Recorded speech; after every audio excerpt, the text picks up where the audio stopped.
illustration is May 2018, question 4A. So we're being told that JEX Air Safaris is a foreign company operating a fleet of cargos, a fleet of passenger and cargo aircraft in Kenya, Middle East, and Far East.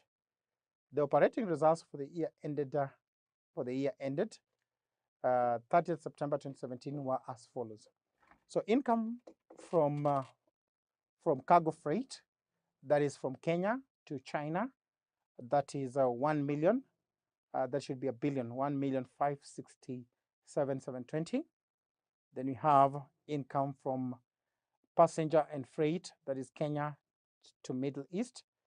That should be 1,765,000. Then we have income from passenger and freight South Korea to Kenya. Then we have income from cargo loaded into aircraft to all routes. Then we have salaries and other expenses, a figure of 1,548,000. Then we have accumulated depreciation on aircraft, that is 88,000. Then we have general provision for bad debt, a figure of 72,000. So then we proceed to the additional information. So being told that salaries and other expenses include. So on that salaries and other expenses, we have purchase of a plane engine, a figure of 117,000. We have use of airport facility, a figure of 32,400. Then we have hotel bills for first class passengers, a figure of 37. So the first illustration, we say that the first illustration is May 2018, question 4A. So we're being told that JEX Air Safaris is a foreign company operating a fleet of cargos, a fleet of passenger and cargo aircraft in Kenya, Middle East, and Far East. The operating results for the year ended 30th September 2017 were as follows. So income from cargo freight, that is from Kenya to China, that is 1 million. That should be a billion, 1,567,720. Then we have income from passenger and freight, that is Kenya to Middle East. That should be 1,765,000. Then we have income from passenger and freight South Korea to Kenya. Then we have income from cargo loaded into aircraft to all routes. Then we have salaries and other expenses, a figure of 1,548,000. Then we have accumulated depreciation on aircraft, that is 88,000. Then we have general provision for bad debt, a figure of 72,000. So then we proceed to the additional information. So being told that salaries and other expenses include. So on that salaries and other expenses, we have purchase of a plane engine, a figure of 117,000. We have use of airport facility, a figure of 32,400. Then we have hotel bills for first class passengers, a figure of 37,800. Then we have accommodation for airline crew, that is 9,000. Then gift to airport staffs, a figure of 10,800. Then on the last additional information, that is additional information number 2, we are being told that the airline has a fleet of 4 aircraft whose total cost before accumulated depreciation was a figure of 360 million, So required before we get to the analysis, statement of taxable profit of JEX Air Safaris for the year ended 30th September 2017, then the tax liability, if any, for the year ended 30th,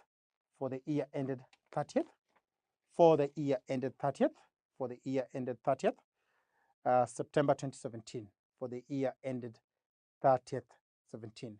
So mark the word, JEX Air Safaris Limited is a foreign company operating a fleet of passenger, cargo, and aircrafts in Kenya, a foreign company.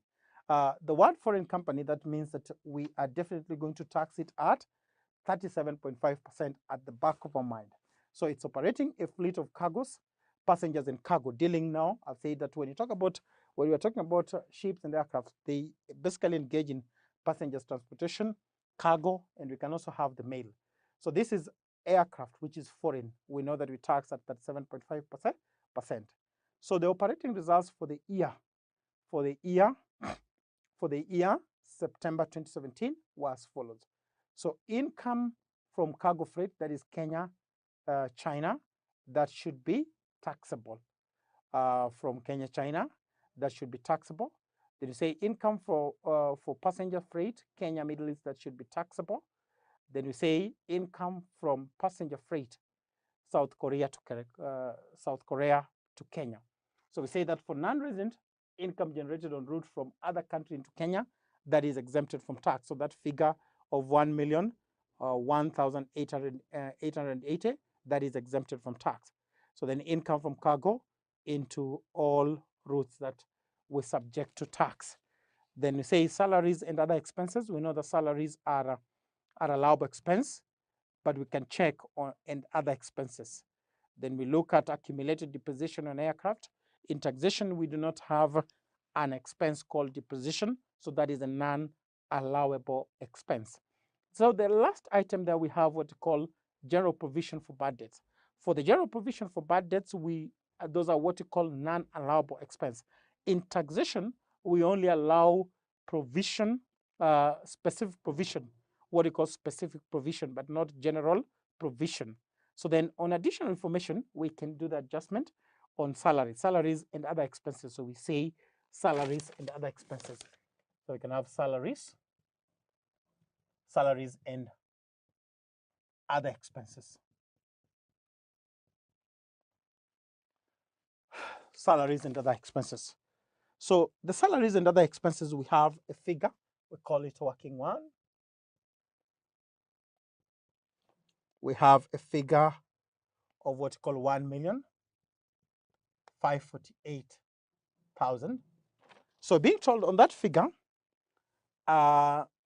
we have purchase of engine plane. So purchase of engine plane, that is a non-allowable expense. That is a non-allowable expense, but because we do not have the accounting income, we would have adjusted by adding, but now for this, we simply less. That is a non-allowable. So we less that expenditure. Engine, purchase of plane engine, that is a capital expenditure. So 11700. Then use of airport facility, that should be allowable on that salary. Then hotel bills for first class, hotel bills for the first class, that should also be allowable.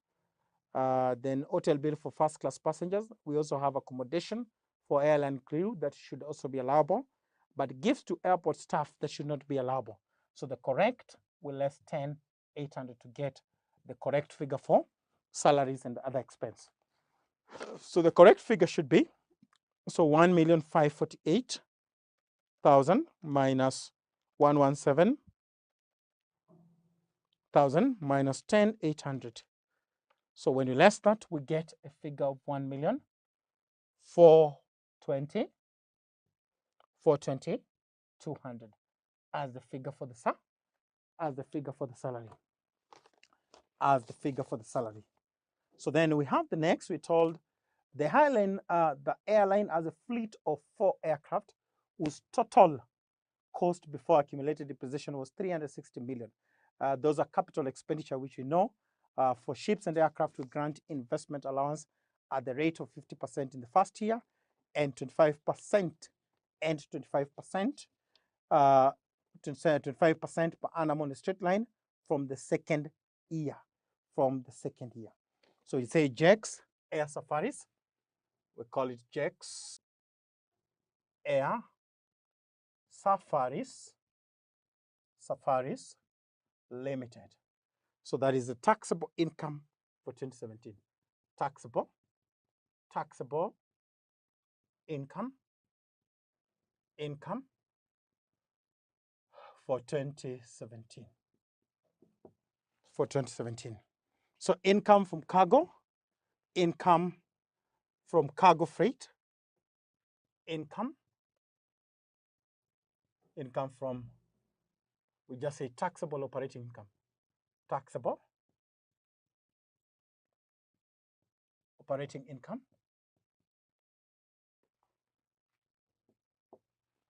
taxable operating income. So we have the first one, income from cargo freight, income from cargo freight, income from cargo freight, that is Kenya, China, that should be taxed, that is taxable. So that is 1,567,000.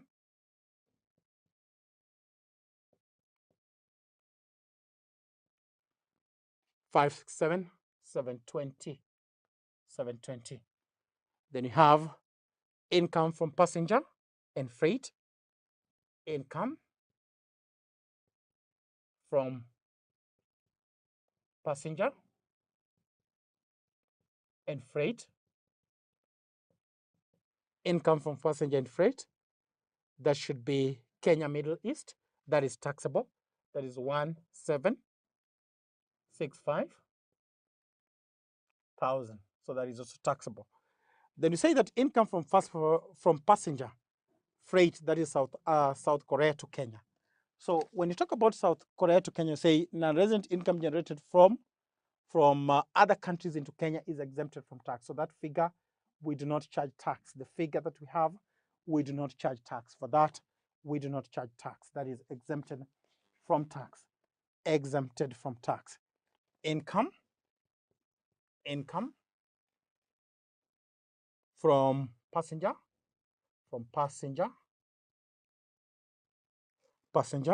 and freight,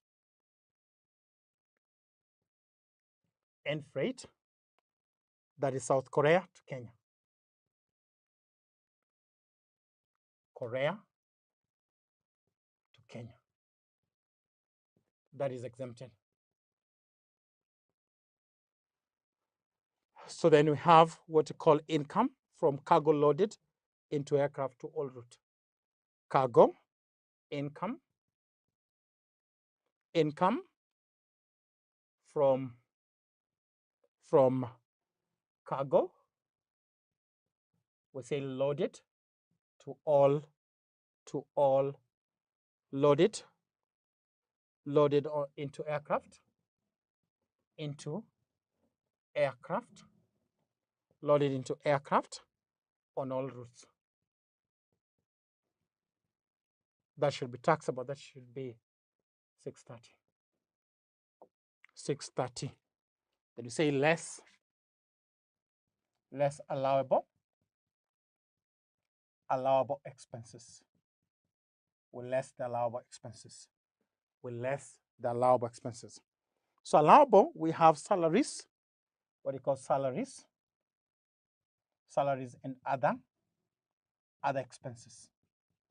So salaries and other expenses. For salaries and other expenses, we know that we need to allowable expense. So for that salaries and other expenses, we have a figure of 1,548,000. So salary, a figure of 1,548,000, a figure of 1,548,000. So we say that for this figure, on that it included the following: purchase of plane engine. So we less the plane engine because that's a capital plane engine. We need to less it 117. That is an investment allowance. 117. Number two, use of airport facilities. That should be allowable.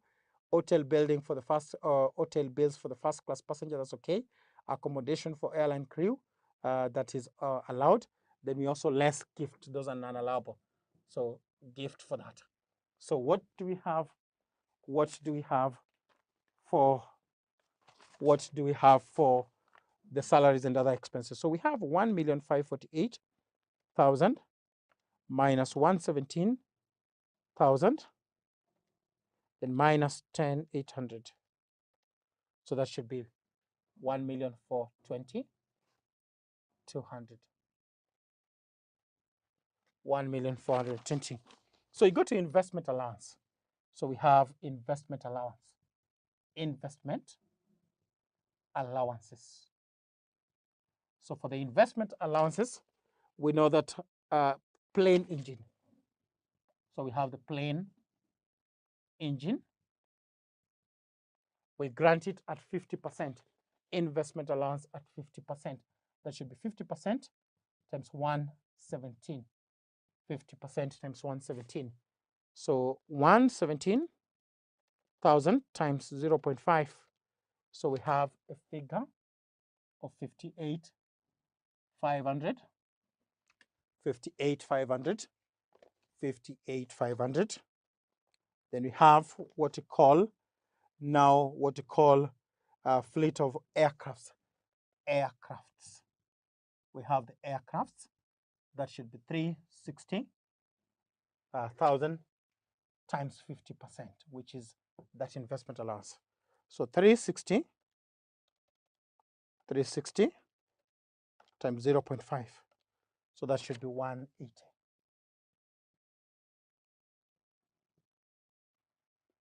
So those should be the allowable expense. Those should be the allowable expense. So we get a statement of taxable profit or loss. So the taxable profit, we get the taxable profit or loss. We get investment income. We don't have any other. We don't have any other investment allowance, investment income. So the taxable, we have the taxable profit. We have the taxable profit for that particular. So we have 1,567,720 plus 1,765,000 plus 630, then minus 1,420,200, then minus 58,500, then minus 180. So that should be 2,304,020. So that is the taxable profit or income. That is the taxable profit or. So we say that the taxable profit is 2,304,020. So the second part of it, that is from a to tax liability, if any, for the airline. So that is tax liability. What you call tax liability. Tax liability. So tax liability. So tax liability.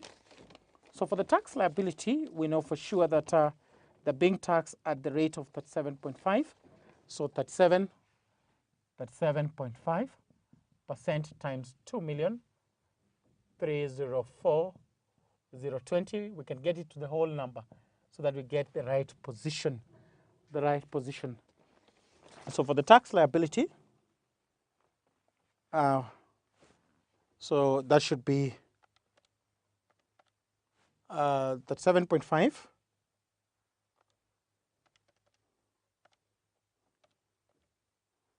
times 2,304,020. So we have 864,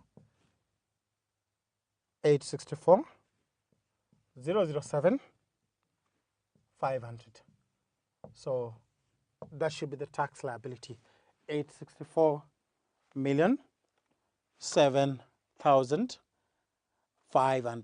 864,007,500. That is the tax liability for the company, and that is how we particularly handle that particular question.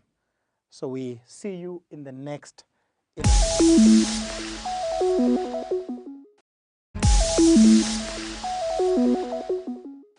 Greetings, candidates, and welcome to our today's lesson. The subject is leadership and management. In our today's lesson, we will discuss the multidisciplinary nature of management, and therefore, by the end of this lesson, you should be able to discuss the multidisciplinary nature of management. But first of all, what do we mean by multidisciplinary nature of management? Now, the multidisciplinary nature of management refers to the fact that management draws upon many other fields. It draws and integrates knowledge from a wide range of academic disciplines. For example, economics. It draws up some knowledge from psychology, mathematics, statistics, sociology, operations and research, information technology, and so on. So for one to be an effective manager, one has to have knowledge from a wide range of academic disciplines. I've given an example of economics. So management draws from diverse sources of knowledge. It does not exist in isolation. Management, in other words, incorporates principles and concepts from various fields like economics.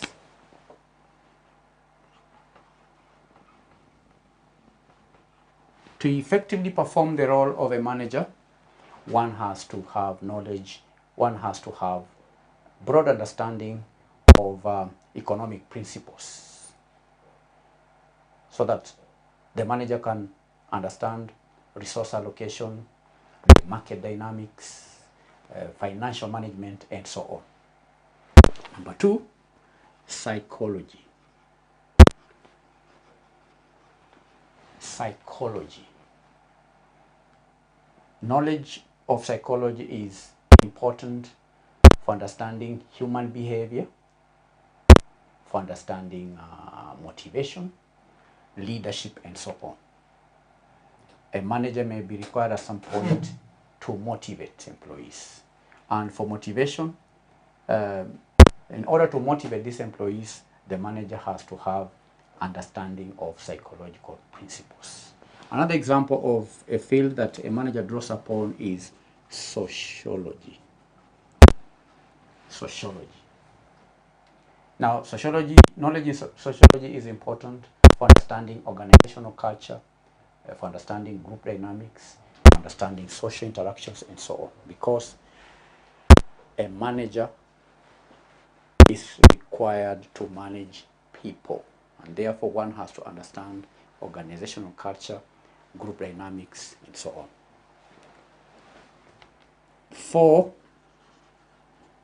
mathematics and statistics. Mathematics and statistics. This knowledge is for understanding data analysis, understanding decision making. A manager will have to gain knowledge in quantitative modeling and so on. Numbers. The manager has to understand the numbers. It could be financial data or any other kind of data. Number 6, the 5th discipline is operations research.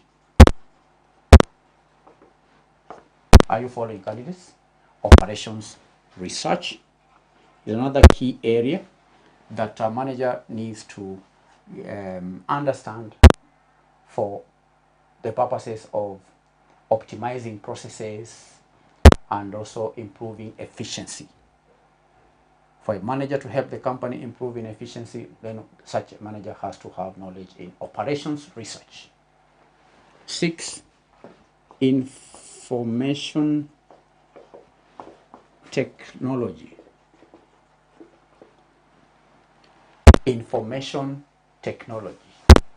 This knowledge is essential for managing information flow and also leveraging technology. We live in a world where most companies have incorporated information technology in its processes. And therefore, if one has to be a manager, then such an individual should have knowledge in information technology. So do you understand, candidates?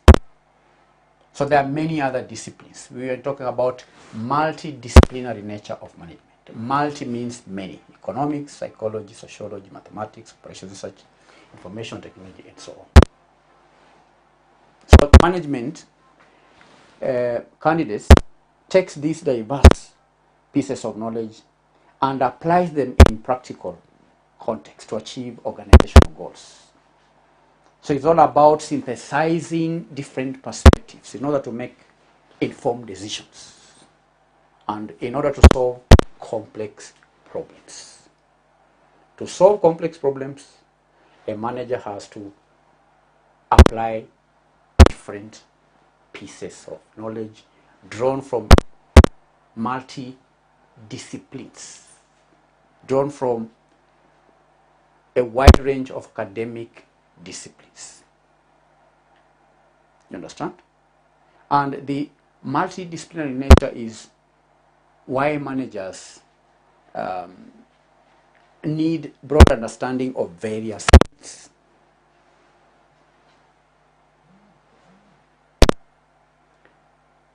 The multidisciplinary nature of management, I can also say that it highlights the importance of collaboration and teamwork, because managers often work with specialists from different backgrounds. If one is a general manager, for example, the general manager will have the finance manager reporting to him, we'll have the marketing manager reporting to him, we'll have the operations manager reporting to him, we'll have the HR manager, we have the IT, and so on. So he's at the top. So that is to tell you that this general manager has to work in collaboration with other specialists. A finance manager is a specialist. It's a specialist area: marketing, operations research, human resource, information technology, and so on. That's why it's important for a manager to have knowledge in economics, so that when the finance manager will be presenting to him reports that are economic in nature, you'll be able to understand. You should have at least some basics. You understand? Managers often work with specialists from different backgrounds. They work as a team. They work in collaboration. There is what we call teamwork, spirit of cooperation. So the multidisciplinary nature of management emphasizes that effective management requires a holistic approach, drawing upon a variety of knowledge domains: economics, psychology, sociology, mathematics, statistics, operations research, information technology, and many other areas. These are not the only disciplines. I've just given an example of 7 disciplines. And that marks the end of our today's lesson, where we have briefly discussed the multidisciplinary nature of management, where we've stated that the multidisciplinary nature of management refers to the fact that management draws upon and integrates knowledge from a wide range of academic disciplines. And we've given a breakdown of such disciplines. So thank you for attending the lesson. God bless you. We hope to meet you in our next session, where we continue to discuss matters relating to leadership and management. Bye-bye.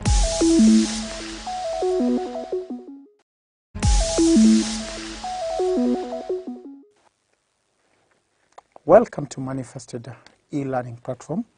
We continue with our series on taxation of A&C transport undertaker. So then we have our second illustration, that is for the December 2022 question 2A. We read the question. Mawingu Limited is a foreign subsidiary company operating a fleet of passenger and cargo airlift in country A.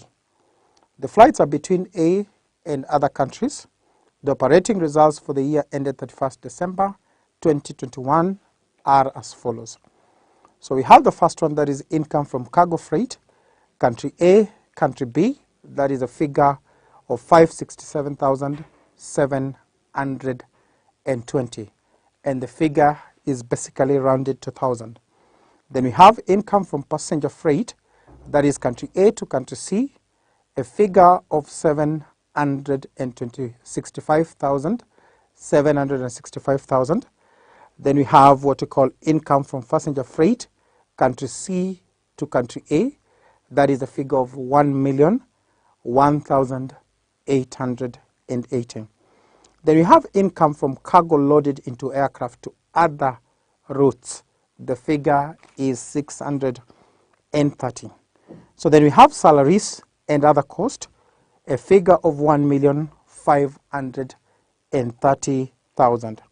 We have depreciation, which is a figure of 288,000, which is a figure of 288,000. Then you have what we call general allowance for credit loss, a figure of 72,000. Then you're being told that capital expenditure at cost, that is a figure of 2 billion at cost. Then we have the net book value, that is a figure of 1,750,000. The figure is also rounded to thousands.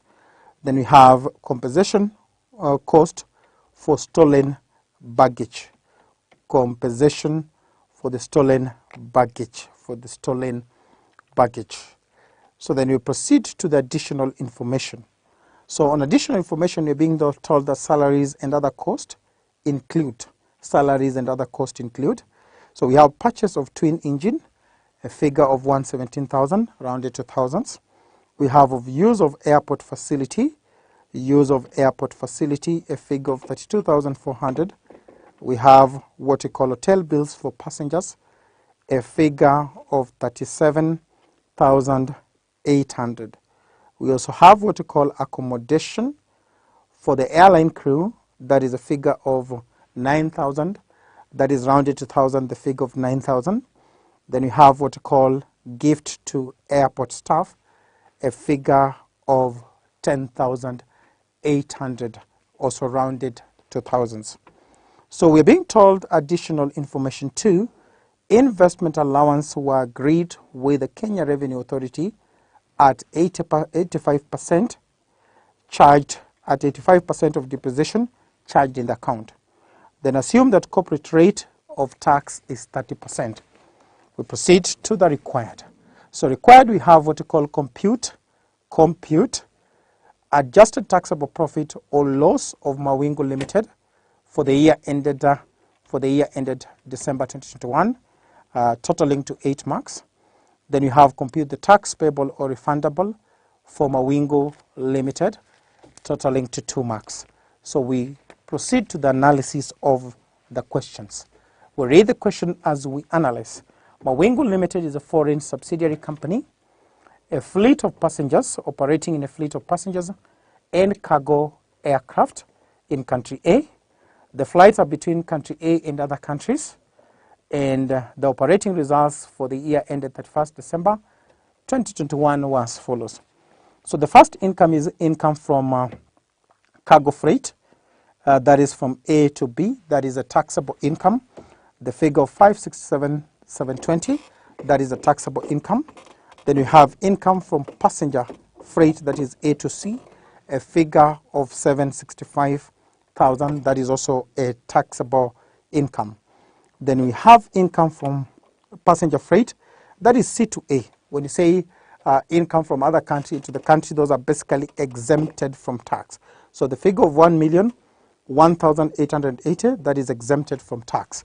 So we proceed to the next. We have income from cargo loaded into aircraft on other routes, that should be a taxable income. Then we have the next, what we call now expenses, salaries and other costs. When you talk about salaries and other costs, that should be taxable unless there's additional information that needs to be adjusted on that. Depreciation is a non-allowable expense. That is figure of 288. Then we have what we call capital expenditure. We have general allowance for credit loss. That is also non-allowable expense. 72,000 is a non-allowable expense. Capital expenditure, that is expenditure on fixed asset, a figure of 1,750,000. That is also a non-allowable expense in taxation. We have what we call compensation for compensation for the stolen bags. That should also be allowable expense. Compensation for the stolen bags, that should be allowable expense. So on additional information, we are being told we can have a fast working. We are being told that that salaries and other costs. We have its salaries and other cost. Salaries and other cost. We are being told that salaries and other cost. We have number one on the salary. There's purchase of twin engine. Twin engine is a capital expenditure. So if twin engine was on that cost, we need to less it. Then we have what we call use of airport facility. That is okay. We have hotel bill for passengers. That should also be okay. Accommodation for airline crew. That should also be okay. But gift to airport staff, that should also be non-allowable expense. So when you have a figure that is salaries and other cost, we have 1,530,000. 1,530,000 we less the non-allowable. That is minus 117. Then you have minus again gift to airport staff. That's also non-allowable. So the correct allowable staff and other cost, this is non-allowable. So that's why we less it to get the true position. We pick our calculator. And we get the figure for salaries and other cost. So that should be 1,530,000. 1,530,000 minus 117,000. 117,000.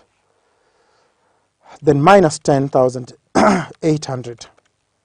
So when you less that, we get 1,402,000. 1,402,200. So that is the figure, correct allowable expense for the salary. That is a correct allowable expense for the salary. So then we're being told that the investment allowance was agreed with the Revenue Authority at 85% of deposition charged on account. So when you talk about working two, that is investment allowance. Investment allowances for the working two. So being told it was agreed to be 85% of deposition. So we don't need to claim investment allowance for the fixed asset. We simply need to get 85%. What do you have as 85% times 85% times the deposition, which is 288. So we have the figure. We get that with our calc. So then we just say 0.85 times 288 times 288. That should be a figure of 244,800. That should be 244,800.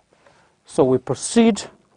We're being told that assume corporate tax rate is 30%. So that is what you use required. Compute taxable profit or loss for Mawingo Limited. So say Mawingo Limited. We have taxable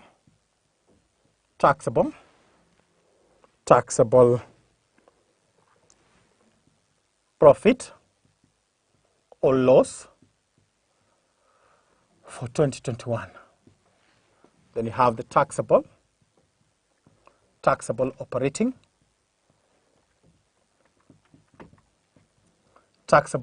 income. Remember, this figure is rounded to thousands. Remember, the figure is basically rounded to thousands. So the first one is what we have as we have income from cargo freight. We have it income from cargo freight.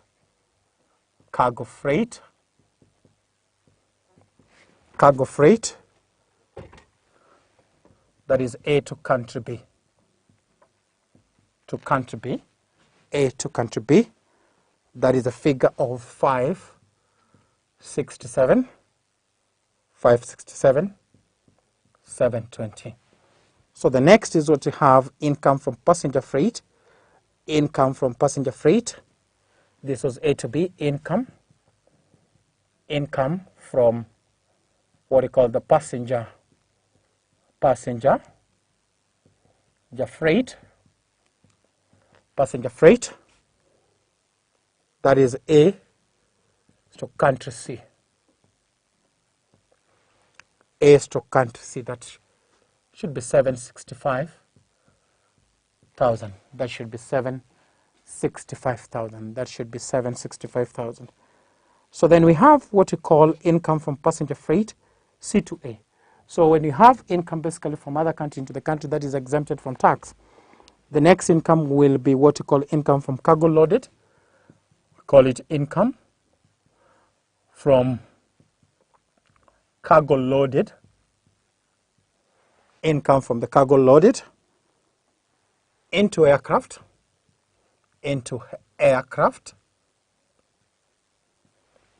to other routes, into aircrafts to other routes.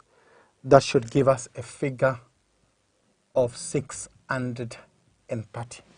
That should give us a figure of 630. So we can get the total taxable income.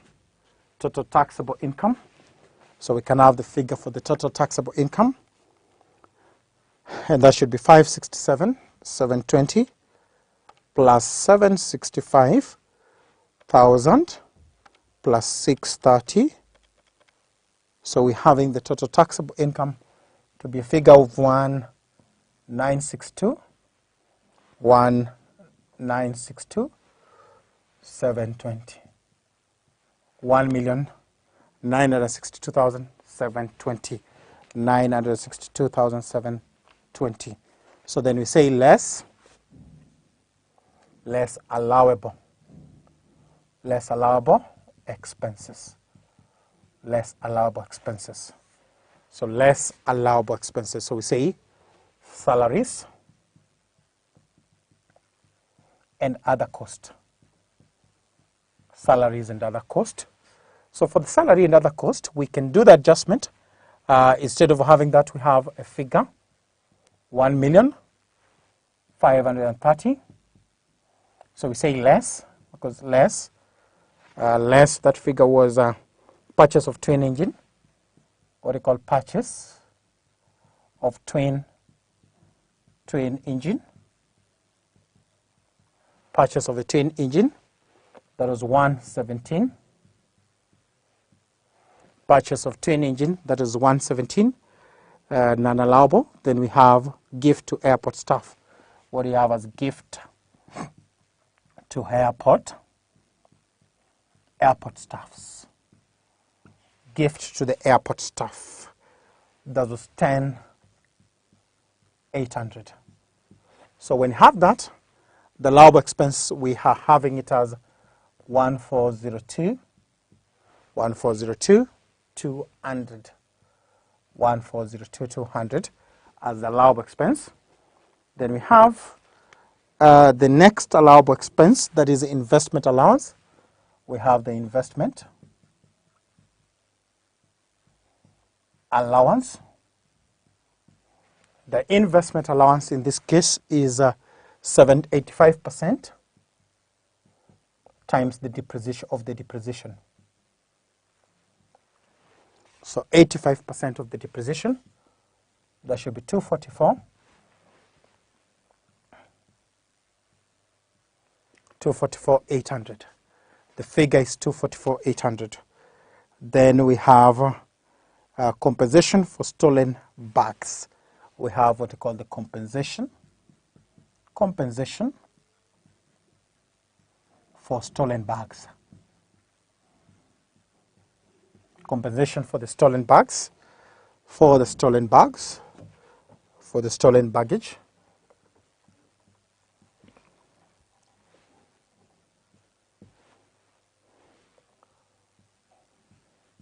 So that should be the figure that we have.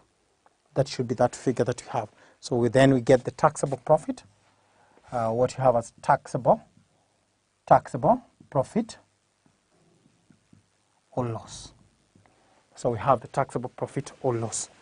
So we can less that 1,962,720, then minus 14,042,200, minus what you have 244,800, then minus 23,600, minus 23,600.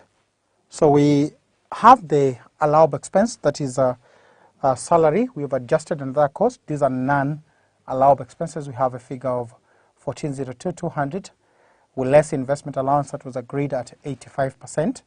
That should be 244,800 with less compensation for stolen baggage as allowable expense. So we have a figure of 292,120. 292,120. That is the taxable profit, 292,120. So we proceed to the second part. The second part we have been told, compute tax payable or refundable. So we have the last part, which is tax payable. So tax payable is 30%. Look at the word 30%. 30% of taxable profit. So the taxable profit is times 292,120. 292,120. 292,120. 292,120. So that should be, the concept is 30%. We have that figure. So we have the 292. We have the 292. 30% times 292,120. So that should be 636,000. Remember, this is rounded, so this is the tax payable. But the concept is not basically the answer. The concept is basically 30%. So once the student has that, that should be able to give us the solution for that. That is the second illustration. How do you get to this? This should be this and this. These are the entries. This should be also be the entry points. We have entry and we have that entry. So that should be able to give us taxable profit or loss, which is this figure. Then we get the tax payable, which is 30%. And we have, remember this was rounded to 1,000, so we have 87,636,000. 87,636,000. That is the actual, because this was rounded to 1,000. That is how we basically tackle that question on taxation of hair and sea.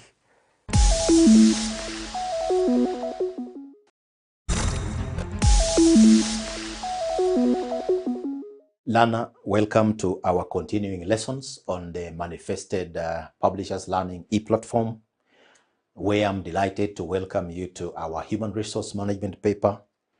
We are looking at the Human Resource Management subject, and today we are looking at another very interesting topic, and this topic is Human Resource Administration, and under that Human Resource Administration, we are looking at human resource management information systems. And as you are aware, the world today has moved with technology, and the area of human resource management has not been left behind. Hence, the importance of you acquiring this knowledge, the skill that will be able to make you apply human resource management information systems in the area of human resource management as you administer issues relating to human resource. So the question then is, what is meant by human resource management information systems?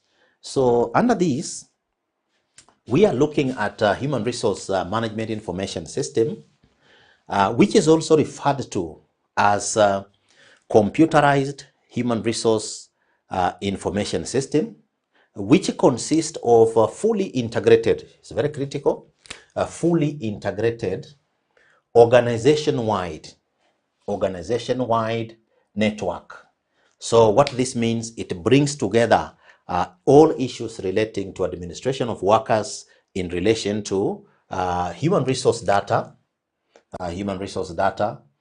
information, services, databases, tools, and transactions. So when it comes to human resource issues, the reason why we are talking about integration, you have human resource data, you have information, you have services, you have databases, you have tools and transactions that take place within an organization. So this is what now creates that integration of an organization-wide system of processing information, and organizations that have this kind of a human resource management system can be said or can be described as organizations operating under EHR. So Lana, human resource management information system may also be referred to as computerized human resource information system that consists of a fully integrated organization-wide network that brings together human resource data, information, services, databases, tools, and transactions, and this is described as EHR. So in our lesson today, Lana, we are going to look at advantages of human resource management information systems. We are also going to look at functions of computerized human resource management system and applications of human resource management information system. So our first area is advantages of human resource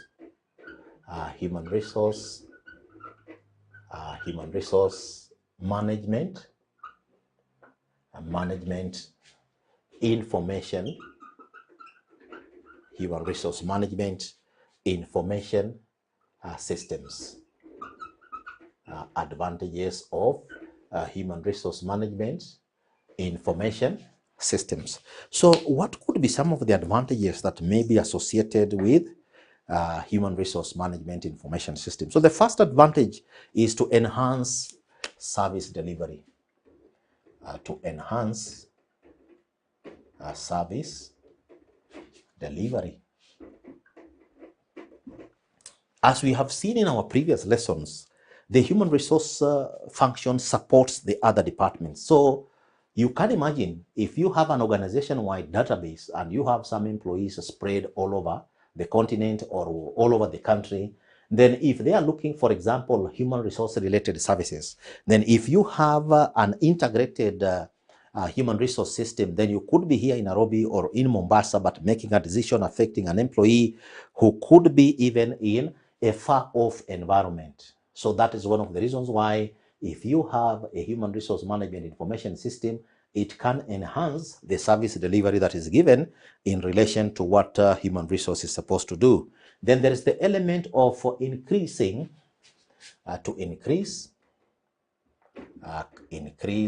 operational efficiency.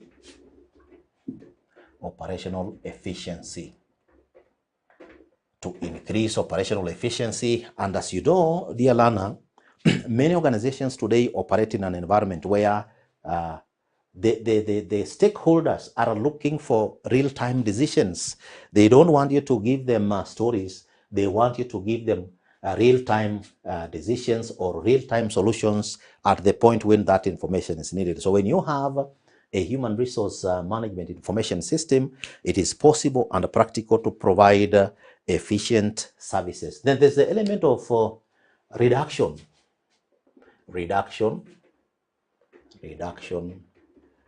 in operational costs.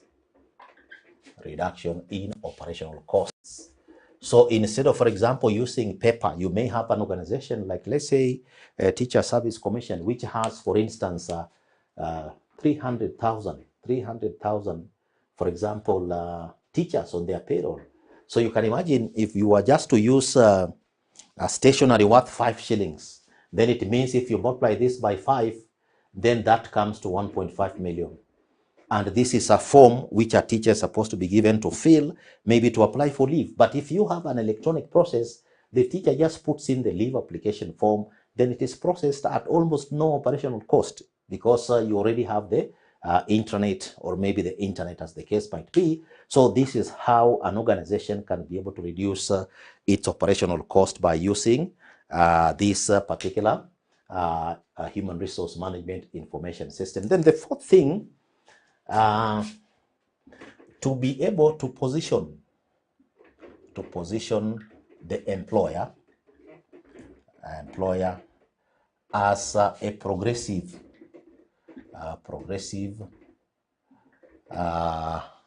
brand. So where an organization is using human resource management information systems, then that employer can be able to at least articulate that they are using human resource management information system, that is the in thing in relation to the profile of those particular organization. Then where an organization is using human resource management system, this also assists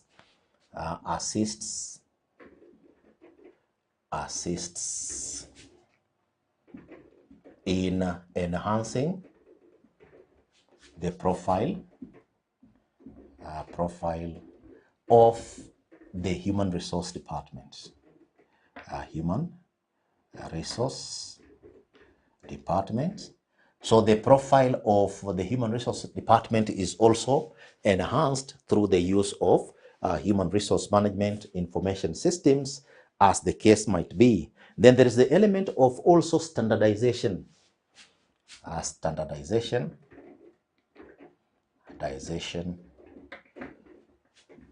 of processes. Now, some organizations have what they call standard operating procedures. Standard operating procedures. So sometimes they call them SOPs. So where an organization has SOPs, then when you have a human resource management information system, let us even take an example of, say, leave processing. Then it is possible that wherever an employee is in the whole organization, there will be one standard operating procedure for application and approval of leave that an employee may want, for example, to be able to use. Then there's also the element of access to organizational data. So this could be some of the advantages of using a human resource management information system, where an organization can be able to access organizational data. And here we said, as we indicated here, you may have an organization-wide network, is it? Through an organization-wide network. So that again becomes an advantage. So, dear learner, these ones are just some of the advantages, and different organizations may have different reasons why they may want to use this human resource management information system, as the case it might be. So that is advantages. Those are advantages of human resource management information system. So we can now also have a look at the functions of a computerized human resource management system. Functions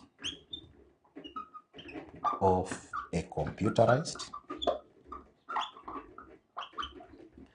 human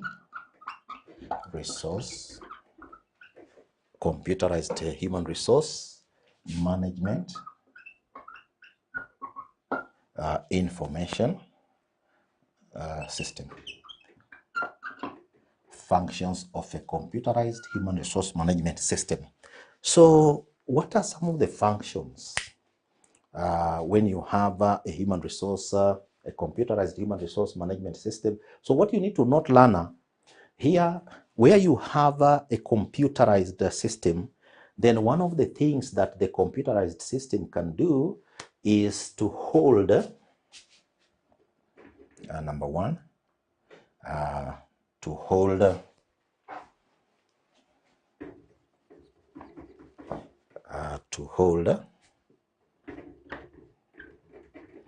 human resource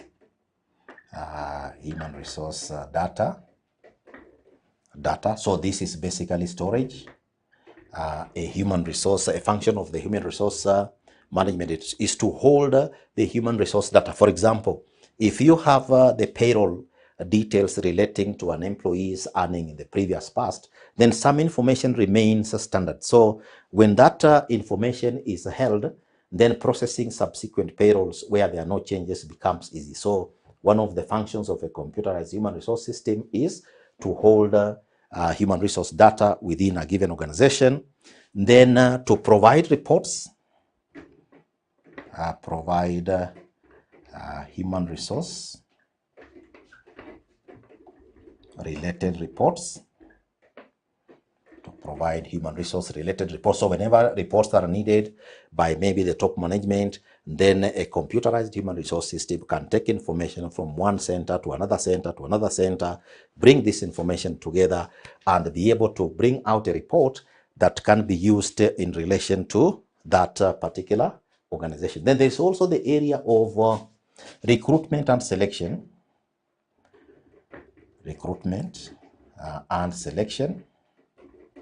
And here you have what you call, for example, selection tests. So these selection tests can be done using the computerized human resource system. Then there is also the issue of wage and salary administration.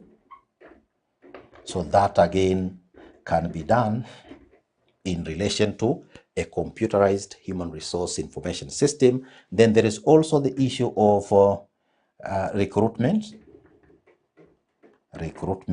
data. For example, prospective employees.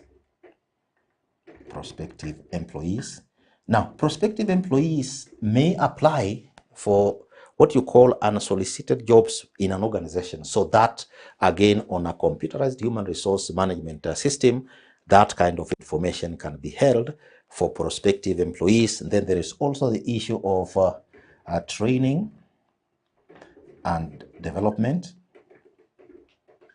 records can also be maintained in a computerized human resource management information system. There are also issues to do with salary records, maybe other payments also, payments of benefits. So this, dear learner, could be some of the reasons, or maybe some of the functions of a computerized human resource management system. So these are just some, they are not all of them. So that brings us now to the third area, where we are now looking at applications of human resource management information systems. Application of human resource management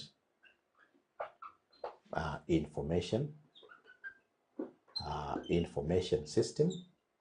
So, dear learner, here now we are now asking ourselves, in which areas can a human resource management system be applied within a given organization? And one of the things we have just looked at is, one, human resource management records. Human resource management records. I've just given you an example. If you have an organization like the Teacher Service Commission, and this Teacher Service Commission has, say, 300,000 teachers, and these 300,000 teachers are spread over the 47 counties in over 18,000, say, primary schools, for example. So if you have that kind of data, then it is possible, if you have a human resource management information system, it can be integrated, and then it can be able to create a database that can be able to have all this number of teachers. You can be able to sort them maybe according to the counties, according to the levels, according to the positions. So that's one area where you can be able to apply the issue of human resource management information system to be able to capture for you especially huge quantities of data. Then there is also the element of implementation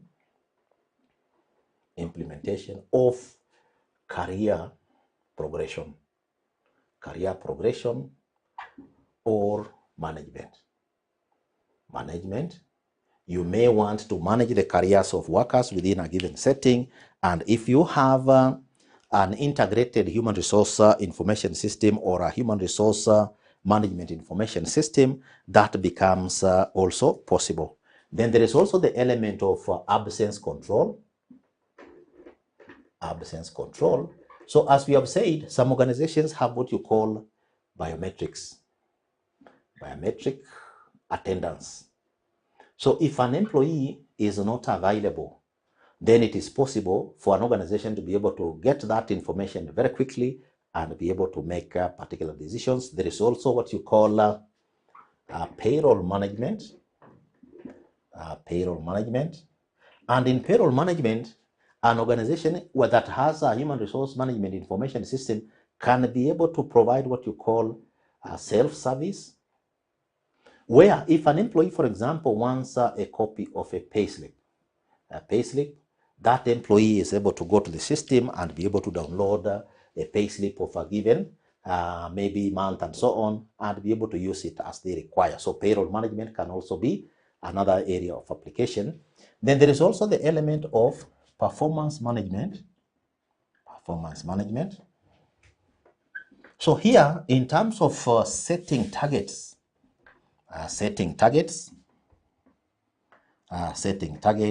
and also evaluation.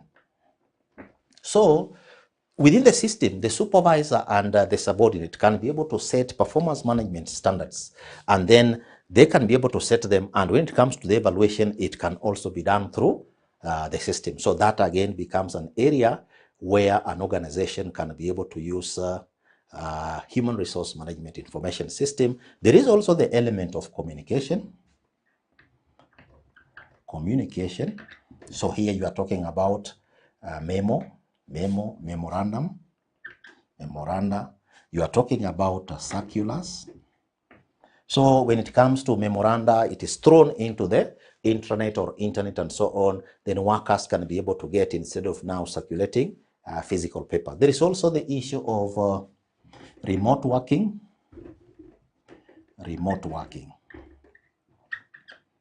So workers can be able to work from home. So you give the worker instructions, you give them work through the human resource management information system. They are able to do their work and be able to bring in return. So remote working can also be facilitated. Then you have conferencing facilities.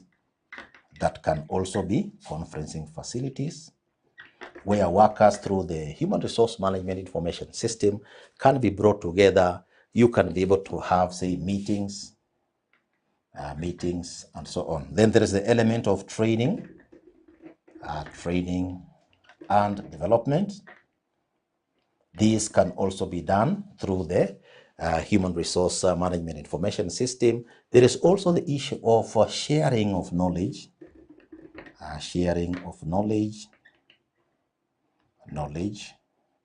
Especially where you have learning organizations.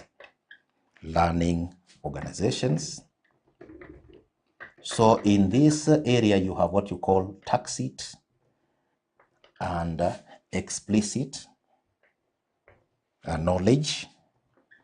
So organizations can use knowledge management to be able to at least make their workers work together and be able to share knowledge. So dear learner, you can see in emerging working environments, there are a lot of areas where organizations can be able to apply human resource management information systems, and these organizations become the EHR organizations. So in our lesson today, dear learner, we have looked at the human resource management information system, and in brief, we have indicated that human resource management information system is also referred to as a computerized human resource information system, and this one consists of a fully integrated organization-wide network that has human resource data, has information services, has databases, has tools and transactions, and these kind of organizations can be categorized to be EHR organizations. And we specifically looked at 3 areas. We looked at the advantages of human resource management information systems, functions of a computerized human resource management system, and also applications of human resource management information system. And when we looked at the advantages of human resource management information systems, we indicated that, 1, human resource management information systems help organizations to enhance service delivery to stakeholders. Number 2, to increase operational efficiency, especially where you have large organizations with many employees. Then 3, reduction in operational costs. Then 4, to position the employer as a progressive brand.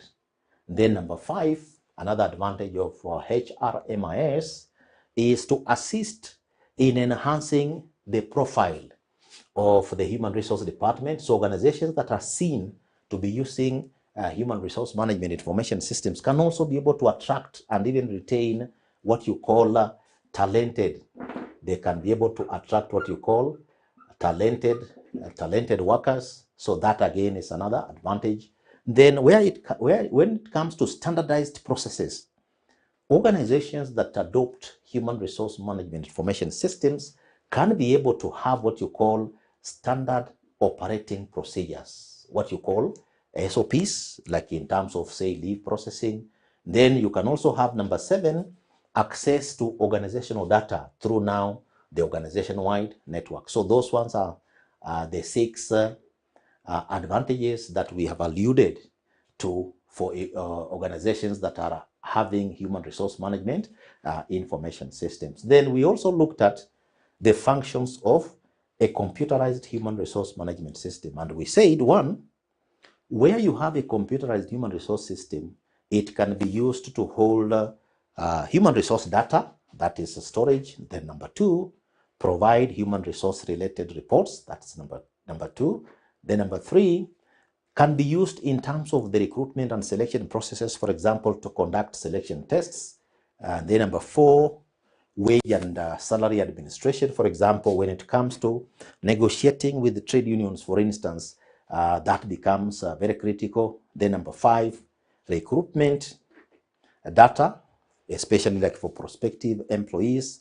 Then number 6, training and development records can also be maintained. Then you have salary records or payment and benefits from that particular organization can also be put in terms of where you have a computerized human resource management system. Then finally, dear learner, we went ahead and looked at the applications of human resource management information systems. And we said, though there are very many, depending on the organization you want to deal with, some of the areas where human resource management information system can be applied, we indicated that, 1, human resource management records can be kept within that particular system. Then 2, implementation of career progression or career management. Then 3, absence control, where you may have biometric attendance within the system. Then number 4, payroll management, where workers can also be able to have what you call self-services in terms of payslip, among other details. Number 5, performance management, for setting performance, maybe management reports, performance management targets, and even during the evaluation or what you call performance appraisal processes that can also be used in an organization or applied in an organization that has human resource management information systems. Number 6, communication is a key area. And when it comes to the human resource, they may want to communicate circulars, they may want to communicate memoranda and so on. So that again is done. Number 7, remote working, where workers can also work maybe from home. They are given instructions. Conferences or maybe facilities for workshops can also be facilitated. Then training and development, you also have what you call toolbox training, where you can have short training sessions put within the system workers can be able to access.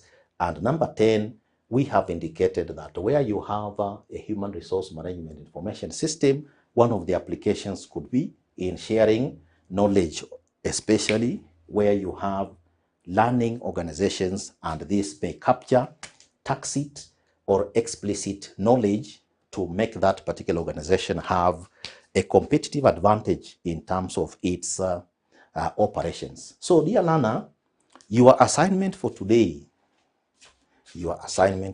before we finish our lesson, assignment, examine the uses of, examine the applications, examine the applications of human resource management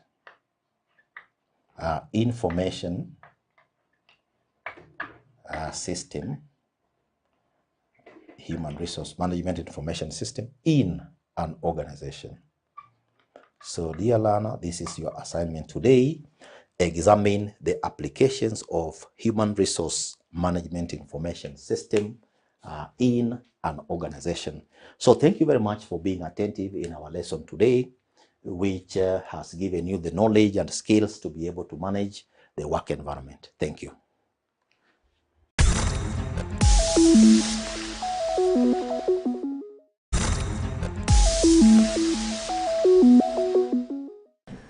In this video, we are going to see how the if statement, that is if and statement and if or statement, are used for analyzing data, or how the advanced formulas for if statement, let's say if and statement, and also if or statement are used for data analysis in Microsoft Excel.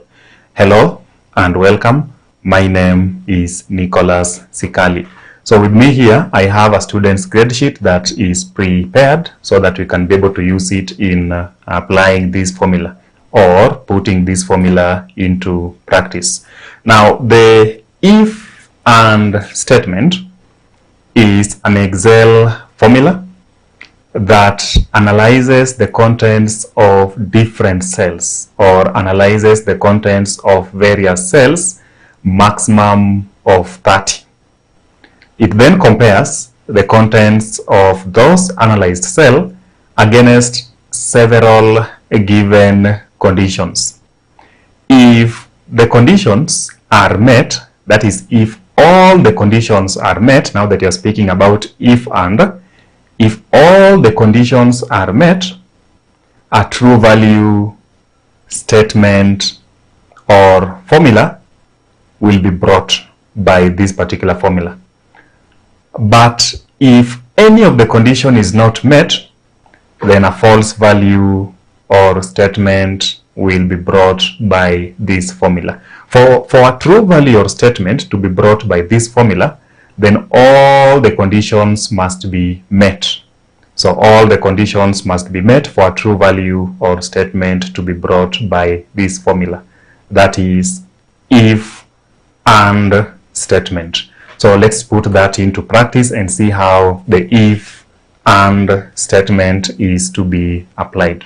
So all the formulas in Excel are preceded with an equal sign. So we are going to start with an equal sign.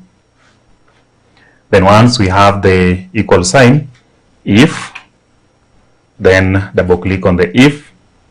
Then we bring on board and, you can see checks whether all arguments are true and returns are true if all arguments are true, of course. So double click on the and once we have and, that is if and, then the first cell that you're analyzing is age.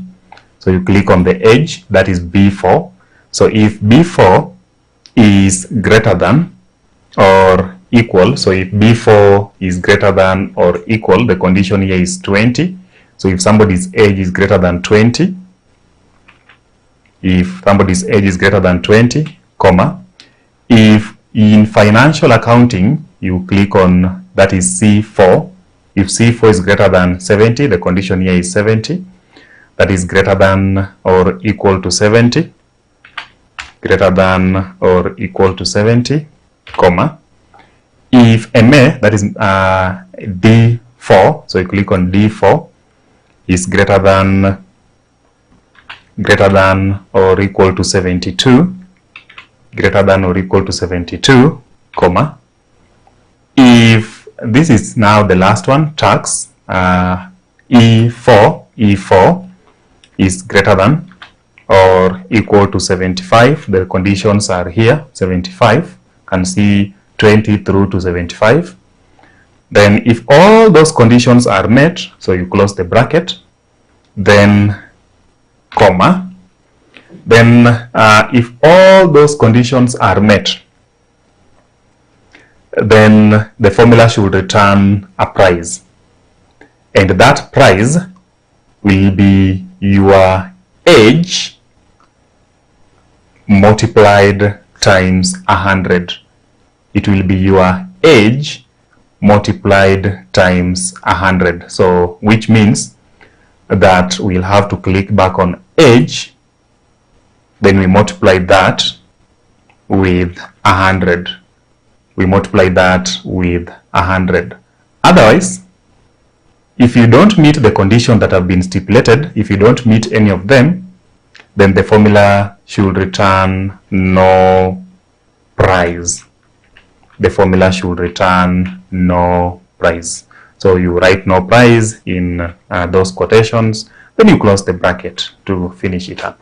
So that is how the if and statement is applied. So if all the conditions stipulated are met, the formula should return the student's price as the student's age multiplied times 100. Otherwise, the formula will return no price. Let us see. If you hit enter, there is no price for this particular person because maybe there is a condition that this person did not meet. So looking at that, age Kent met the age but never met this one here, that is financial accounting was to be above 70, so he's not getting the prize. MA he surpassed, tax he also surpassed, so he's not getting the prize because of the mark that is scored in financial accounting. He did not meet the condition of 60 as stipulated by what we have here. So you can see the formula, the way it is written here, if, and all those arguments that have been put in place. If it's to be copied down, let us see what do you get if it is to be copied down. So surprisingly, only one person is getting the prize. This is Julie Jael, who surpassed all the conditions that have been set here. So it's only one person that is going to get the prize here. Anyway, a few can be adjusted, like this one is missing the prize only on the basis of age. So we can adjust the age of Gary to around more than 20, that is 21. If you adjust here from what was there to 21, then it brings now a price of 2,100. That can be seen there. Another person that was closer to getting the prize, another person that was closer to getting the prize is this Paul Henry. So for Paul Henry, it's only because of FA got 58 instead of the required 70. Kent Lewis missed only because of FA, so we can adjust Kent marks to just about there, 71, so that he also gets the prize. The formula changes to now a person getting the prize. There is one here who is not getting the prize because of so many reasons. Maybe Chris Hope. Chris Hope met everything except age and tax. Age and tax here. So for Chris Pop, we can adjust the age to 20. Then you adjust the tax here to 76, so that it brings a prize here. So there are those who are getting prizes and there are those who are not getting prizes out of what we've just done in this formula here. So that's how you analyze using the if and statement. Now, what about the tour? So we want to say that if you meet all the conditions, the formula should return granted. But if you don't meet any, the formula should return denied. So if you meet, it will be granted. If you don't meet any, it will be denied. So again, we want to enter the arguments, equal sign, if, double click on the if, you bring in the and, you double click on the and. So if this is greater than or equal to 20, the condition is 20, comma, if this is greater than 70, comma, if this is greater than, there's something I missed here, is greater than or equal to 72. So I'll be coming back to this place here. It should be greater than or equal to before we proceed. So if this D4 is greater than or equal to 72, comma, if this tax is greater than or equal to 75, then you close the bracket.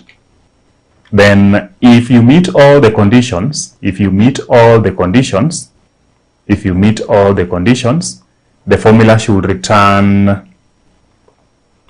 granted. The formula should return granted. Anyway, failure to meet a condition, the formula should return denied. The formula should return denied. Then we close the bracket, and that one there is now denied. So if all these things happen, this is granted and this is denied. Then you punch enter. You can review how the formula look like. There. Then you enter. Now this one is granted. All the others, let's see what happens to them. You can see granted, denied, denied, granted, denied, denied, granted, and all that. So all those that have been granted also got a prize, and all those that have been denied also did not get a prize. So there is one here, Paul Henry, there is Philip Tan. Let's see why Philip Tan missed. There are those who missed narrowly. Maybe those ones can be, you can just adjust a few things and see what happens here. Like so many people here were denied, like Philip Tan. Tonet Meg, we can allow Tonet Meg. Age is tick. FA, we can say 72 or 3.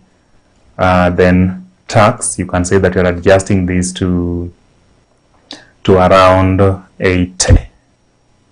Then also Tonet will be granted. So it changes immediately as you adjust in your formulas. So prizes, people that are getting prizes, that is 1, 2, 3, 4, and 5. And people that are missing, also the ones that are written no prize are missing to get this. So that is the if statement formula in Excel. What about if or statement? There is also if or statement that you want to use to do the same thing. The difference between if and if or is that for if and, all the conditions must be stipulated for a true value or statement to be brought. But for if or, if you meet any of the conditions stipulated, then a true value or statement will be brought. So if you meet any condition now here, any, you don't have to meet all, then a true value or statement will be brought. Let us see how the if or statement works here.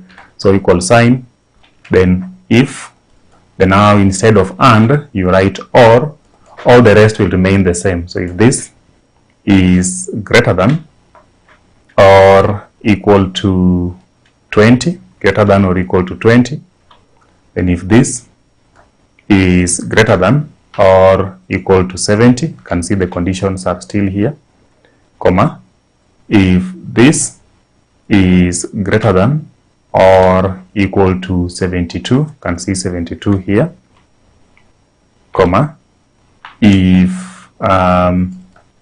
this is greater than or equal to 75, then let us see what happens. If you meet all those conditions, the formula should return the price. We are talking about the price as your age. So you click in age multiplied times 100 as your age multiplied times 100.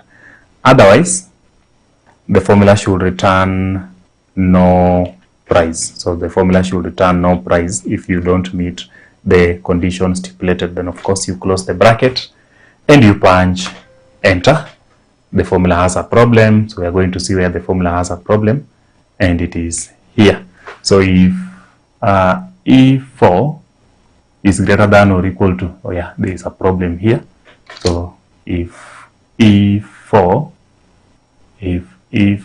there is no if here. So E4 greater than or equal to 75, then we've adjusted the formula, and after that you hit enter. So the first one is getting a price of 3,400, just like the other one. And what if we copy down? Let us see what happens for if or. Now most people are getting. You can see almost everybody is now getting, because at least they have met a condition. It's not like the other one where not all conditions were met. In this case, if we just meet any of the condition, then a true value or statement will be brought by the formula there. Now we can just copy this. Can just copy the formula. So you are copying the formula, then bring it here, then you are pasting the same formula, or back. So you copy the formula, then you enter, then you come here, then you paste the formula so that it comes here. Then you change a few things. This was, now this case is tour, granted or denied. So you do away with this and you just write something else now, which is granted. And you close that. The other one will be denied, granted and denied. Then you punch enter, then you'll have your other solutions. Then you copy down. What we have are the results for the other guys. So here, for if or, it's more lenient. If you just meet any of the conditions stipulated, a true value or statement will be brought. And in this case, only one person is not meeting the condition that was stipulated, and therefore, that is why we have no prize here. Now, let us see those who are going, but just by, like David. If you reduce the age to 15 because he's surviving because of age, he's now being denied and it's no price. And look at another one here, Janet Tor is going because of a May, got 89. If he scores 67, that one now is also being no price or denied. Another one that went is 78 with only surpassing tax. If you reduce this from 78 to 75, then that one is also just being denied. 75? No, 74. That one will also be denied here as no prize or denied. That one is also no prize or denied in that particular case of the student. Then there is also, let's say, Philip Tan. This one we can also reduce the tax marks to 72. And we see that this one is also 72, Philip Tan. Now the age, 19. And you can see it's adjusting across the formulas, no price or denied. So in this case, if you just meet any of the condition, a true value or statement will be brought. Like we can see this person, Gary Hall, is 15 years, did not meet the age. 70 for FA was met, the other one was met. There is also a person who did not meet something here but granted.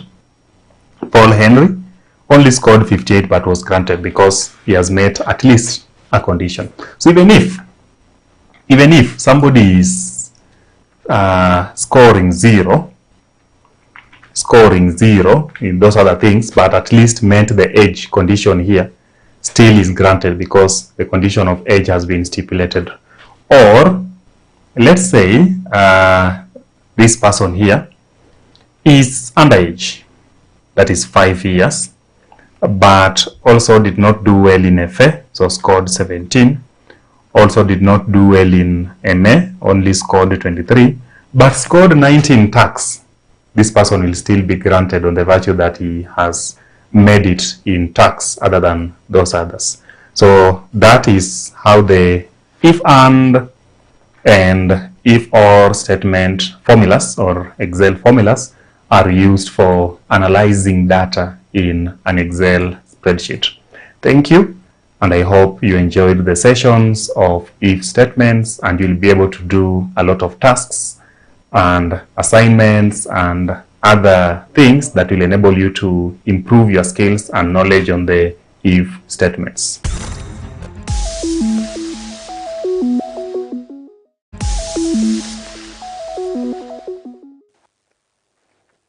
Welcome to Manifested e-learning platform.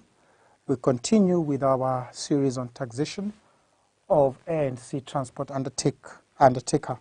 So then we have our second illustration, that is for the December 2022 question 2A.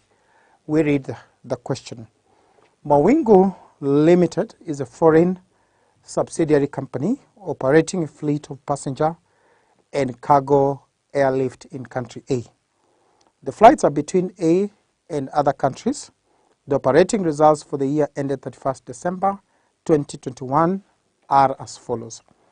So we have the first one, that is income from cargo freight, country A, country B, that is a figure of 567,720, and the figure is basically rounded to 1,000. Then we have income from passenger freight, that is country A to country C, a figure of 765,000. Then we have what we call income from passenger freight, country C to country A, that is a figure of 1,01,818. Then we have income from cargo loaded into aircraft to other routes. The figure is 630. So then we have salaries and other cost, a figure of 1,530,000. We have depreciation, which is a figure of 288,000, which is a figure of 288,000. Then we have what we call general allowance for credit loss, a figure of 72,000. Then you're being told that capital expenditure at cost, that is a figure of 2 billion at cost. Then we have the net book value, that is a figure of 1,750,000. The figure is also rounded to thousands. Then we have compensation cost for stolen baggage. Compensation for the stolen baggage. So then we proceed to the additional information. So on additional information, you're being told that salaries and other costs include. So we have purchase of twin engine, a figure of 117,000, rounded to thousands. We have of use of airport facility, a figure of 32,400. We have what we call hotel bills for passengers, a figure of 37,800. We also have what we call accommodation for the airline crew, that is a figure of 9,000. That is rounded to 1,000, the figure of 9,000. Then we have what we call gift to airport staff, a figure of 10,800, also rounded to thousands. So we're being told additional information too. Investment allowance were agreed with the Kenya Revenue Authority at 85%, charged at 85% of depreciation charged in the account. Then assume that corporate rate of tax is 30%. We proceed to the required. So required, we have what we call compute adjusted taxable profit or loss of Mawingu Limited for the year ended December 2021, totaling to 8 marks. Then we have compute the tax payable or refundable for Mawingu Limited, totaling to 2 marks. So we proceed to the analysis of the questions. We read the question as we analyze. Mawingu Limited is a foreign subsidiary company, a fleet of passengers operating in a fleet of passengers and cargo aircraft in country A. The flights are between country A and other countries. And the operating results for the year ended 31st December 2021 were as follows. So the first income is income from cargo freight, that is from A to B, that is a taxable income. The figure of 567,720, that is a taxable income. Then we have income from passenger freight, that is A to C, a figure of 765,000, that is also a taxable income. Then we have income from passenger freight, that is C to A. When you say income from other country to the country, those are basically exempted from tax. So the figure of 1,001,880, that is exempted from tax. So we proceed to the next. We have income from cargo loaded into aircraft on other routes, that should be a taxable income. Then we have the next, what you call now expenses, salaries and other costs. When you talk about salaries and other costs, that should be taxable unless there's additional information that needs to be adjusted on that. Depreciation is a non-allowable expense. Depreciation is a non-allowable expense, that is figure of 288. Then we have what we call capital expenditure. We have general allowance for credit loss, that is also non-allowable expense. 72,000 is a non-allowable expense. Capital expenditure, that is expenditure on fixed asset, a figure of 1,750,000, that is also a non-allowable expense in taxation. We have what we call compensation for compensation for the stolen bags, that should also be allowable expense. Compensation for the stolen bags, that should be allowable expense. So on additional information, we are being told we can have a fast working. We are being told that that salaries and other costs, we have its salaries and other costs. Salaries and other costs. We are being told that salaries and other costs. We have number one on the salary, there's purchase of twin engine. Twin engine is a capital expenditure. So if twin engine was on that cost, we need to less it. Then we have what we call use of airport facility, that is okay. We have hotel bill for passengers, that should also be okay. Accommodation for airline crew, that should also be okay. But gift to airport staff, that should also be non-allowable expense. So when you have a figure that is salaries and other costs, we have 1,530,000. 1,530,000, we less the non-allowable, that is minus 117. Then you have minus again gift to airport staff, that's also non-allowable. So the correct allowable staff and other cost, this is non-allowable.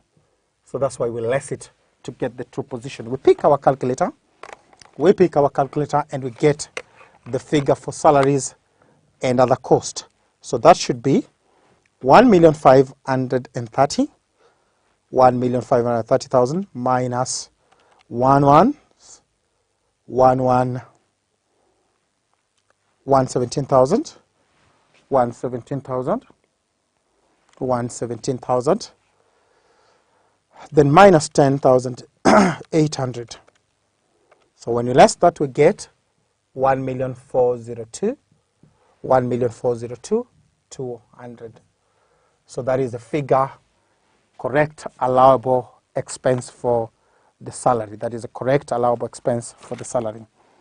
So then we're being told that the investment allowance was agreed with the Revenue Authority at 85% of depreciation charged on account. So when you talk about working two, that is investment allowance, investment allowances for the working two. So being told it was agreed to be 85% of depreciation. So we don't need to claim investment allowance for the fixed asset. We simply need to get 85%. What do you have as 85% times 85% times the depreciation, which is 288. So we have the figure. We get that with our calc. So then we just say 0.85 times 288 times 288. That should be a figure of 244. 800. That should be 244,800. So we proceed. We're being told that assume corporate tax rate is 30%. So that is what you use. Required, compute taxable profit or loss for Mawingo Limited. So say Mawingo Limited. We have taxable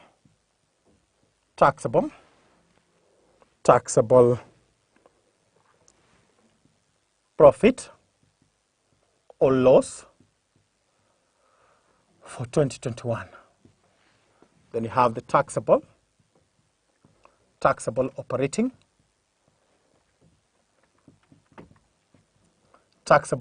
income. Remember, this figure is rounded to thousands. Remember, the figure is basically rounded to thousands. So the first one is what we have as we have income from cargo freight. We have it income from cargo freight.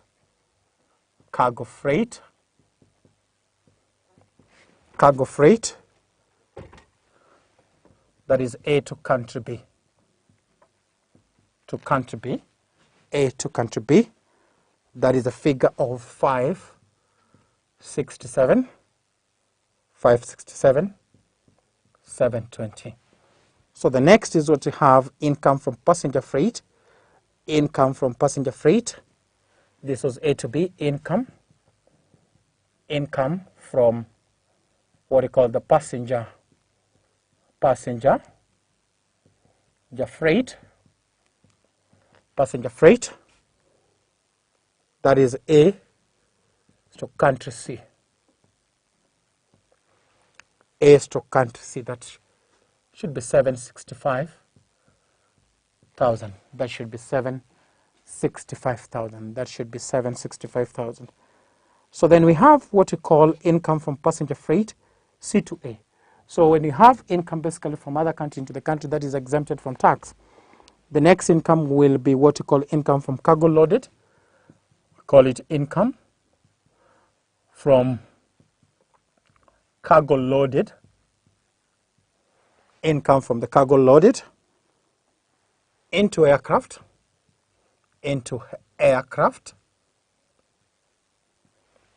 to other routes. Into aircrafts to other routes. That should give us a figure of 630.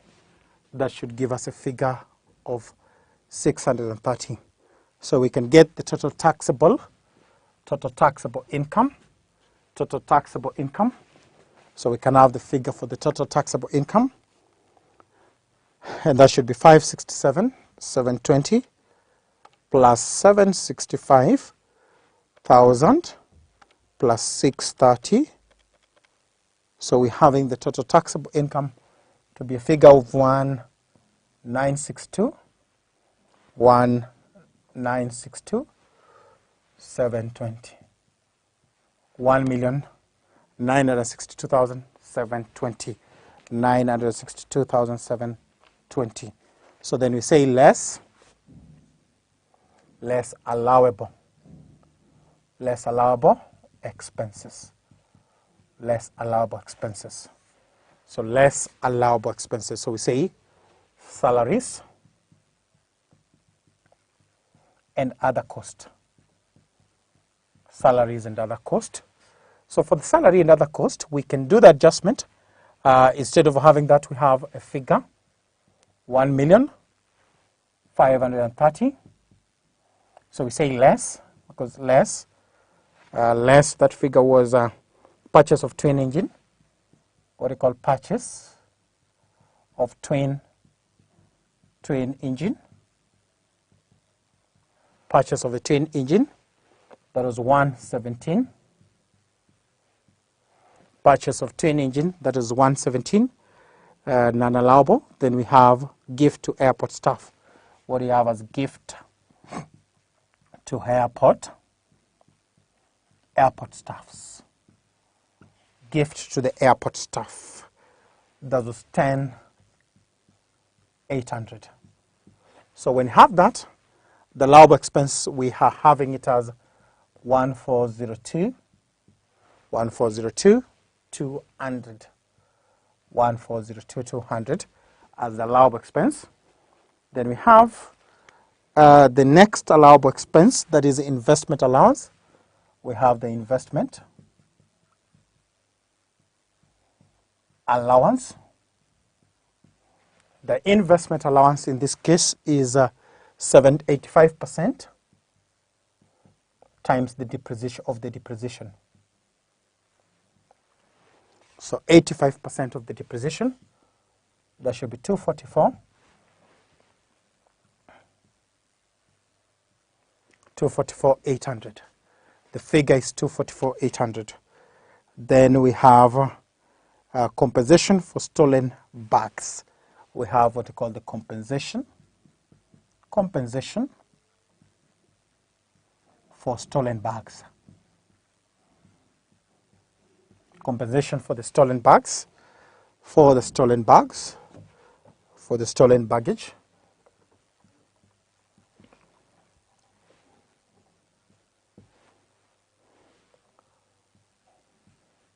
So that should be the figure that we have. That should be that figure that we have. So we get the taxable profit. What you have as taxable profit or loss. So we have the taxable profit or loss. So we can less that 1,962,720, then minus 1402, 200, minus what you have 244, 800, then minus 23,600, minus 23,600. So we have the allowable expense, that is a salary. We've adjusted another cost. These are non-allowable expenses. We have a figure of 1402, 200. With less investment allowance that was agreed at 85%. That should be 244,800 with less compensation for stolen baggage as allowable expense. So we have a figure of 292,120. 292,120. That is the taxable profit, 292,120. So we proceed to the second part. The second part we have been told. Compute tax payable or refundable. So we have the last part, which is tax payable. So tax payable is 30%. Look at the word 30%. 30% of taxable profit. So the taxable profit is times 292,120. 292,120. 292,120. 292,120. So that should be, the concept is 30%. We have that figure. So we have the 292. We have the 292. 30% times 292,120. So that should be 636,000. Remember, this is rounded, so this is the tax payable. But the concept is not basically the answer. The concept is basically 30%. So once the student has that, that should be able to give us the solution for that. That is the second illustration. How do you get to this? This should be this and this. These are the entries. This should be also be the entry points. We have entry and we have that entry. So that should be able to give us taxable profit or loss, which is this figure. Then we get the tax payable, which is 30%. And we have, remember this was rounded to 1,000, so we have 87,636,000. 87,636,000. That is the actual, because this was rounded to 1,000. That is how we basically tackle that question on taxation of hair and sea.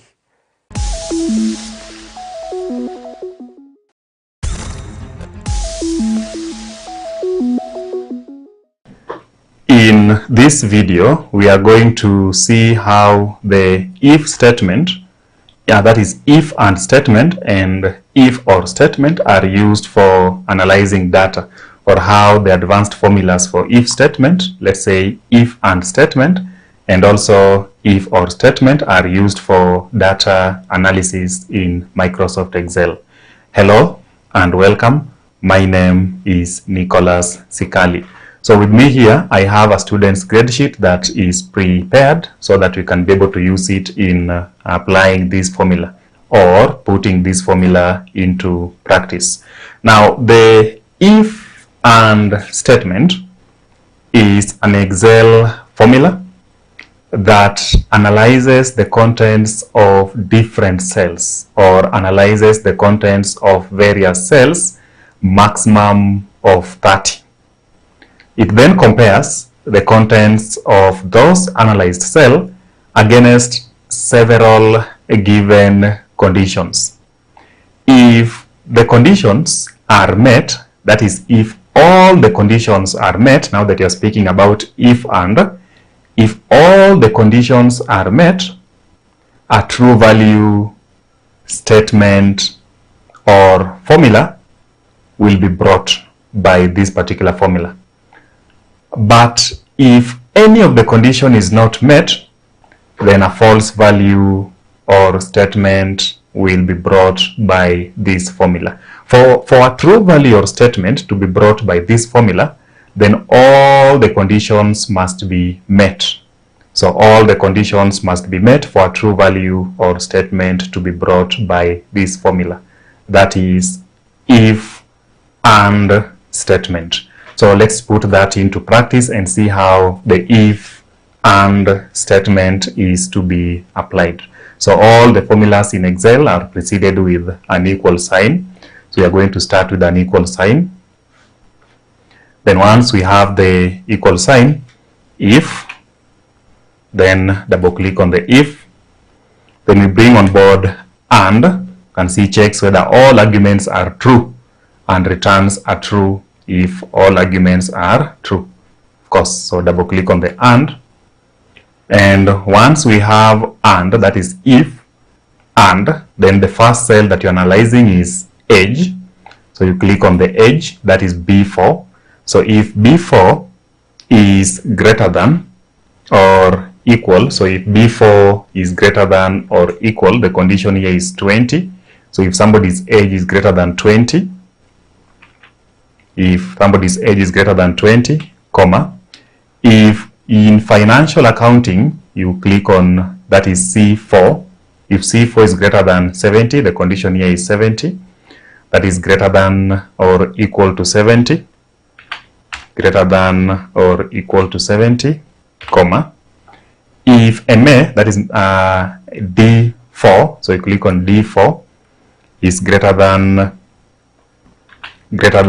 or equal to 72, greater than or equal to 72, comma, if this is now the last one, tax, E4 is greater than or equal to 75, the conditions are here, 75, can see 20 through to 75. Then if all those conditions are met, so you close the bracket, then comma, then if all those conditions are met, then the formula should return a price, and that price will be your age multiplied times 100. It will be your age multiplied times 100. So which means that we'll have to click back on age, then we multiply that with 100. We multiply that with 100. Otherwise, if you don't meet the condition that have been stipulated, if you don't meet any of them, then the formula should return no price. The formula should return no price. So you write no price in those quotations, then you close the bracket to finish it up. So that is how the if and statement is applied. So if all the conditions stipulated are met, the formula should return the student's price as the student's age multiplied times 100. Otherwise, the formula will return no price. Let us see. If you hit enter, there is no price for this particular person because maybe there is a condition that this person did not meet. So looking at that, age Kent met the age but never met this one here, that is financial accounting was to be above 70, so he's not getting the prize. MA he surpassed, tax he also surpassed, so he's not getting the prize because of the mark that is scored in financial accounting. He did not meet the condition of 60 as stipulated by what we have here. So you can see the formula, the way it is written here, if, and all those arguments that have been put in place. If it's to be copied down, let us see what do you get if it is to be copied down. So surprisingly, only one person is getting the prize. This is Julie Jael, who surpassed all the conditions that have been set here. So it's only one person that is going to get the prize here. Anyway, a few can be adjusted, like this one is missing the prize only on the basis of age. So we can adjust the age of Gary to around more than 20, that is 21. If you adjust here from what was there to 21, then it brings now a price of 2,100. That can be seen there. Another person that was closer to getting the prize, another person that was closer to getting the prize is this Paul Henry. So for Paul Henry, it's only because of FA got 58 instead of the required 70. Kent Lewis missed only because of FA, so we can adjust Kent marks to just about there, 71, so that he also gets the prize. The formula changes to now a person getting the prize. There is one here who is not getting the prize because of so many reasons. Maybe Chris Hope. Chris Hope met everything except age and tax. Age and tax here. So for Chris Pop, we can adjust the age to 20. Then you adjust the tax here to tax to 76, so that it brings a prize here. So there are those who are getting prizes and there are those who are not getting prizes out of what we've just done in this formula here. So that's how you analyze using the if and statement. Now, what about the tour? So we want to say that if you meet all the conditions, the formula should return granted. But if you don't meet any, the formula should return denied. So if you meet, it will be granted. If you don't meet any, it will be denied. So again, we want to enter the arguments, equal sign, if, double click on the if, you bring in the and, you double click on the and. So if this is greater than or equal to 20, the condition is 20, comma, if this is greater than 70, comma, if this is greater than, there's something I missed here, is greater than or equal to 72. So I'll be coming back to this place here. It should be greater than or equal to before we proceed.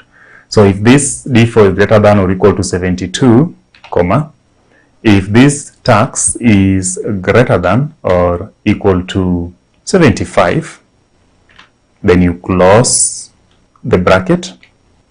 Then if you meet all the conditions, the formula should return granted. The formula should return granted. Anyway, failure to meet a condition, the formula should return denied. The formula should return denied. Then we close the bracket, and that one there is now denied. So if all these things happen, this is granted and this is denied. Then you punch enter. You can review how the formula look like. There. then you enter. Now this one is granted. All the others, let's see what happens to them.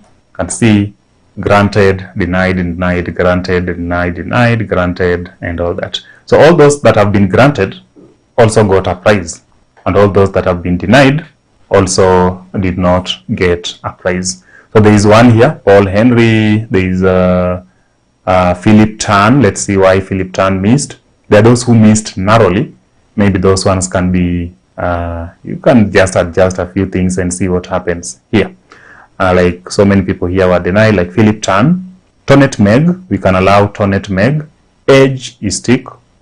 FA, we can say 72 or 3. Then tax, you can say that you're adjusting this to around 8. Then also Tonet will be granted. So it changes immediately as you adjust in your formulas. So prizes, people that are getting prizes, that is 1, 2, 3, 4, and 5. And people that are missing, also the ones that are written no prize are missing to get this.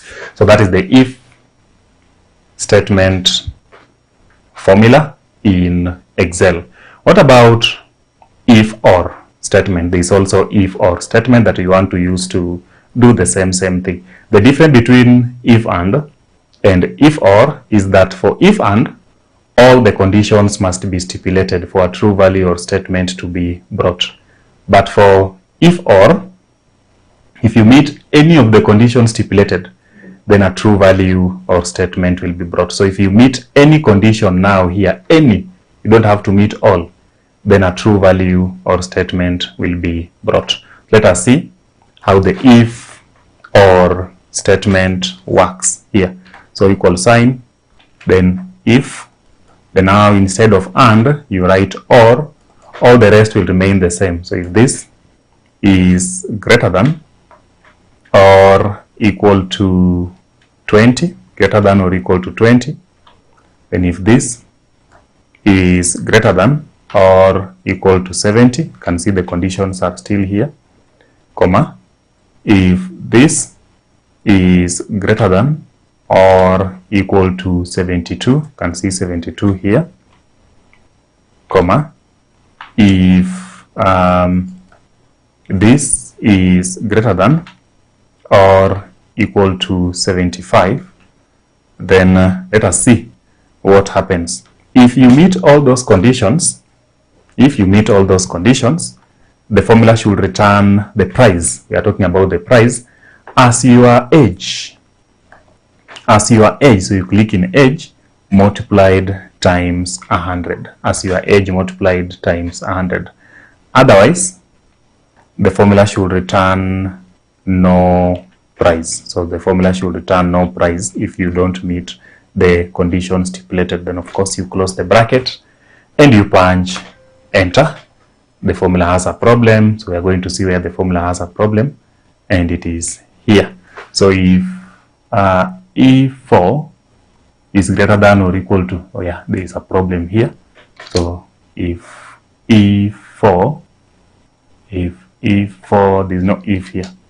So E4 greater than or equal to 75, then we've adjusted the formula, and after that you hit enter. So the first one is getting a price of 3,400, just like the other one. And what if we copy down? Let us see what happens for if or. Now most people are getting. You can see almost everybody is now getting, because at least they have met a condition. It's not like the other one where not all conditions were met. In this case, if you just meet any of the condition, then a true value or statement will be brought by the formula there. Now we can just copy this. You can just copy the formula. So you are copying the formula, then bring it here, then you are pasting the same formula, or back. So you copy the formula, then you enter, then you come here, then you paste the formula so that it comes here. Then you change a few things.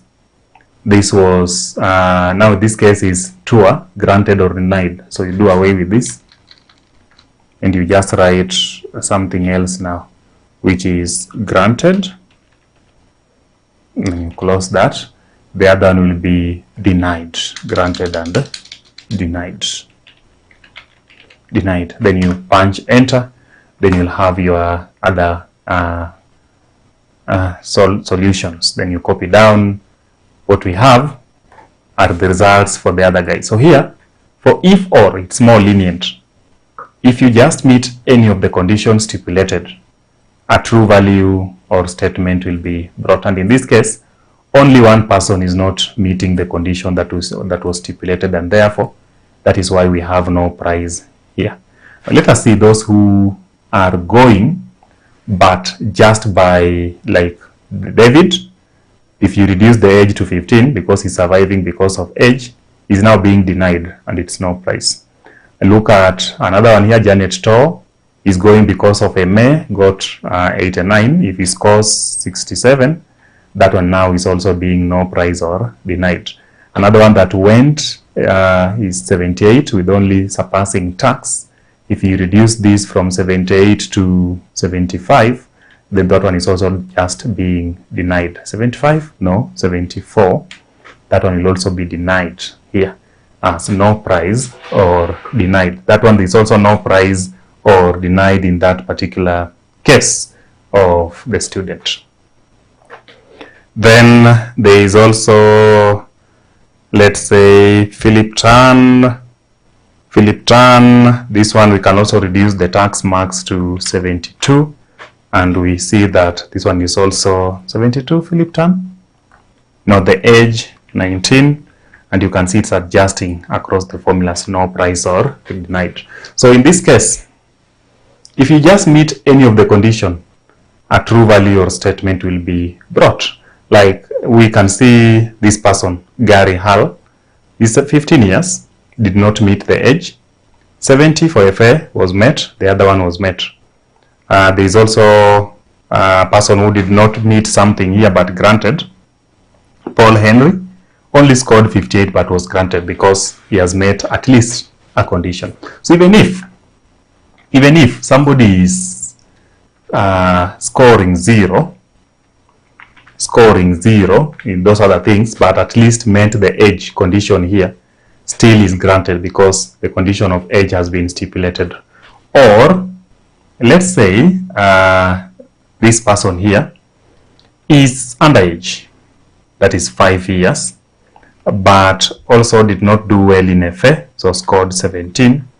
Also did not do well in MA, only scored 23, but scored 19 tax. This person will still be granted on the virtue that he has made it in tax other than those others. So that is how the if and if or statement formulas or Excel formulas are used for analyzing data in an Excel spreadsheet. Thank you, and I hope you enjoyed the sessions of if statements, and you'll be able to do a lot of tasks and assignments and other things that will enable you to improve your skills and knowledge on the if statements.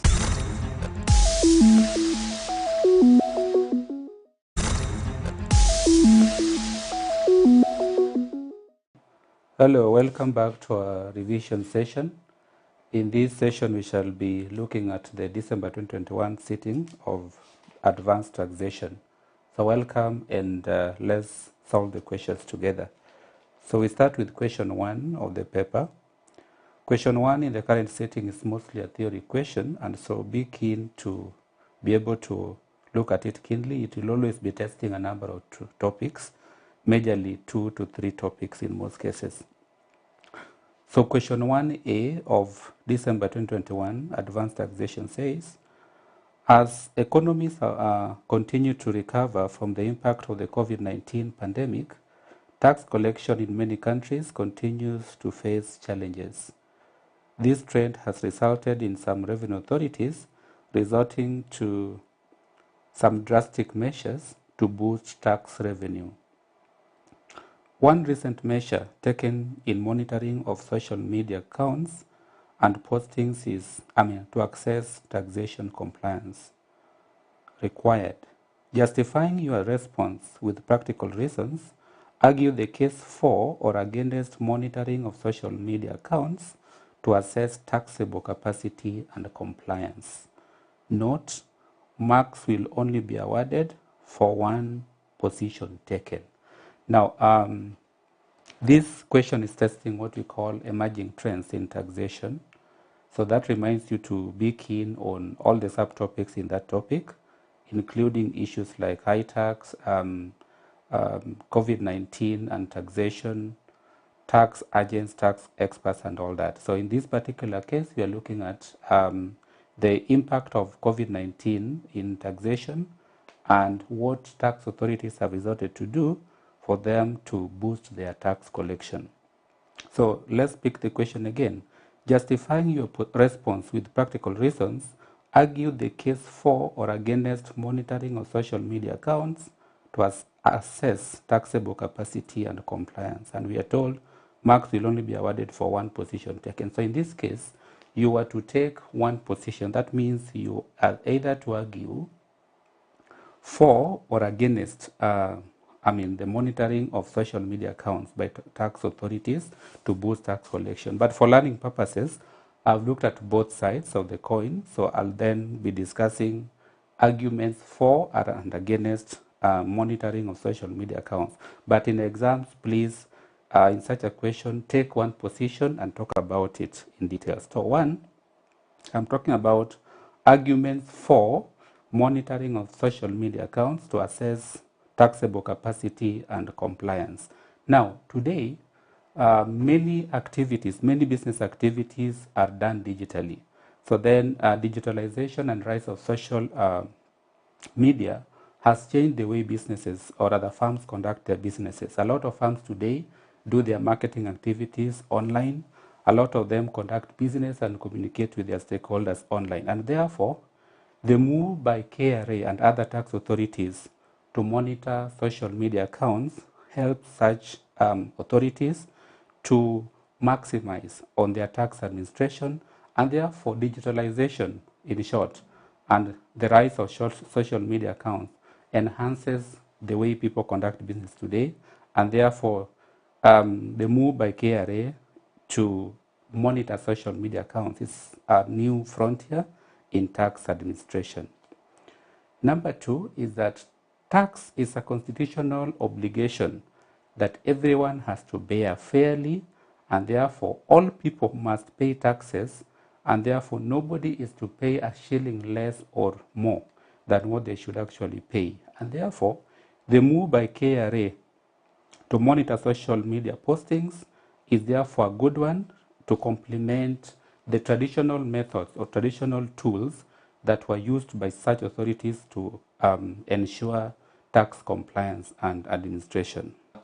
Three is that monitoring of social media accounts supplement what we call lifestyle audit activities, such as wealth declaration by taxpayers, in order to determine whether such taxpayers are tax compliant or not. And through such audits, such authorities, including KRA, have been able to make or rather take enforcement actions against non-compliant taxpayers. In other words, I'm saying that monitoring of such social media accounts supplement or complement lifestyle audits by tax authorities to ensure maximum tax compliant by taxpayers. So those are some of the arguments for. And as I said, I'm looking at both sides of the coin. So the second bit, I'm looking at arguments against social media monitoring by tax authorities. One is that most tax regimes, including Kenya's tax system, is based on what we call self-assessment by taxpayers, founded on honesty and trust, where taxpayers are required to voluntarily disclose information about their incomes to their tax authorities. And therefore, monitoring of social media accounts by tax authorities goes against this trust and voluntary declaration of incomes by taxpayers. Two is that social media monitoring by KRA and other tax authorities goes against what we call freedom of expression through the Constitution, as well as other instruments like the international instruments, such as the Article 19 of the UN Human Rights Convention. For many social media users, their postings and communication through social media is just for fun and for keeping their friends informed about their activities and lives. And so, when KRA and other tax authorities start monitoring such social media accounts, it infringes the the right of expression or the freedom of expression of such taxpayers. 3 is that social media mining by tax authorities, including KRA, may or might punish those who cultivate false image of themselves in the social media or online. In some survey conducted by the British social media users, more than 75% of the people admitted that they were lying about themselves on social media. And that happens in Kenya and all over the world. Many people post information on social media which are not necessarily true about themselves. So today, for example, if I take photos in front of big mansions or big cars every single day and I keep changing them, if I post such on social media, that is not necessarily, may not necessarily be me. And so if KRA uses such information to determine or that to say that I'm not paying taxes as required, then that may not be true. I may end up being punished falsely just because I'm passing information on social media that may not be true about myself. So such as some of the arguments for and against the use of social media, or rather social media mining by KRA and other tax authorities across the world. That is part A of the question. The question is all theory, remember. So I move to part B of the question. It says, a delegation comprising government officials and entrepreneurs from a neighboring countries has visited your country, which is a beneficiary of the African Growth and Opportunity Act, AGOA, to learn more on AGOA and its benefits. A delegation comprising government officials and entrepreneurs from a neighboring country has visited your country, which is a beneficiary of the African Growth and Opportunity Act, AGOA, to learn more on AGOA and its benefits required. Prepare a brief to be presented to the delegation covering the following. Prepare a brief to be presented to the delegation covering the following. 1 is background information on AGOA. 2, conditions to be considered as an AGOA beneficiary country.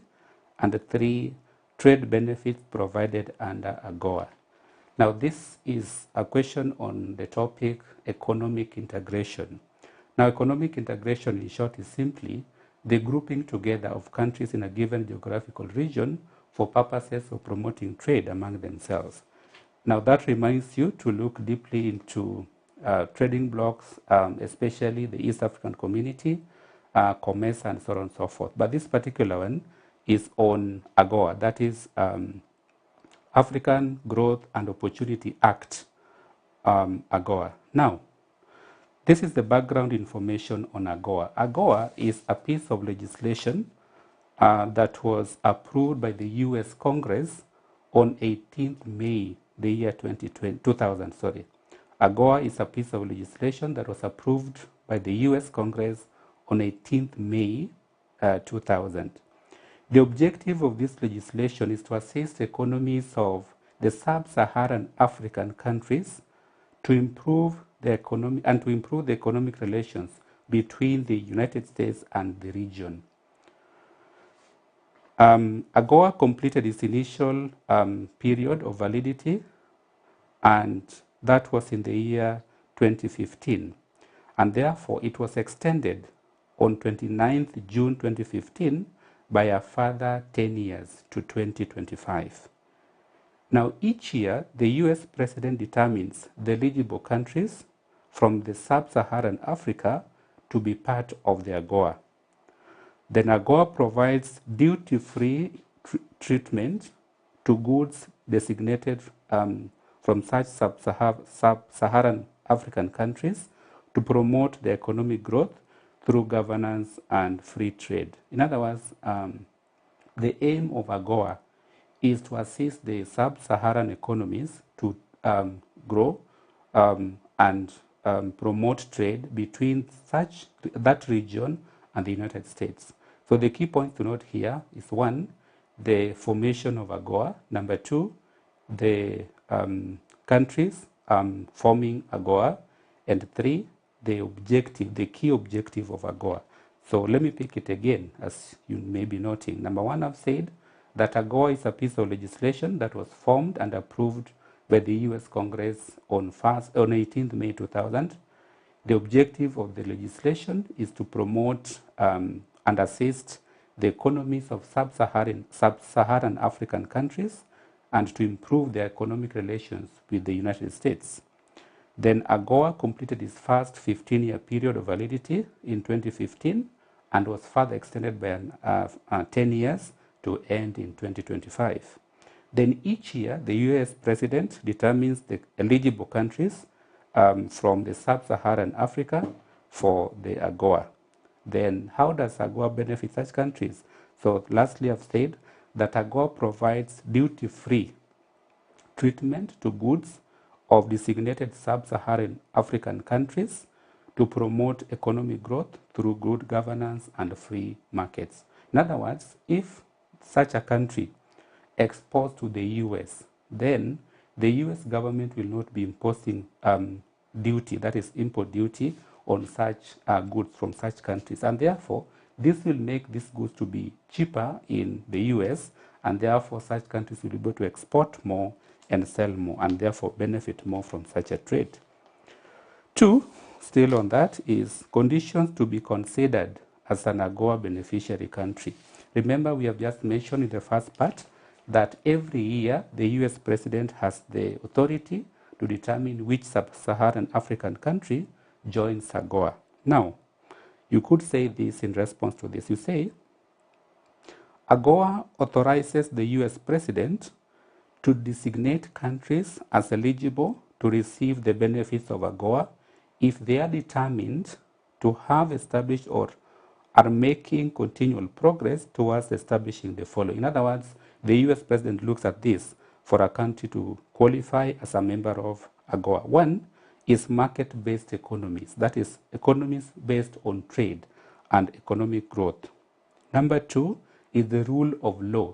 Such countries must be following the rule of law to the letter for purposes of promoting welfare of citizens in such countries.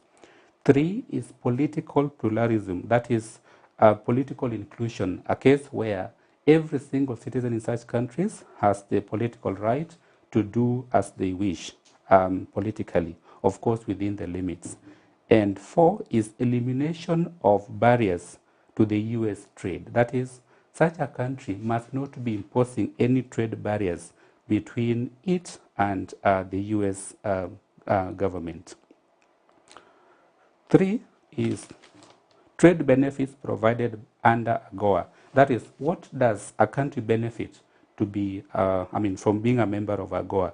So you can say the following are the trade benefits provided under the African Growth and Opportunity Act. 1 is promotion of economic growth, of course through trade or increased trade between the country and the US government. Number 2 is promotion of political reforms. And remember, one of the conditions to be met by a country to qualify as a member of AGOA is political pluralism and the rule of law. And so through AGOA agreement, there is promotion of political reforms in such sub-Saharan African states. 3 is improve US economic relations in the region. Remember, one of the conditions again that must be met by a country to become a member of AGOA is elimination of any barriers to the US trade. And so By eliminating such trade barriers, such countries are able to have improved U.S. economic relations with themselves, which further promotes their economic well-being. That was part B of the question. Part C, still a theory, is saying alternative dispute resolution (ADR) is a method of handling tax disputes outside the judicial process.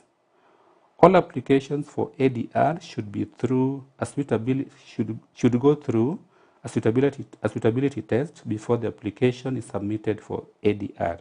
Let me pick that again. Alternative dispute resolution (ADR) is a method of handling tax disputes outside the judicial process. All applications for ADR should go through a suitability test before the application is submitted for ADR. Required: 1. Summarize the disputes that may not be suitable for the ADR mechanism. And 2. Describe the documents that must be submitted to support and facilitate the ADR discussions. Now, this is one of the emerging trends in taxation again, alternative dispute resolution mechanism. Now, as a measure to promote faster delivery of justice by the judicial system in Kenya, the government introduced what we call alternative dispute resolution mechanism, ADR. Now, this is basically any mechanism of solving or resolving tax disputes outside the normal court process, outside the normal legal process. So the question is, part A, summarize the disputes that may not be suitable for ADR mechanism for 3 marks. So you could say this, you could say the following are disputes that may not be suitable for the ADR mechanism. The following are disputes that may not be suitable for the ADR mechanism. This is as per the ADR framework in Kenya. 1 is disputes or suits which involve interest of the public or interest of several persons who are not parties before the court. In other words, ADR mechanism may not be applied in case a party to a dispute is not before the court. In other words, for ADR to be applicable, all the parties involved in such a dispute must be able to present themselves before the court, and if such a dispute involves the interest of the public, then such a dispute cannot be resolved through ADR. Number 2 is election disputes as to public offices. That is, disputes involving election issues that entail election of individuals to public offices, because that again is has public interest in it.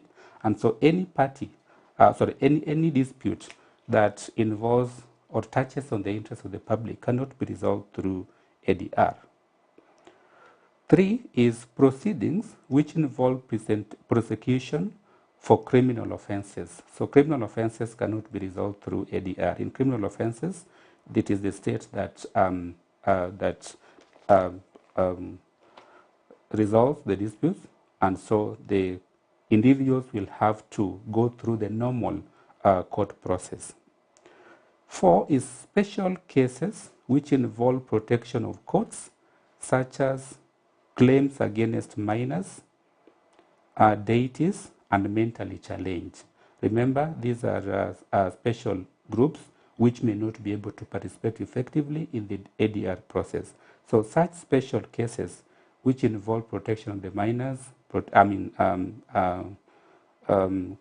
protection of the courts, such as claims against minors, deities, and mentally challenged, must go through the normal court process, facilitated by the government itself. 5 is cases which are related to serious specific allegations of fraud, fabrication of documents, forgery, and even impersonation. So such cases or disputes must go through the normal court process or the normal legal process, and therefore ADR is not applicable in such cases as per the ADR framework in Kenya. Part 2, the same, is asking, describe the documents that must be submitted to support and facilitate the ADR discussions. documents that must be submitted to facilitate and support the ADR discussions. One is a summary of the issues in the dispute, that is, the particular issues which are being disputed in that particular case. So then the parties involved in the dispute must present to the court a summary of such issues that are in dispute. Number two is the relevant assessments, of course, in this case by the legal system. Three is a notice of objection and all documents submitted to the commissioner. If there is any party in the dispute that is objecting any of the issues presented in the dispute, then a notice of such an objection must be submitted to the process. Four is the objection decision, that is, the decision arrived at as a result of the objection. Another one is a settlement proposal with basis in the law as may be appropriate, if any. That is, any proposal by the parties on how to settle the dispute before the ADR process. And lastly, any other documentation as may be required during the ADR discussions. The court may require or order the parties in the dispute to submit any further documentation. So in that case, such documentation become part of the requirement to process and facilitate the ADR process or mechanism. That answers question 1 of the December 2021 paper. Remember, in the current setting, I said question 1 is all theory, and in most cases it will test you on 2 or more topics at the same time. So be keen, especially on the issues of current trends in taxation and any other tax theory. That answers question 1.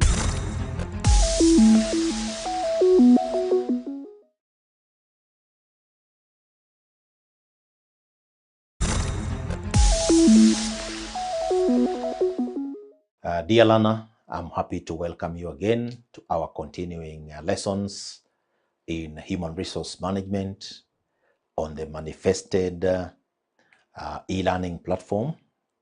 And today we are continuing with our human resource administration topic. And we are going to look at another very interesting area of basics of payroll management. When workers have rendered their services, it is their expectation that they will receive what is due to them. And in that context, we are going to look at now basics of payroll management. And what is understood by payroll management? Payroll management is the administration and processing of wages,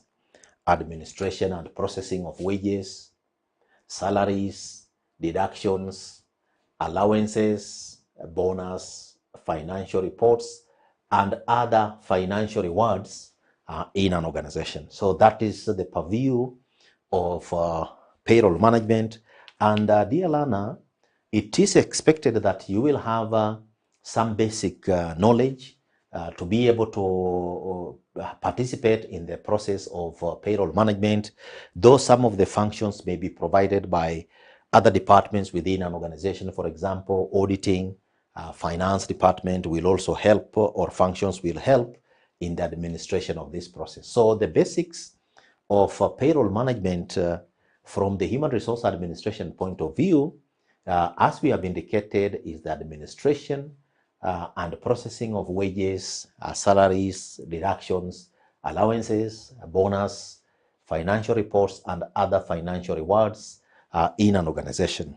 So to be able to realize the objectives of the lesson for today, we are going to look at importance of payroll management. We will also have a look at stages in payroll processing. We will also look at methods of payroll management, modes of payment, advantages of payroll management software. And our first area is importance of payroll management. Importance of payroll management. Importance of payroll management. So why is payroll management important? As we have just indicated, when employees render their services, they expect to be paid, and an organization also has to put in place mechanisms of how it can pay employees, how it can plan for these payments and so on. So the importance of payroll management is central in any given organization. And the first one is payroll management helps an organization, number one, adherence to statutory obligations. So an organization is expected to have some statutory compliance requirements, for example, in the area of, let's say, taxation and so on. Then number two, implementation of a remuneration strategy. Now, an organization sets out to be able to reward or maybe compensate its employees based on their input in terms of an organization. So payroll management is important to ensure that an organization is able to implement its remuneration strategy the way it has set out. Then provision, why payroll management is important, provision of detailed information to employees. So employees may be interested in knowing that they have worked for a given period of time. So how have they been paid? What are the components and the details of their maybe pay or wage? So payroll management is important so that employees can be provided with the detailed information regarding how they have been paid, what they have been paid, and so on.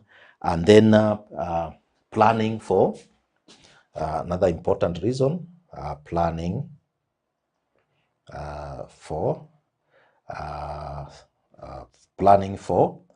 payroll management, and funding. So once a payroll, for example, a payroll has been computed, an organization can be able to know that during a given period of time, then the projected payment is going to be, for example, 1 million shillings, 2 million shillings. So that process of planning to be able to maybe set aside the funding is important so that payroll management can make a projection. Maybe in the month of January, we expect to pay this. In the month of February, we expect to pay this. In the month of maybe June, we expect to pay this. So that projected arrangement helps in relation of that particular payroll process. Then there is also the issue of effecting checkoffs. For example, an organization may be, for example, deducting NHIF deductions from workers' pay, NSSF from workers' pay, and also income tax. So through payroll management, an organization is able to now effect these checkoffs. For example, the NHIF is deducted from workers, it is deducted from employees. And then there is also the question of making disbursements. So payroll is important to help an organization make disbursements. For example, you have union dues, you have cooperative maybe deductions, cooperative deductions, or maybe bank obligations. Employees may have some obligations and maybe standing orders with the banks and so on. So the payroll management helps an organization to ensure they can be able to provide these particular services as required. So basically, Lana, those are some of the areas in which an organization finds it important to manage the payroll or effect payroll management processes. Then we can have a look at now a very important area, stages in payroll processing. Stages in payroll processing. Stages in payroll processing. Stages in payroll processing. Now, what is meant by stages in payroll processing? So these could be steps. An organization may not take all the steps, but there could be steps through which an organization is able to process its payroll in relation to its employees. So what are some of the steps that, or the stages that an organization may go through? So the first one, dear learner, is obtaining primary data. Obtaining primary data. Now, this primary data may, for example, be employee details, employee details, employee grades, scales that these employees are supposed to be paid at. So the first stage would be, before any payroll is done, the people responsible for payroll management, if it's HR or finance, obtain the primary data.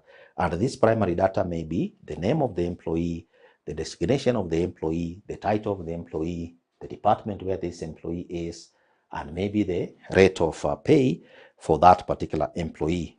Then there is the issue of ascertaining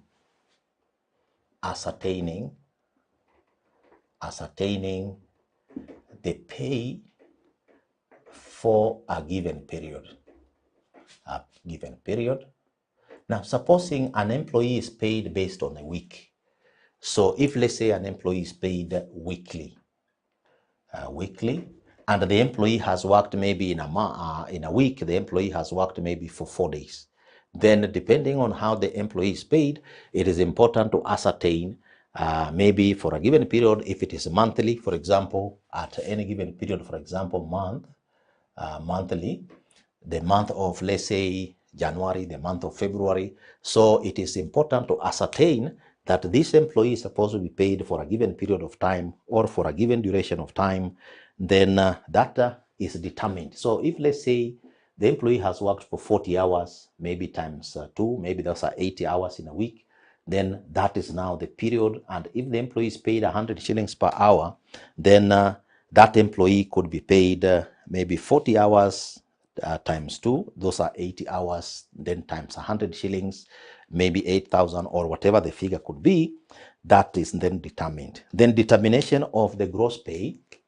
So the third one would be determination of the gross pay. Gross pay. So this now then means if the employee has, for example, worked and is supposed to be paid 10,000 shillings, for example, plus a house allowance of maybe, plus a house allowance of maybe 5,000, then this employee is supposed to be paid a gross pay of, say, 15,000 shillings. This is just a working example. So during that period of time, the employee is supposed to be paid a gross. That is now the house allowance, maybe plus the basic pay or the piece rate that the worker has put in. So the determination of gross pay, once you have ascertained the pay and also obtained the details, the determination of the gross pay becomes now the next stage. Then there is the element of computing taxable pay. Computing taxable pay. So depending on the pay scales, if let's say the employee is supposed to be paid the 15,000 shillings, then it means if that employee is subject to taxation, then that particular employee, the taxable pay could be that 15,000. So computing now what the gross earnings are, you have the basic pay plus allowances, maybe plus whatever the employees be given and so on. So you determine what is the gross pay, or maybe what is the taxable pay, and then determination of total deductions. After that has been done, determination of total deductions. We have given an example, for example, NHIF, NSSF, pay, and maybe cooperative. So maybe NHIF could be maybe 1,000 shillings. NSSF could be 400 shillings. Pay could be maybe, for example, maybe 2,000 shillings. Cooperative deductions could be 2,000. So determination of total deductions. So once an organization has now computed the total deductions, then there is the issue of computation of total, computation of net pay. So the net pay is derived when you look at the gross pay. So this one is determined by gross pay less total deductions. And then this could be used to determine the net pay that this employee is supposed to be, for example, provided within that particular period. So once that computation has been done, then number 7, auditing of the payroll. So the payroll is taken through an audit process where if an organization has an internal auditor or an external auditor, it is subjected to that auditing process, so that whoever has to audit has to check whether whatever has been given, the number of employees and so on, is sufficient. Then the next step is to obtain authority, to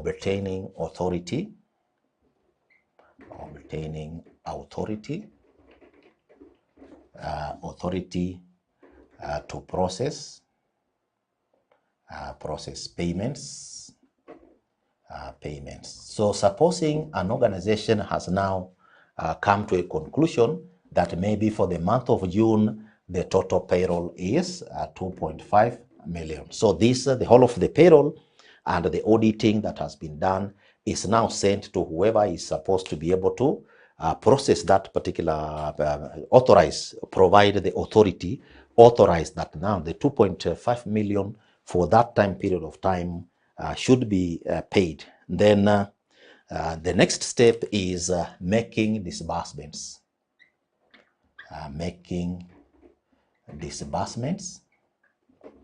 So disbursements now mean, if let's say the policy of the organization says payroll pay should be effected by, say, 26th of the month.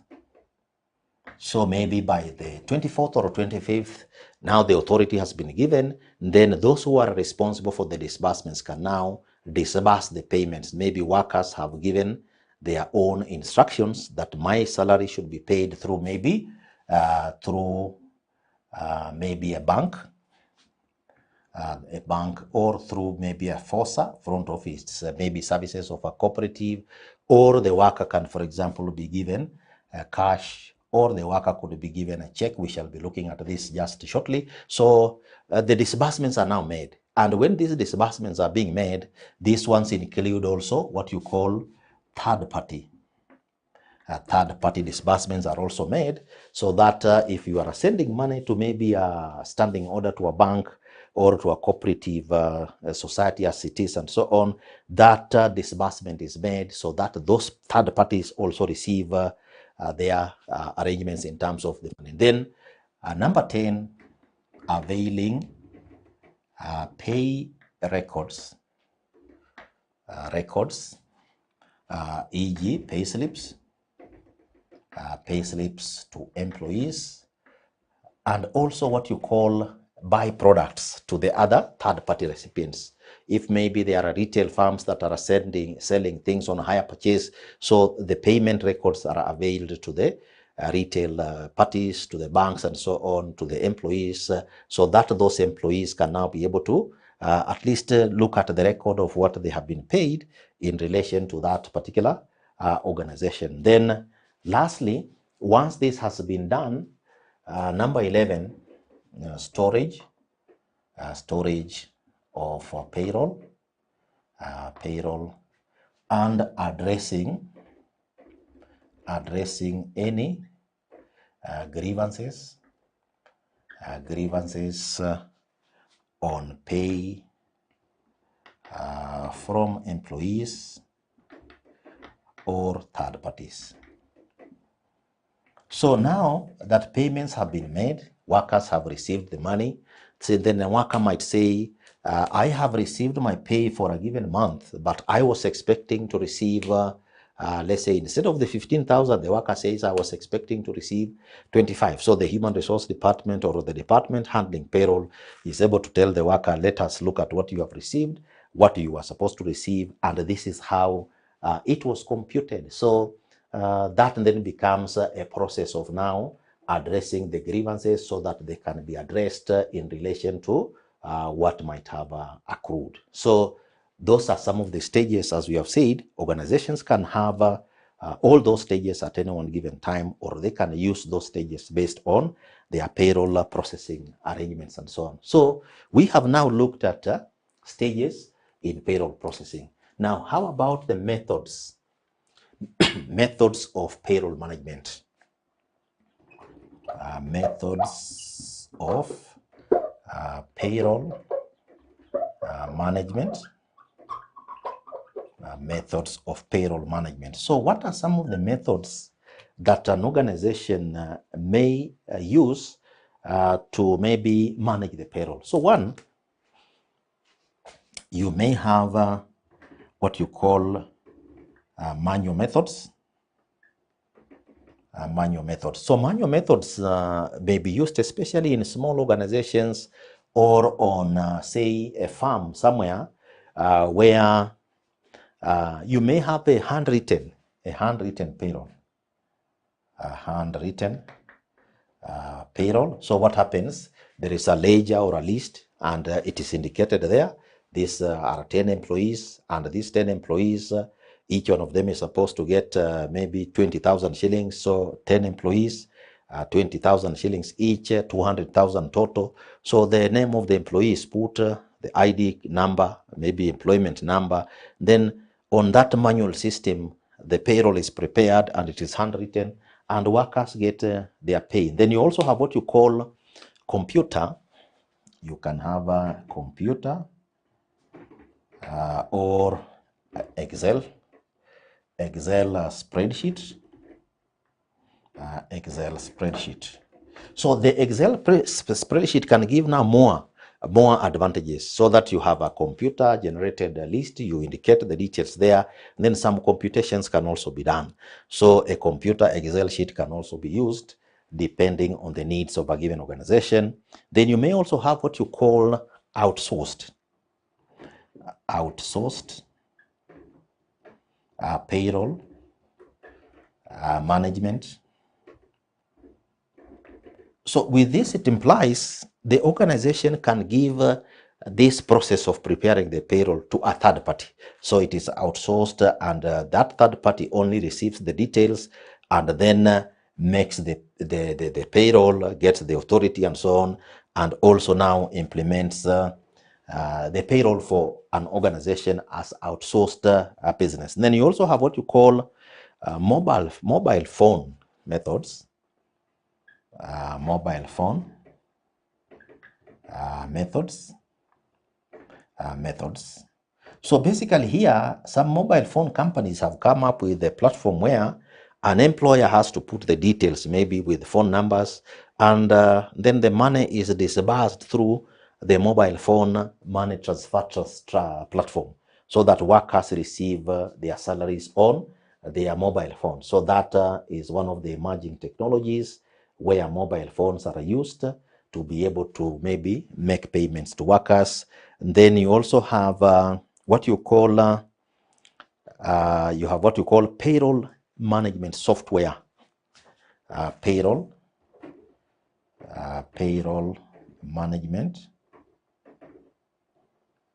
software, payroll management software. So here, you may have a system that is within the human resource management integrated system where the payroll is part of the organization-wide integrated process, and payroll is just one of the areas where now an organization is making use of that. So those, Lana, are some of the methods through which an organization may be able to manage its payroll activities.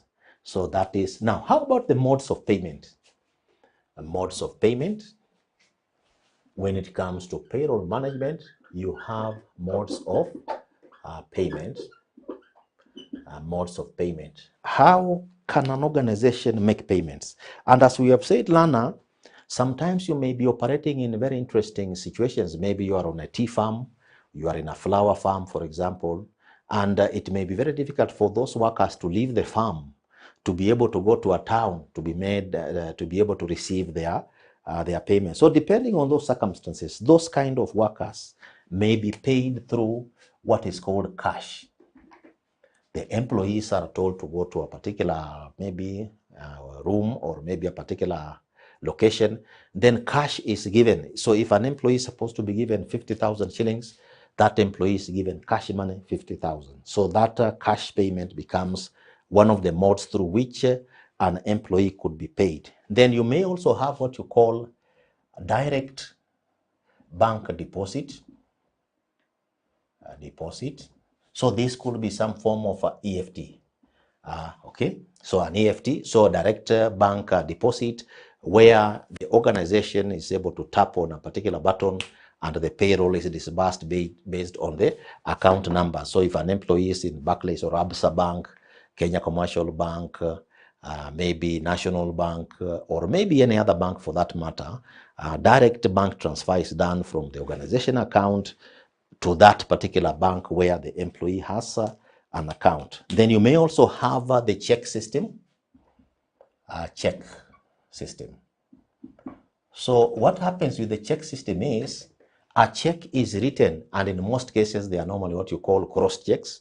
A check is written in the name of the employee, then the employee picks that particular check and maybe takes it to maybe the bank, and then banks it in their bank account, and then they are able to receive their payment and so on. Then some organizations may also have what you call money, mobile phone, mobile money transfer,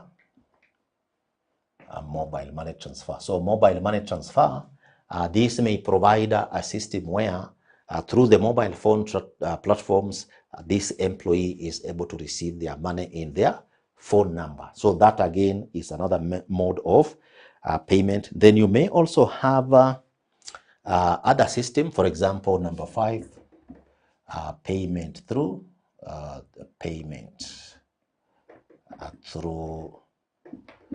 front office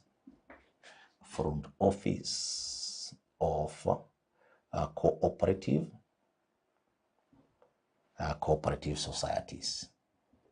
So some cooperative society have what you call front office operations. So employees may come and say, we have opened a bank account or maybe a front office payment service with a cooperative society.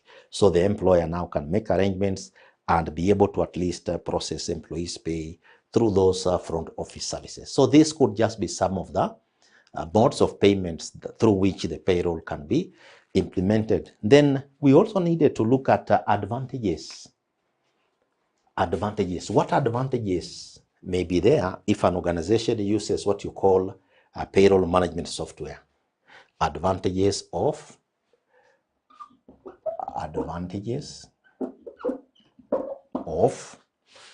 payroll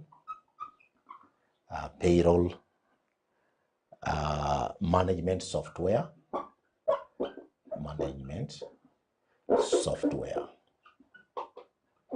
Advantages of payroll management software. So with the advancements in computer systems, the payroll area has also not been left behind, and we talked about human resource management information systems. Now, what would be the advantages if an organization uses a management software to manage its payroll. So one of the things that can be very useful here is statutory compliance. And the first one, an example for that is income tax returns. So normally workers are expected to fill Kenya Revenue Authority forms, for example, in Kenya. So that statutory compliance, the employer is able to generate the required information in relation to the tax records and be able to comply with the tax requirements according to the government regulations and so on. Then there is the issue of faster processing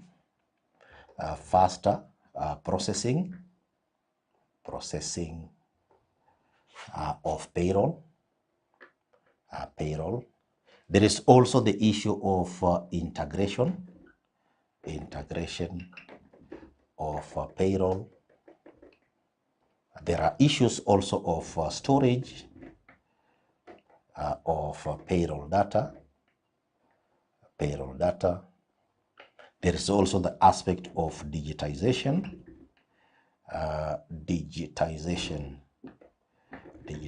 Digitization of payroll. So here, for example, as we have indicated, workers can have what you call a self-service. Workers can be able to query the payroll and be able to get some services and so on. Then next, you have security controls. If you have a software, those managing the payroll can basically be able to have passwords to that particular payroll system, and that one makes it possible. Then there is also the issue of generation of payroll reports. There is also the issue of electronic transfer of payments. An organization can also be able to minimize fraud related to payrolls. Because you can imagine, dear learner, if you are making cash payments to workers, you may be paying people you may not even be able to know. But if you have a payroll system that has a management software, then workers will be expected to maybe receive this money through their bank accounts. And that way you can be able to track and minimize what happens in relation to these particular arrangements and so on. Then there is also the issue of backups in data, and also cloud computing. So these ones are things that can be possible with a payroll management software. So dear learner, you can see the issue of payroll management is very sensitive. And if it is not done very carefully, it can also create a lot of challenges for an organization, and an organization may also lose a lot of resources and time. So in today's lesson, learner, we have looked at the basics of payroll management, and we have indicated that payroll management is the administration and processing of wages, salaries, deductions, allowances, bonus, financial reports, and other financial rewards in an organization. And we indicated that we will look at 5 areas, and these areas we indicated, and we have looked at them. Importance of payroll management, which we have looked at. We have also looked at stages in payroll processing. We have also looked at methods of payroll management, modes of payment, and advantages of payroll management software. And when we indicated the importance of payroll management, dear learner, we have discussed that it is important for payroll to be managed because 1, it helps in adherence to statutory obligations. 2, implementation of a remuneration strategy that an organization may have. Then 3, provision of detailed information to employees, like on their payslips. Then 4, effecting checkoffs maybe to third parties like NHIF, NSSF, Kenya Revenue Authority for income tax. Then 6, making disbursements, for example, for union dues, cooperative societies, banks, and other third parties. Then we went ahead and looked at the stages in payroll processing, where, dear learner, we have indicated that these stages may not apply at all times in an organization, but there are some of the major stages in payroll processing. And we have said, number 1, in processing a payroll, number 1, there is the step for obtaining primary data, like employee details, then ascertaining the pay for a given period of time, which may be weekly or monthly, and then determination of the gross pay due to an individual worker, then ultimately all the workers, then computation of taxable payment or income for that period. Then number 5, determination of total deductions for that period of time. Then number 6, computation of net pay. Number 7, auditing of the payroll. Number 8, obtaining authority to process payments. Number 9, making disbursements. Number 10, availing pay records to workers like pay slips, and also byproducts to third-party payroll stakeholders. And number 11, storage of payroll and addressing any grievances that may accrue as a result of the payroll payment. Then, dear learner, we proceeded and we have also looked at the methods of payroll management, and we have indicated that the payroll can be done manually. It could be handwritten, number 1.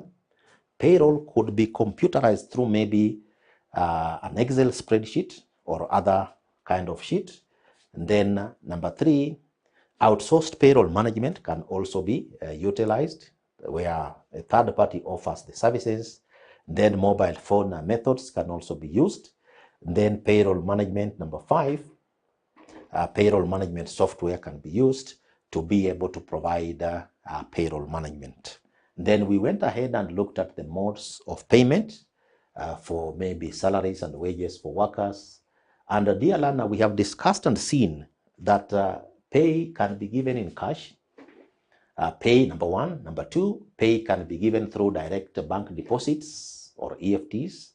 Number 3, a check system can be used. Number 4, mobile money transfer. And number 5, through maybe payment for front office services in cooperative societies, as workers may elect. Then we have also now looked at the advantages of payroll management software. And we have said, number 1, it helps in statutory compliance like income tax. Number 2, faster processing of payroll is possible with payroll management software. Number 3, integration of payroll in the activities of the entire organization. And number 4, storage of payroll data is possible in payroll management software. Number 5, digitization of the payroll where workers can access self-services. Number 6, in entrenching security controls in the payroll is possible with the payroll management software, where passwords can be given to those who are operating, and then generation of payroll reports is also possible. Number 8, electronic transfer of for payments. And number 9, minimizing fraud related to the payroll. And number 10, where a payroll management software is used, there could be backups in terms of data and cloud computing options. So, dear learner, this has been a very interesting lesson or topic on a very interesting lesson on basics of payroll management. And before we finalize, it is important that you take down your assignment, discuss the importance of payroll management. Your assignment for today, discuss the importance of payroll management.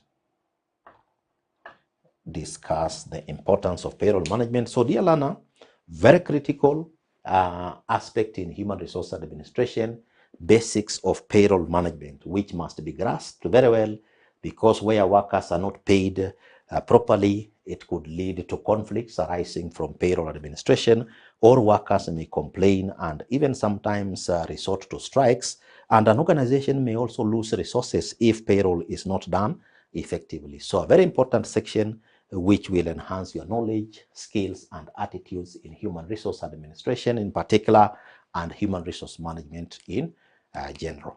So thank you very much for being attentive. We hope to see you in our next lesson.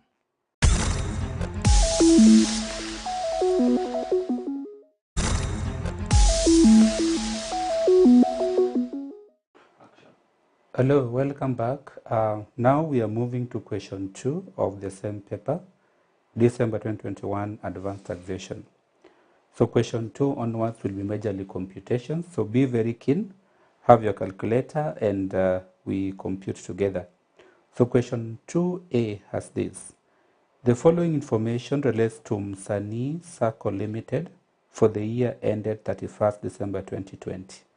The following information relates to Msanii Sacco Limited for the year ended 31st December 2020. So we have an income statement for the year ended 31st December 2020. So be keen on the individual items. 1, we have interest from members' loans of 16.2 million shillings. 2, interest from treasury bills of 3.2 million shillings. 3, interest from government infrastructure bonds of 5 years of 1.8 million shillings. Next is interest from ABA Bank of 1.5 million, rental income of 3.2 million, dividends from Azao Sacco of 1 million, and dividends from SOPA Cooperative Limited of 600,000. Total income is 27.5 million shillings. Expenditure. 1, we have office expenses of 5.6 million shillings, general expenses of 1.4 million shillings, credit loss, that is bad debts, of 60,000 shillings, and repairs of rental property of 1.3 million shillings. Total expenses of 8.36 million shillings, giving a net profit of 19.14 million shillings. Additional information. 1, office expenses include 1, salaries to SACCO employees of 1.2 million, 2, salary to the caretaker of rental property of 200,000, and 3, purchase of office computers of 400,000 shillings. Now, let's analyze this together. 1, we are told of salaries to SACCO employees of 1.2. 2 is salary to caretaker of rental property of 200,000. Remember, one of the incomes up there is rental income of 3.2 million shillings.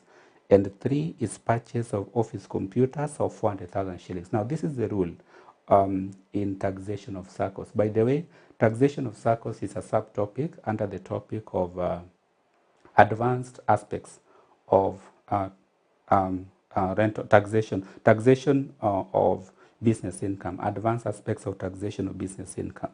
So one of the organizations we have to study under that is SACCOs, taxation of SACCOs.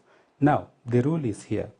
Section 15 of ITA is Income Tax Act, is not applicable in taxation of SACCOs. That means when determining the taxable income of a SACCO, no expenses are allowable against such income, except what we call expenses on non-mutual transactions. Now, a mutual transaction in taxation of SACCOs is simply a transaction between a SACCO and its members. Now, one is that mutual income, that is income generated from the members of the SACCO, will not be taxable on the SACCO. But further to that is that Section 15 of ITA. Section 15 of ITA is about allowable expenses. But in taxation of SACCOs, there are no expenses allowable against the income of a SACCO, except what we call expenses on non-mutual transactions. Like in this case, the SACCO has what we call rental income, meaning the SACCO has rental property, from which it earns rental income. Now, if the SACCO had incurred any expenses on this, such will be allowable. But any other expenses will not be applicable in taxation of such a SACCO. And therefore, from the list provided in Note 1, that is 1, salaries to SACCO employees, that will not be applicable because of the rule I've talked about. 2 is salary to the caretaker of the rental property. That will be applicable, but under the rental income. So what we shall do is simple. We shall determine what we call taxable rental income, and that is what we shall include as the taxable rental income of the SACCO. Purchase of computers is disallowable because of 2 reasons. Number 1, it is a capital expenditure. Number 2, I've said that Section 15 of ITA is not applicable in taxation of SACCOs. 2, general expenses include depreciation of 484,000 shillings and non-performing loans to members of 620,000 shillings which were written off. The same rule applies here, that Section 15 of ITA is not applicable in taxation of SACCOs. 3 is corporate tax rate during the year was 25%. That is the rate of tax for the SACCO was 25%. Please, in exams, don't assume the rate. Be keen. If you're given a particular corporate tax rate, use exactly that. Don't assume in all cases. Required. 1, adjusted taxable profit or loss for the year ended 31st December 2020, and we are given a hint to start with the reported profit. That means we use the net profit approach and not the gross profit approach. 2 is tax liability for the year ended 31st December 2020. So let's begin and do it together. Remember, we have been told to start with the reported profit, meaning we are using the net profit approach. So what are the steps? Number 1, we start with the reported net profit. Then 2, we add back 3 items if they are there. 1, we add back any disallowable expenses which have been deducted according to the statement provided. Number 2, we add back any taxable incomes which have been omitted as the information provided. And then number 3, we also add back any items which may be understating the reported income or the reported profits. Then we move to the third step, that is we deduct 3 items again. 1, we deduct any non-taxable incomes which may have been taxed according to the statement provided. We also deduct any allowable expenses which may have not been deducted according to the statement provided. And 3, we also deduct any items overstating the reported income. So we simply start with the reported profit, then we identify each of those items one by one so that we arrive at the adjusted taxable income. So we start, we say, that is question 2A. So we have what we call Msani SACCO Limited. We are working out taxable income computation for the year ended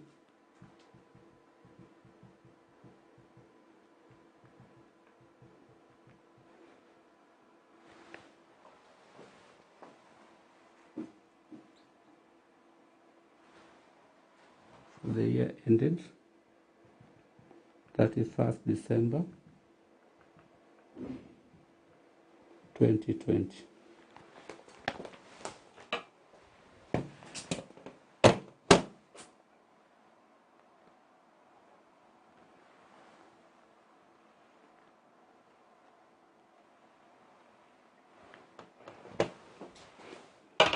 We can have 2 columns to even our work, and we can mark them in thousands. So we start with the reported profit, which is 19.14 million. So we say here reported profit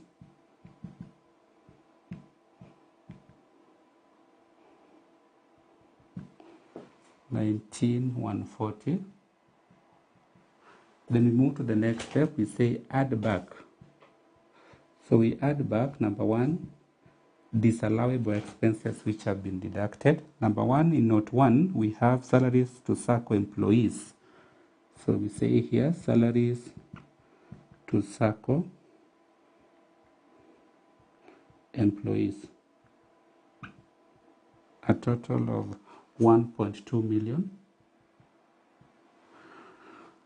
2, we have salary to the caretaker of the rental property. That is allowable, so we don't add it back. 2, 3, we have purchase of office computers at 400,000 shillings. But then total office expenses is 5.6 million shillings. But so far, we have only added back 1.2 million and 400,000. That is 1.6 million. Then the salary to the caretaker of rental property is 200,000. So we do it like this.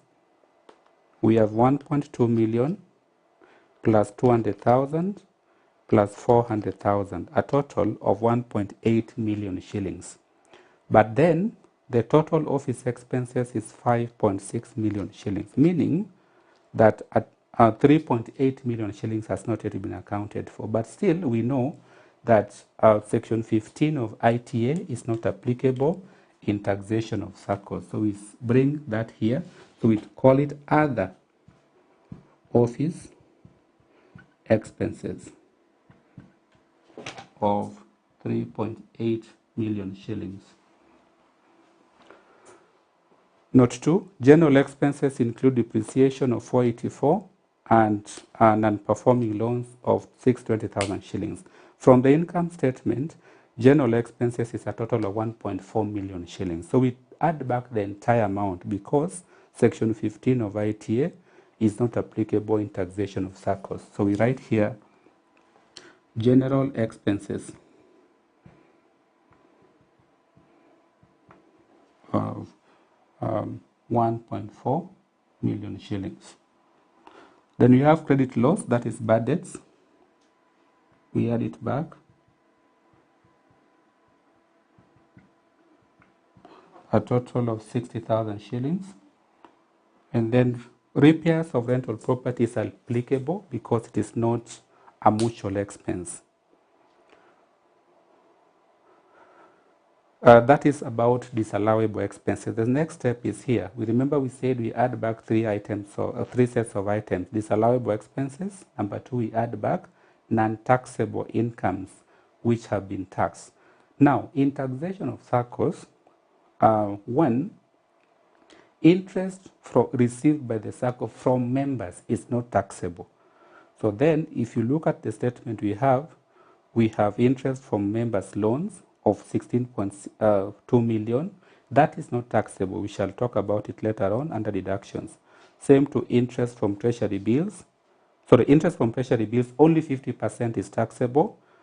In other words, I'm saying interest income from non-members, we only tax 50% of the gross amount. Gross amount in this case means before withholding taxes deducted.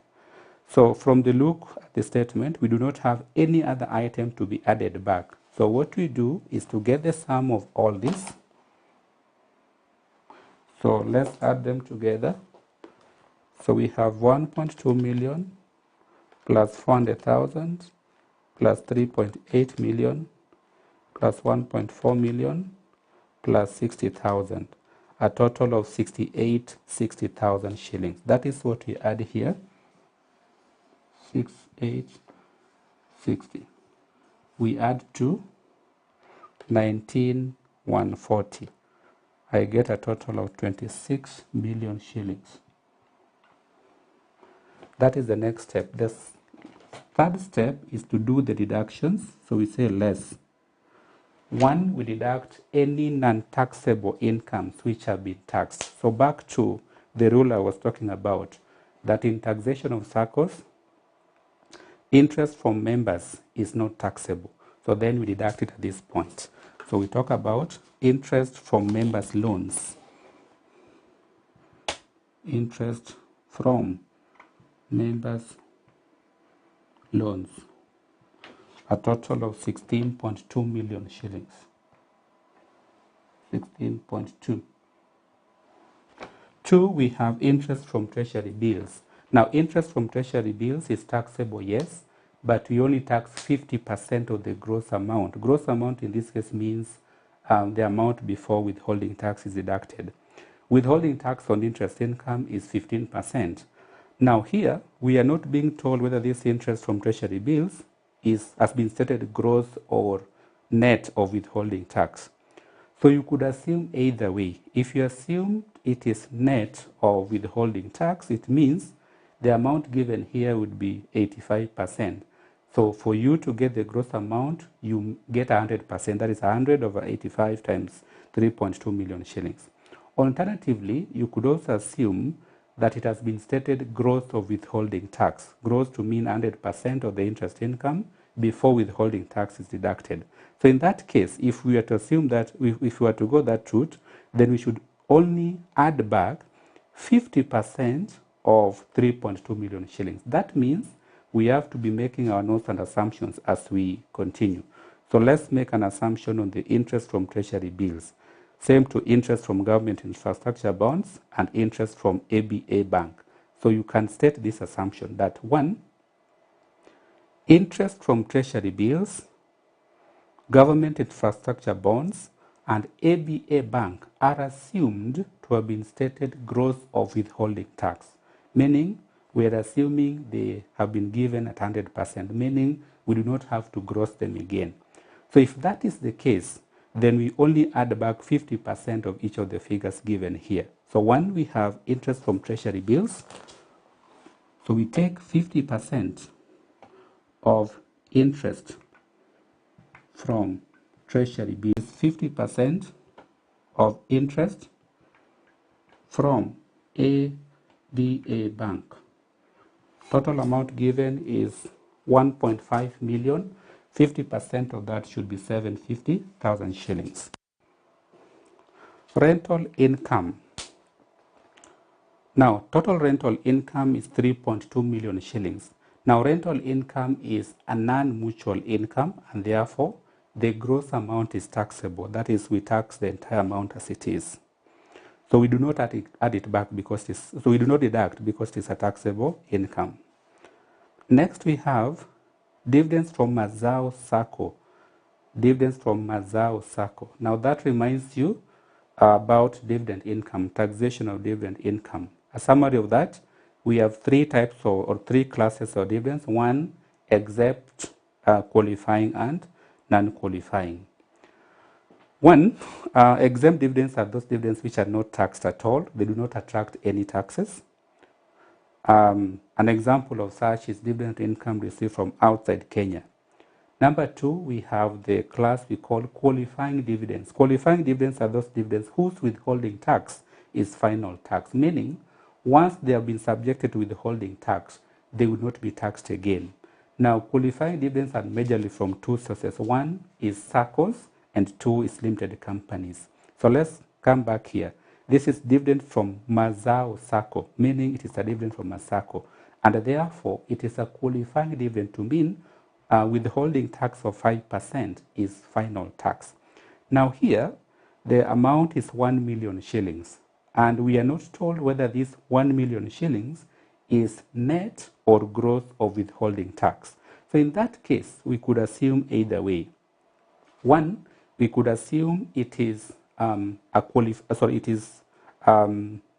net of withholding tax. If it is net of withholding tax, it means the withholding tax deducted is already final tax. So then it means this 1 million shillings given here will not be taxed again. 2, we could assume that it has been stated gross of withholding tax. If it is gross of withholding tax, it would be the 1 million shillings here given here would be taxable. So depending on your assumption, you could go either way. If we were to pick on the first assumption that the dividends from Mazao Sacco is assumed to have been stated net of withholding tax, then it means we would deduct it at this point. So if that is the case, we have to deduct it. So we say I can continue from here for purposes of clarity. So we write here dividends from Mazao Sacco. So it means we are assuming this is net of withholding tax. So you have to write that assumption very clearly. So let me state it clearly. You can say dividends from Mazao Sacco is assumed to have been stated net of withholding tax. So that would mean the amount given here is not taxable again. The last income given there is dividends from SOPA Cooperative Society Limited. Dividends from SOPA Cooperative Limited. That reminds you again about types of dividends. So I had explained two of them: exempt dividends, qualifying and non-qualifying dividends. Now, non-qualifying dividends are simply those dividends whose withholding tax is not final tax, meaning they are subjected to taxation beyond withholding tax of 5%. Now, these non-qualifying dividends are majorly from primary and secondary cooperative societies. So let's come back here. This is dividends from SOPA Cooperative Limited, meaning this is a non-qualifying dividend, to mean it should be taxed beyond withholding tax. The amount given here is 600,000 shillings, and we are not told whether this 600,000 shillings is net or gross of withholding tax. So depending on your assumption, you could either deduct this or have it taxed. So let's understand the first assumption. If we assume that this 600,000 shillings is gross of withholding tax, it means it would be taxed the way it is. That is 600,000 shillings. 2, if you assume that it is net of withholding tax, it means you would have to get the gross amount. That means we would do 100%, 100 over 95 times 600,000 shillings. Then we tax the amount. So assuming we are going by the first assumption that this 600,000 shillings is gross of withholding tax, then we would tax the 600,000 as it is. So that means we would write the assumption like this. You can say the dividends from SOPA Cooperative Limited is assumed to have been stated gross of withholding tax, meaning the 600,000 is the entire amount earned by the SACCO as dividends. So that means we would tax it. And so we do not deduct it at this point because the amount is taxable as it is. So then we would get the sum of all this because there is nothing else to be deducted. So let's add together keenly. We have 16,200 plus 1,600 plus 900 plus 750 plus 1,000. A total of 24,50,000. We write that here, 20,450,000. We deduct that from 26 million, and I'm getting 5,550,000. So we call this adjusted taxable income. And in that case, we have answered part 1 of question 2A. That was asking adjusted taxable profit or loss for the year ended 31st December 2020. You can call it adjusted profit or adjusted income. Part 2, still on that, is tax liability for the year ended 31st December 2020. So in this case, we use the corporate tax rate given and the adjusted taxable income. So we do it like this. We say tax liability. So we say gross tax liability. Gross tax liability is equals to 25%, that is the corporate tax given, times the adjusted taxable income, which we have found to be 5.55 million shillings. So we do that. 25% of that is 13 million, sorry, let me pick it again. It is 25%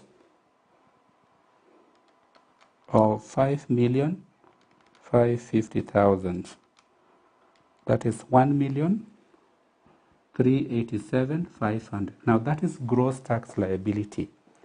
If we had assumed that any of these taxable incomes had been taxed net of withholding tax, we would deduct the withholding taxes already paid at this point.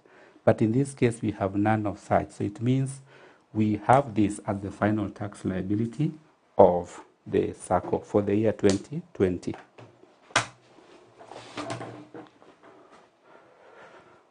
That is part A of the question. We move to part B of the same question, that is question 2. We follow it keenly, word by word. It says,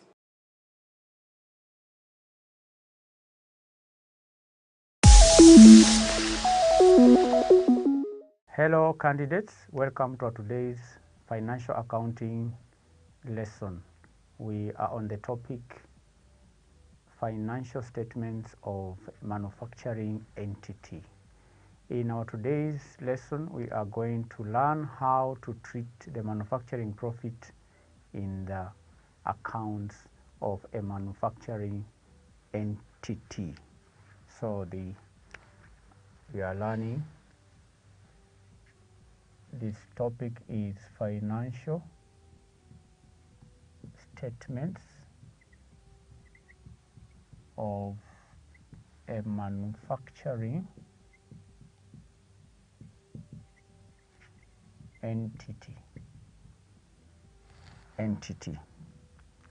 And today we will be learning how to treat the manufacturing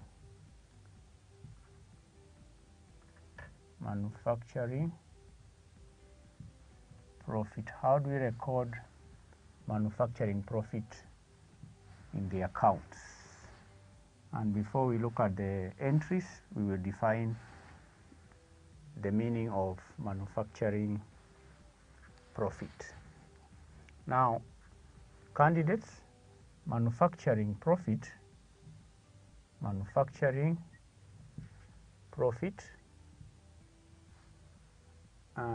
occurs where goods manufactured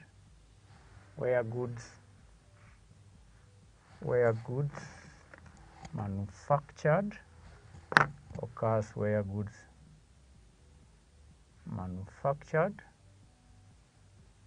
manufactured are transferred from the factory to the warehouse,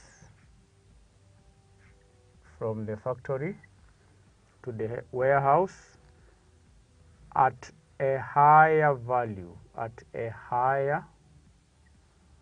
value than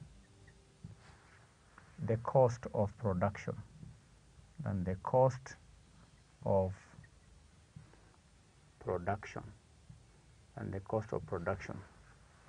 That is the market value. Remember, for a manufacturing entity does not have the purchases element in the books. What we have in the trading profit and loss account, the trading account, is the cost of goods manufactured, and the cost of goods manufactured is the final item that we obtain after preparing the manufacturing account. So instead of transferring goods from the manufacturing account at the cost of production, it may be the policy of the company to include a profit element in the amount that will be transferred to the trading account, So the difference, another point, the difference between the market value and the cost of production. Cost of production is the manufacturing profit. So in other words, manufacturing profit is equal to the market value of goods transferred to the trading account minus the cost of production,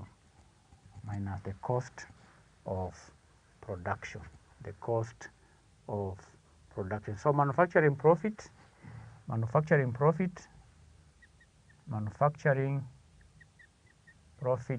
in effect, manufacturing profit is added. Manufacturing profit is added to the cost of production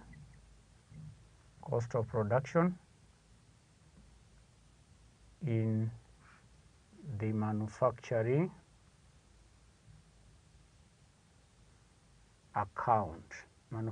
account, so as to arrive at the market value of goods transferred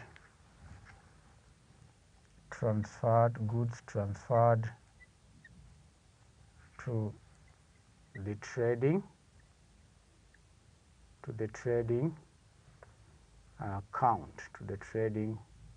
account. So the manufacturing profit is added to the cost of production so that the total will be the market price, which will be transferred to the trading account, and this amount that is transferred to the trading account replaces the purchases. The market value of goods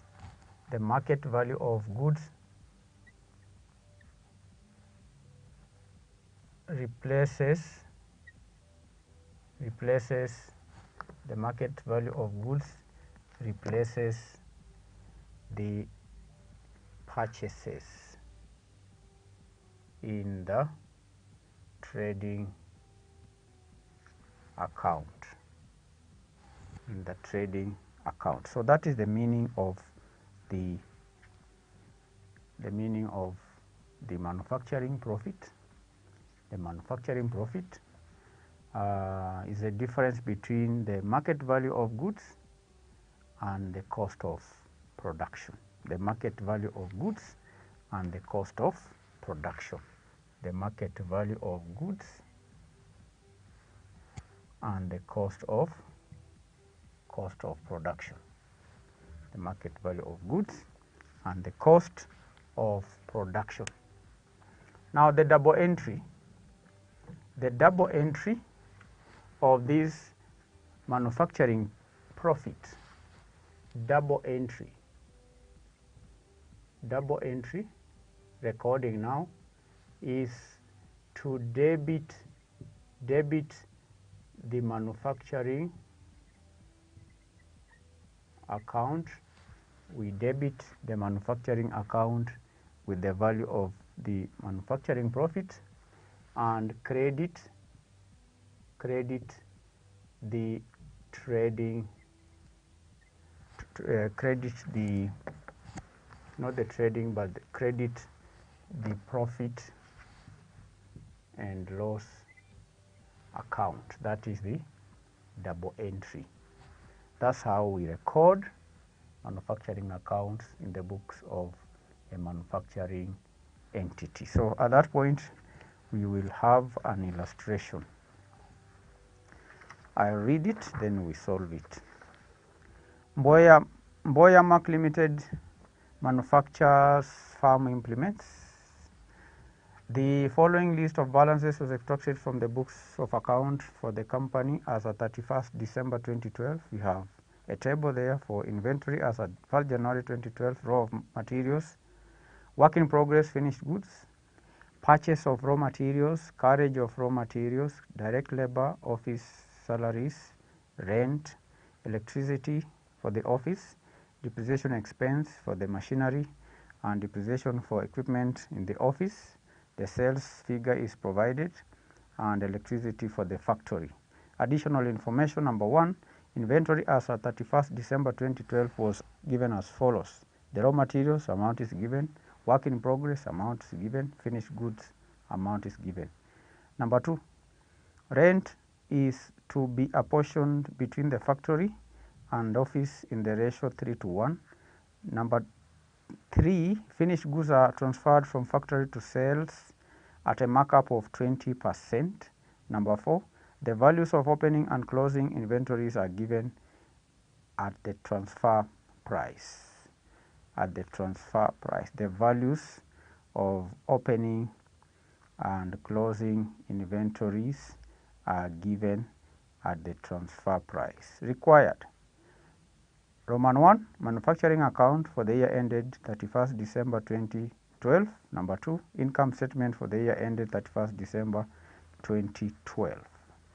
That is the question. So this is an illustration. We are required to prepare, number 1, the manufacturing account. This is a Mboya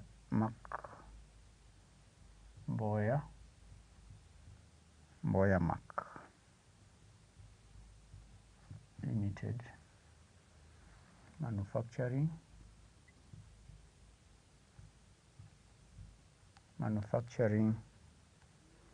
account for the period, manufacturing account for the period for the year ended 31st December 2012.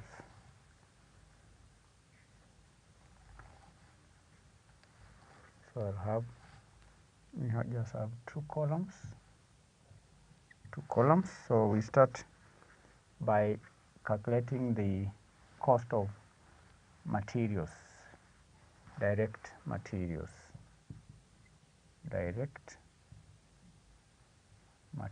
We start with the opening stock. Opening stock of raw materials is 1,270,000. We add purchases of raw materials. 4,576,750. Then we have carriage on raw materials. It forms part of the cost of raw materials. Carriage 98,000. So we will have to add this to get the raw materials available. 1270 plus 45, 76,750 plus 98,000. So this is the cost of raw materials available for consumption, 750. So that is, this will constitute raw materials available for use. Raw materials available for consumption or use. Then we will deduct the closing raw materials. Closing raw materials down there, 45,000. Deducting that, we'll have 14,500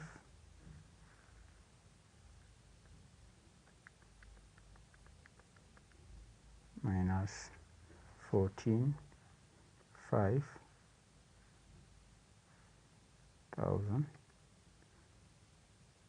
is 1,000,000. Take it again, 5494, 750 minus 14,500. So I have 4497.50.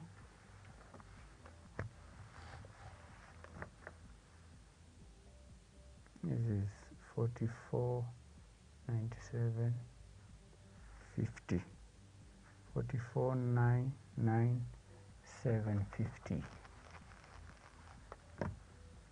44,997.50. Then that is direct raw materials used. That is the direct raw materials used. Then we add labor, direct labor.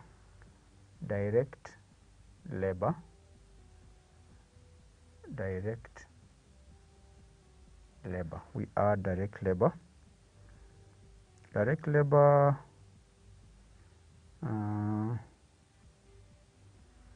this was the direct raw materials. Direct raw materials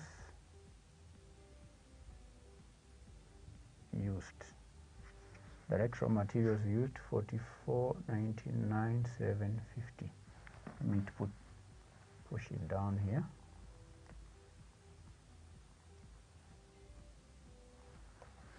We add direct labor of 4,210,400. So we do not have direct expenses. The total will be the prime cost. The total here will be the prime cost, which is 44,99,750 plus 42,10,400. 44,99,750 add 42,10,400. 87. Prime cost 87,10,150. That's a prime cost. Then we'll add the indirect expenses, factory expenses. These are the overheads. We add the overheads, factory overheads. The first overhead there is the depreciation on machinery. Depreciation on machinery, 510,000.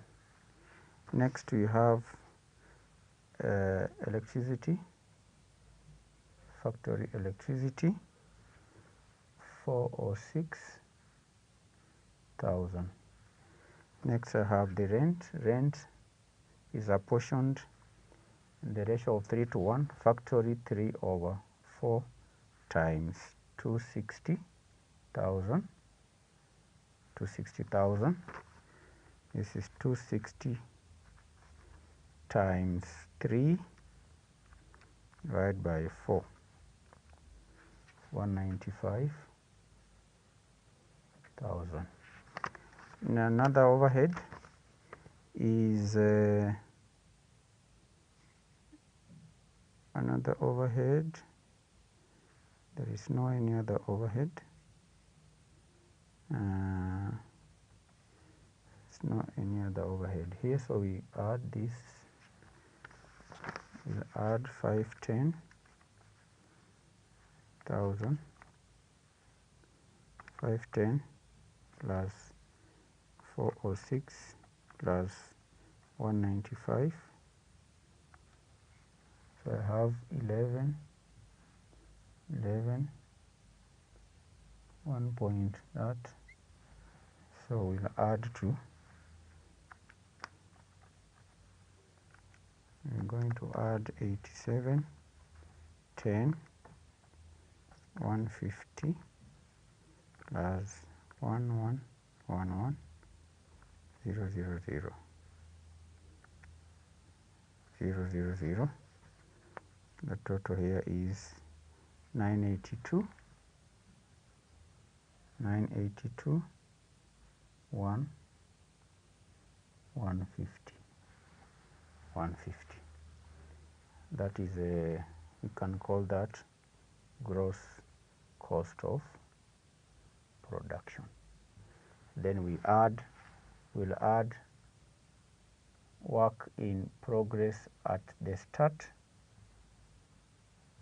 We will deduct less work in progress at the end. Work in progress at the start is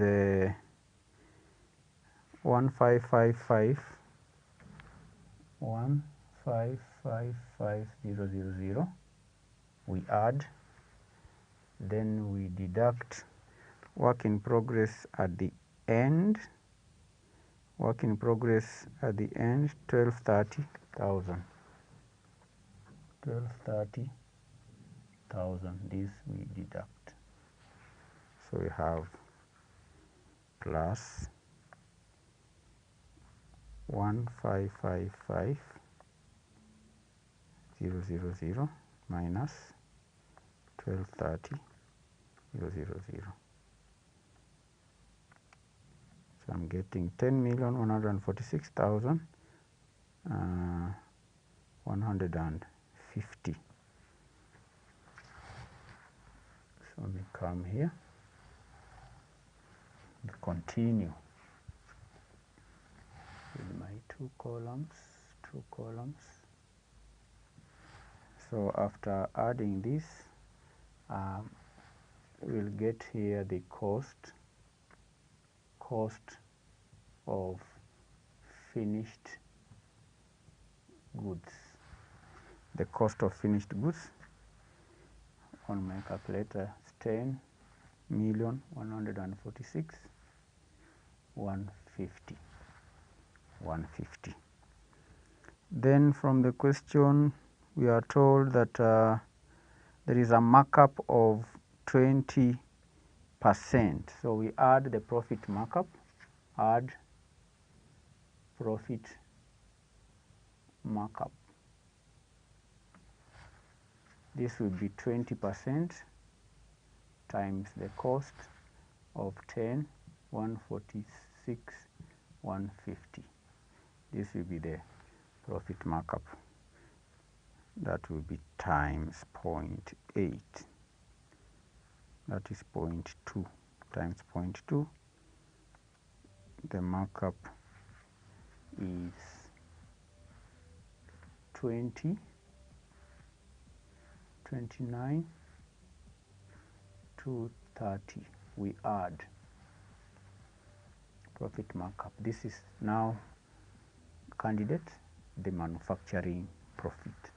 That is the manufacturing profit. We add it to 10, 146, 150, giving us 12, 175, 380. 12,175,380, and this is the cost of finished goods, cost of finished goods transferred to the trading account. Cost of finished goods transferred to trading, and this is what will replace the purchases, because in the trading account the manufacturing entity does not buy finished goods, but the company manufactures the finished products, then prepares the manufacturing account, so that the cost of production will form the purchases. If it's the policy of the company to add a markup, like this company, the company's policy is to add a profit markup of 20% of the cost of finished goods, so that the two will comprise the cost of finished goods, which are then now transferred to the trading account. So that is what we will use now in the trading account to replace purchases. So that is how to treat manufacturing profit, learners. Manufacturing profit, we are just illustrating how the trading, how the manufacturing account is prepared, where we have the manufacturing profit. Thank you for attending today's lesson. In our next lesson, we are going to see how to account for unrealized profit. Unrealized profit. Thank you, and God bless you. Thank you for watching this video. Don't forget to get yourself a copy of our professionally prepared study text and revision partners.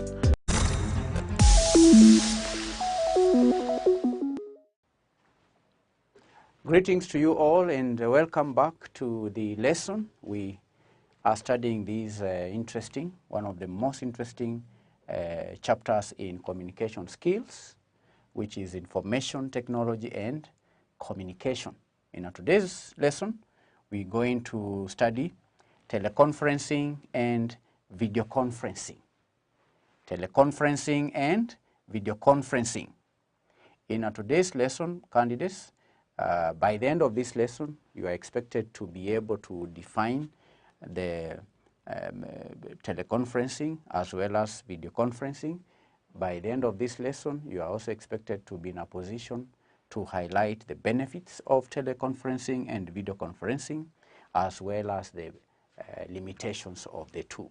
So welcome to the lesson. Let's begin with teleconferencing. Now, what is teleconferencing? Teleconferencing is the electronic communication between two or more people at two different locations. It is, in other words, the telephone conference call between two or more parties, so that the parties have speakerphones in each office.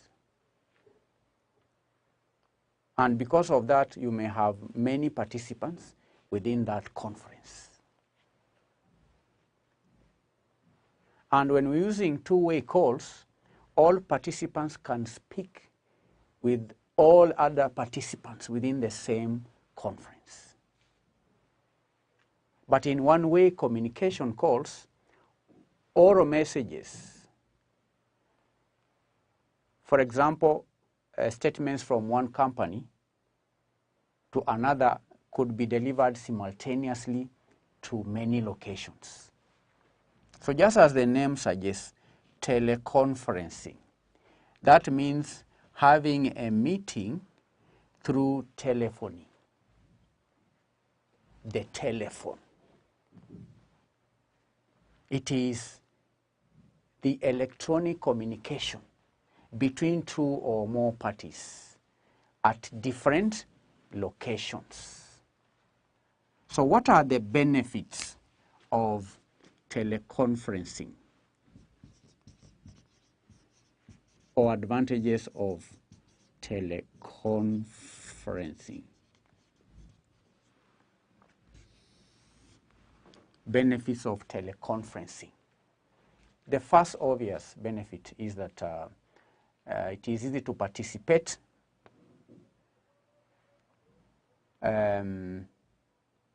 from any location in the world. Easy to participate from any telephone. You can use any telephone line in the world to participate in this conference. Easy to communicate. As long as you have a telephone line, you can easily participate from any location. The second benefit is that this facility is easily available. As long as you have a telephone, and we know most people have telephones, so it's very easy to participate. Why? Because telephones are easily available. Again, easy to use. It's not complicated at all. There's also the element of time. Takes short time to set up.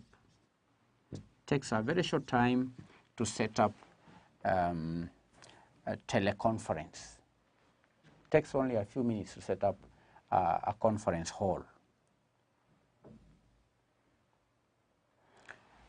Then there is also a benefit in relation to the cost. The cost, the energy, and the time are saved. Time, energy, cost saving. Instead of physically moving to get to a conference, you can easily join a conference hall through the telephone. So the time is saved, energy is saved, and expenses are also saved. So these are some of the benefits of teleconferencing. Benefits of teleconferencing. Now, what are the disadvantages? Disadvantages or limitations of teleconferencing. Disadvantages. What are the disadvantages? Now, candidates, a major limitation of teleconferencing is that it can't replace face-to-face interaction between people, especially where people prefer face-to-face interaction. Cannot replace face-to-face interaction. Because through teleconferencing, you don't see the faces of people. There is not that physical element. So the teleconferencing cannot replace the face-to-face interaction. That's the major limitation of teleconferencing. There are times when people would prefer to see each other while interacting face to face. The second limitation is that teleconferencing is prone to technical challenges.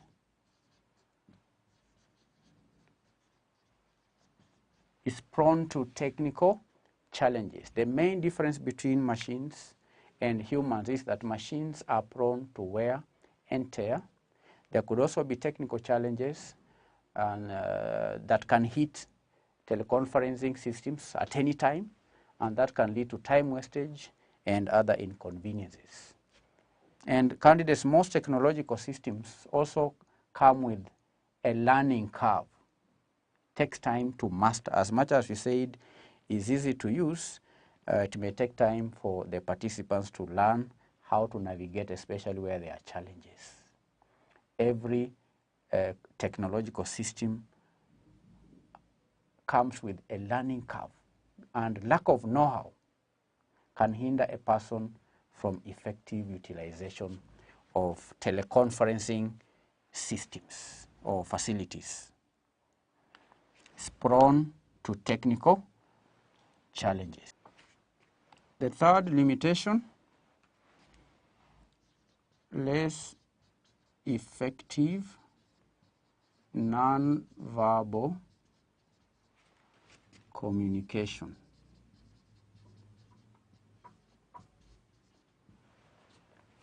Because candidates in teleconferencing, the participants do not see each other. So there is less effective or even no verbal communication. There is no non-verbal communication.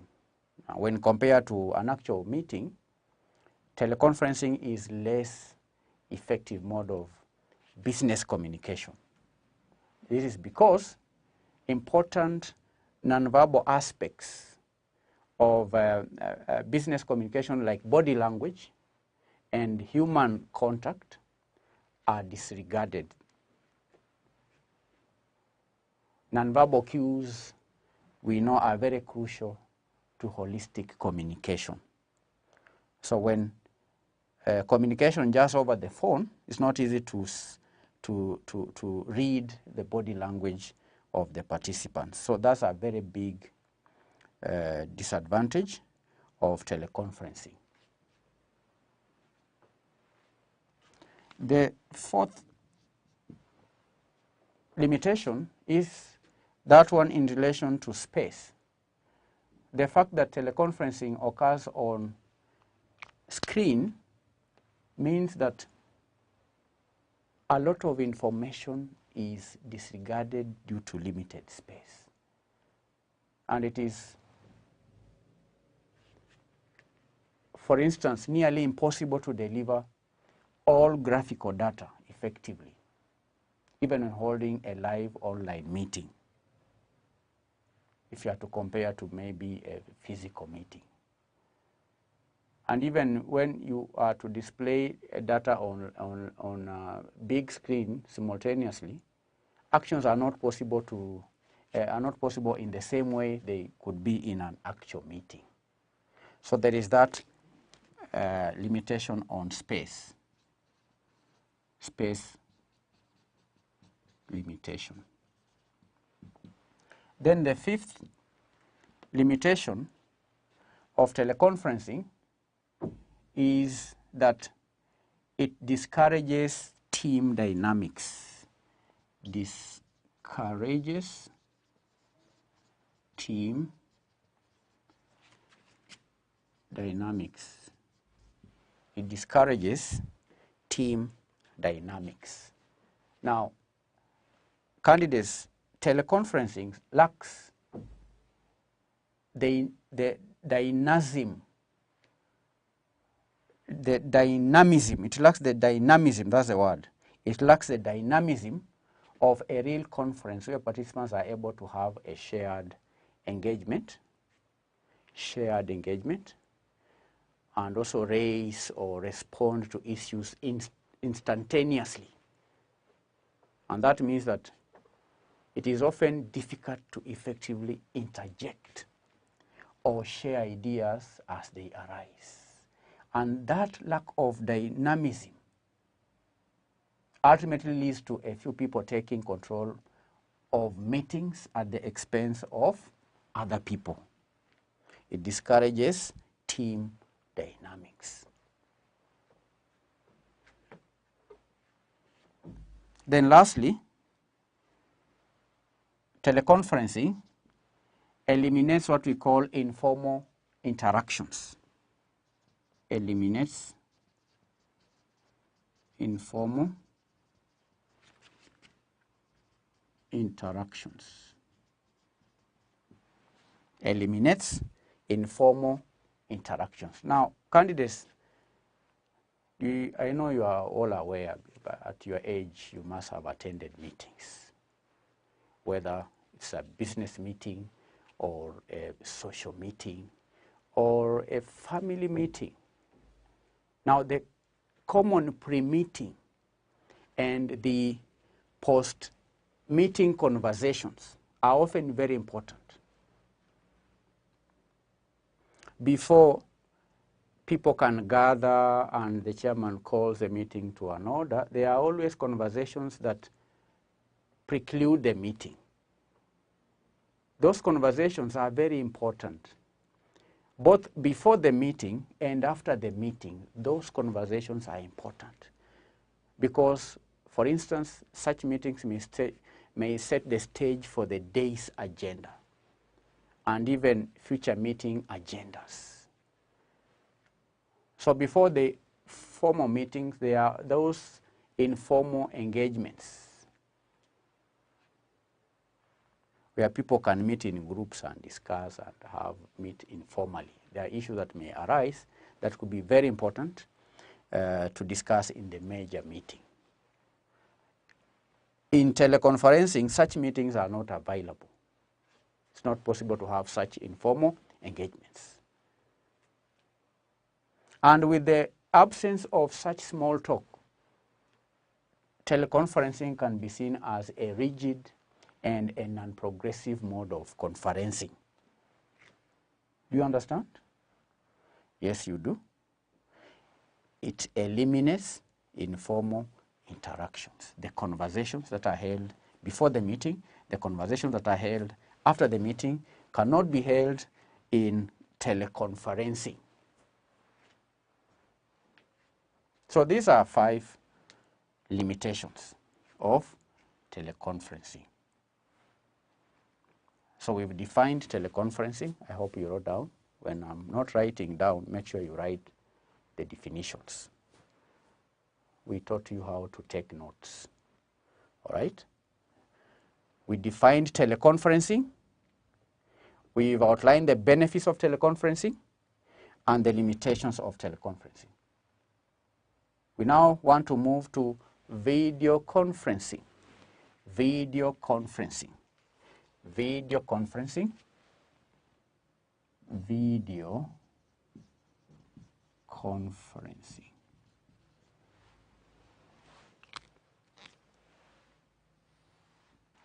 What is video conferencing?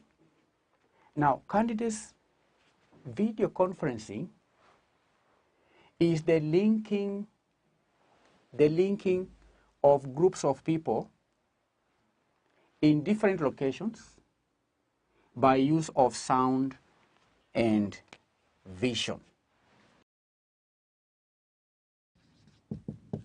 I repeat, video conferencing is the linking of a group of people in different locations by sound and vision. By sound and vision. And although candidates, video conferencing is an expensive method of communication, it provides that advantage of face-to-face meeting without having to travel.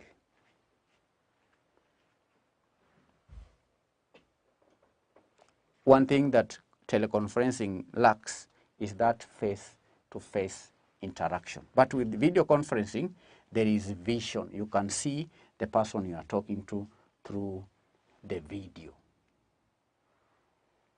I've said face-to-face is possible interaction through the video. It also saves traveling and accommodation costs and makes better use of people's time. Any documents or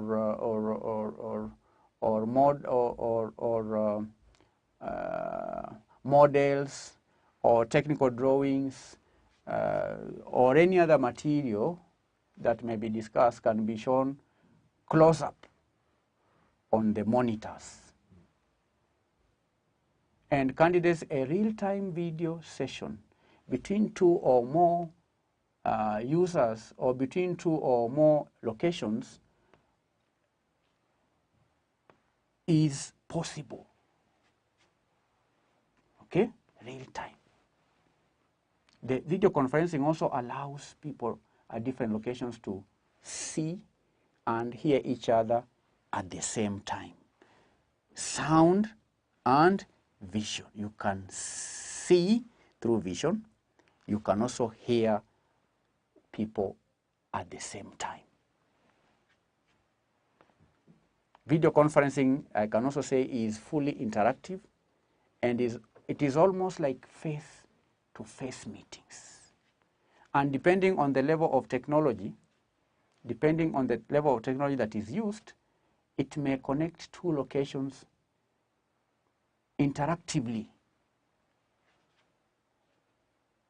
Or it could be a broadcast video with broadcasting site that transmits its image to many sites that may be able to communicate back through a standard telephone line.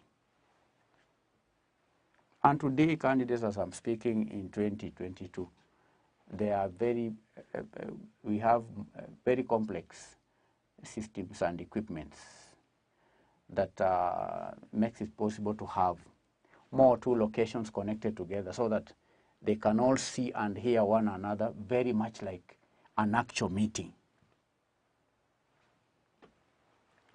Video conferencing. So what are the benefits of video conferencing?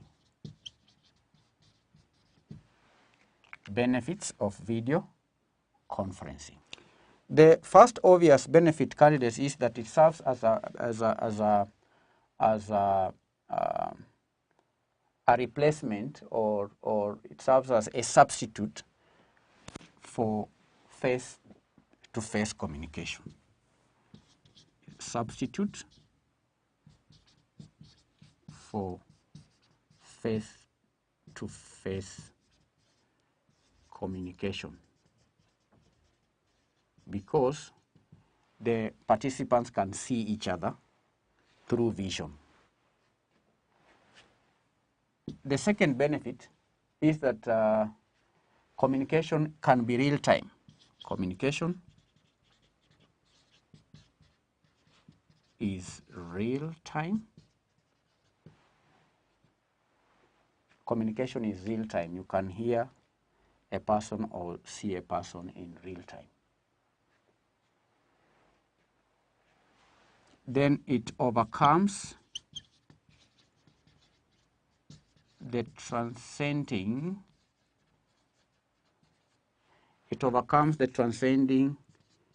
barrier. It overcomes the transcending barrier of distance. I don't have to come close to you to see you. No, I can see you through the video. The barrier, transcending barrier of distance, is overcome through video conferencing.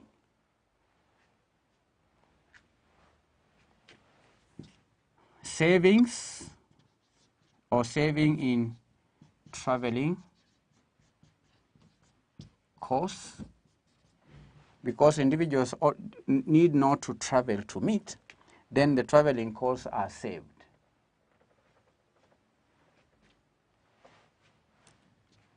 Five, video conferencing also facilitates the rapid facilitates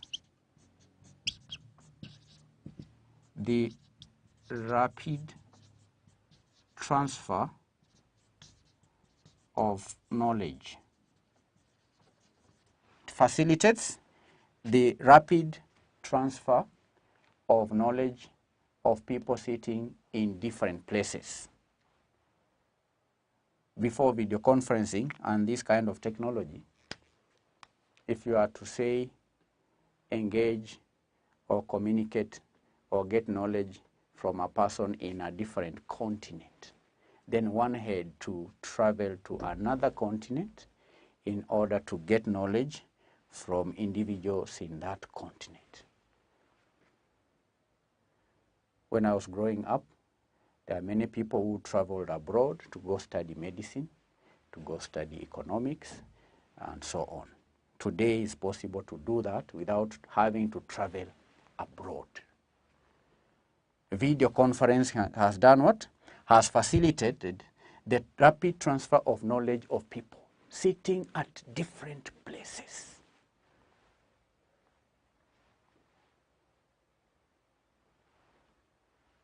It leads to saving in time. I had skipped it here. The saving or in cost is also savings. Time is saved. If you are to travel, you need time to travel. If you are to use video conferencing facility, you don't need to travel. So time is saved. It leads to savings in time of holding meetings.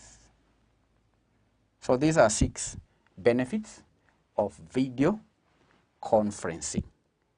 I'm going to discuss the limitations on this end. Limitations of video conferencing. What are the limitations of video conferencing? Number 1 is that the person that you want to talk to should have a computer as well as the hardware and software that is required for conferencing. Okay?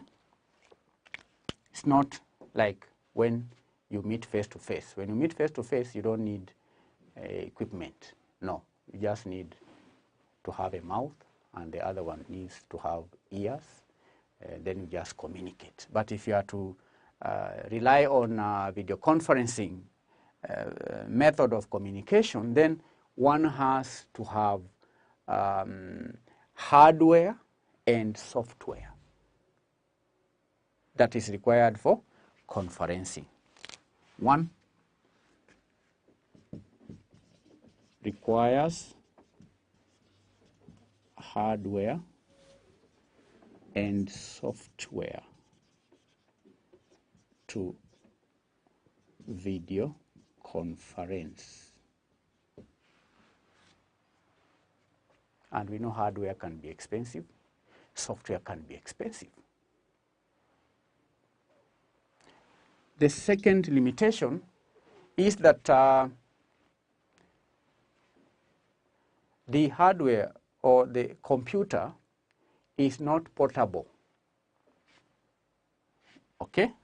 Hardware is not portable. It's not portable like the cellular phone. And therefore, it affects the portability of conferencing. So if you are to video conference, then it means you have to be in a certain location where there is a computer, where there is electricity, where you also have internet, and so on. So that's a limitation. A computer is not portable the way a cellular phone is, though you may have laptops, but compared to cellular phones, it's not portable as the cellular phone is. The third limitation is in relation to confidentiality and privacy. The privacy of video conferencing is not guaranteed. The privacy of video conferencing is not guaranteed. The privacy of video conference is not always guaranteed. The fourth limitation is that the inconvenience of going to a contravision center, contravision center, contravision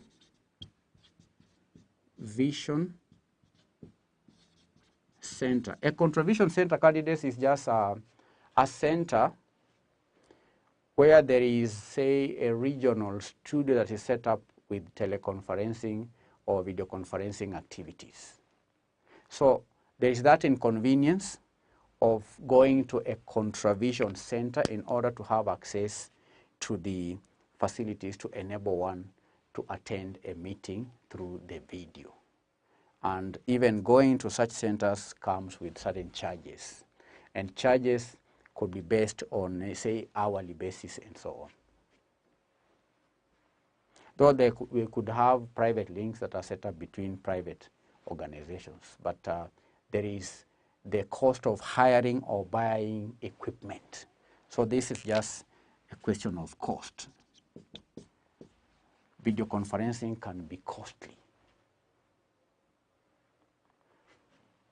Now, because the next limitation, candidates, we can say, we say that video conferencing,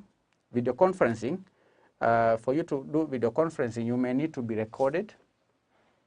And there are people who could be camera shy. Some participants can be camera shy. There are people who do not easily get recorded. There are those who could be camera shy. They fear cameras. So because of that, they may not be able to communicate effectively. So these are some of the limitations of video conferencing. We can add that face-to-face pre-meeting contact is also lost. Face-to-face pre-meeting contact is lost. Before the meeting, that is physical meetings, there are people who have informal conversations. That is also lost, just as it's lost in teleconferencing. We say that teleconferencing, there is that elimination of informal interactions. There are no informal interactions. That is post and pre the meeting. So these are 6 limitations of video conferencing. Make sure to go through the lesson one more time. We've covered the definition of teleconferencing and video conferencing. We've highlighted the benefits of teleconferencing and the disadvantages of teleconferencing, as well as the benefits and limitations of video conferencing. Here is your assignment.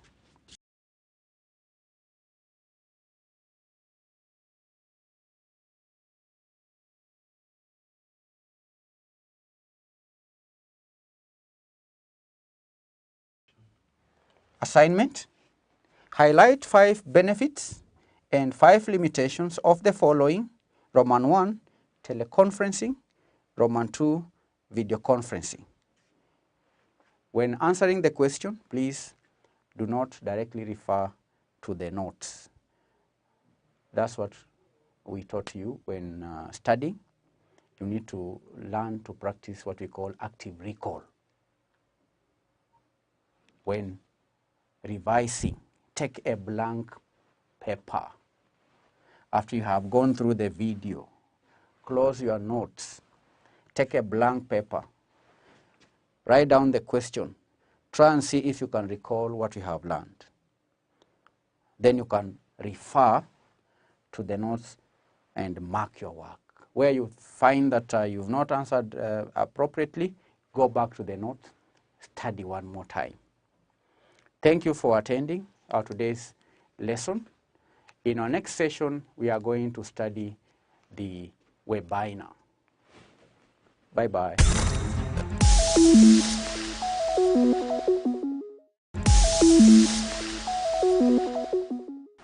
Greetings, candidates, and welcome to the Manifested e-learning platform. Today we continue with our study of the subject leadership in management. And the lesson is the qualities of an effective manager. What are the qualities of an effective manager?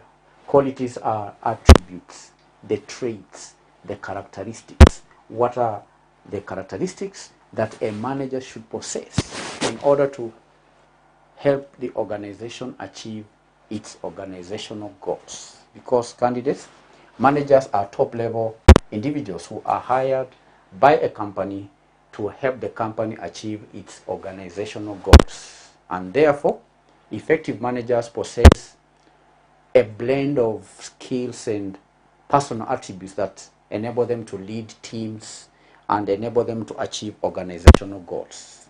So what are these qualities? We, in our today's lesson, going to discuss the qualities. And the first quality is leadership. Leadership. Now, to lead is to influence. To lead is to inspire. To lead is to motivate others in order to achieve the intended goals. So, an effective manager is one who inspires the employees, is one who motivates employees to perform their duties. And they do so by setting clear vision, by showing the direction. A vision is a roadmap. An effective manager is one who communicates the vision, where the company is expected to be in future. Then the manager also gives direction on how that vision can be achieved. To lead also means fostering a positive and a collaborative team environment where employees are comfortable, where employees are able to help the company achieve its organizational goals. So, leadership skills. And a manager should possess leadership skills. Then the second quality of an effective manager is communication skills. Communication. To communicate. An effective manager is one who clearly conveys information and expectations to the rest of the members of the organization. Communication also involves listening, actively listening to team members. It may also involve providing constructive feedback. That's what we mean by communication. Clearly conveying information, clearly conveying information and expectations. Communication also involves actively listening. Listening actively. Actively listening. Actively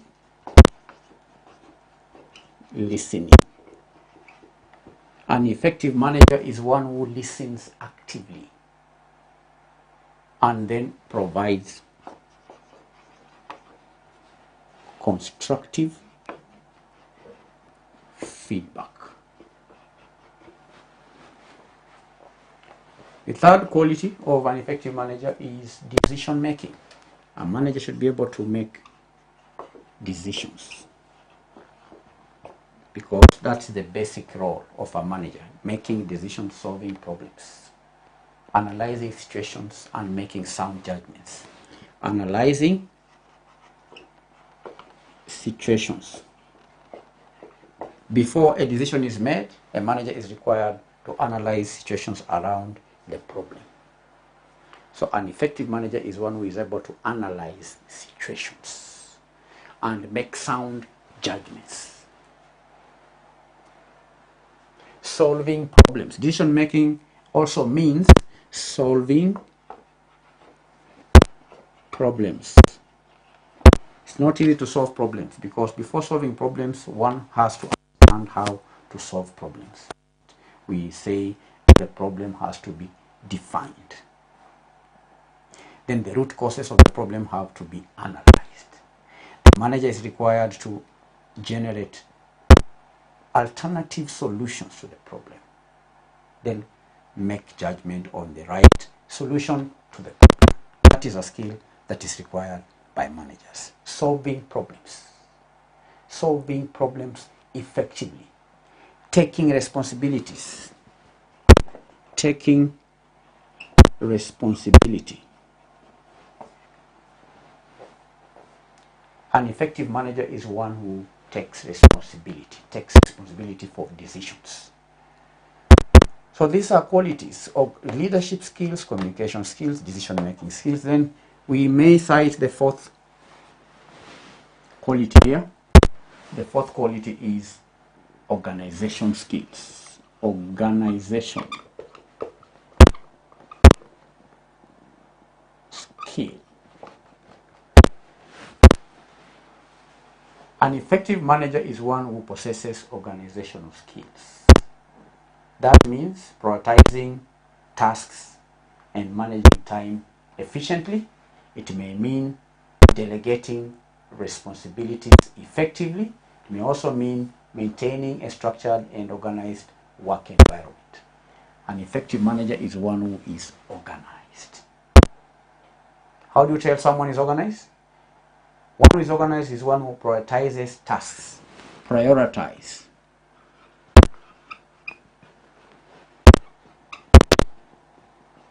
A manager may have so many tasks to perform in a day. The ability to prioritize the most important tasks in a day is a skill that every effective manager must possess. Managing time.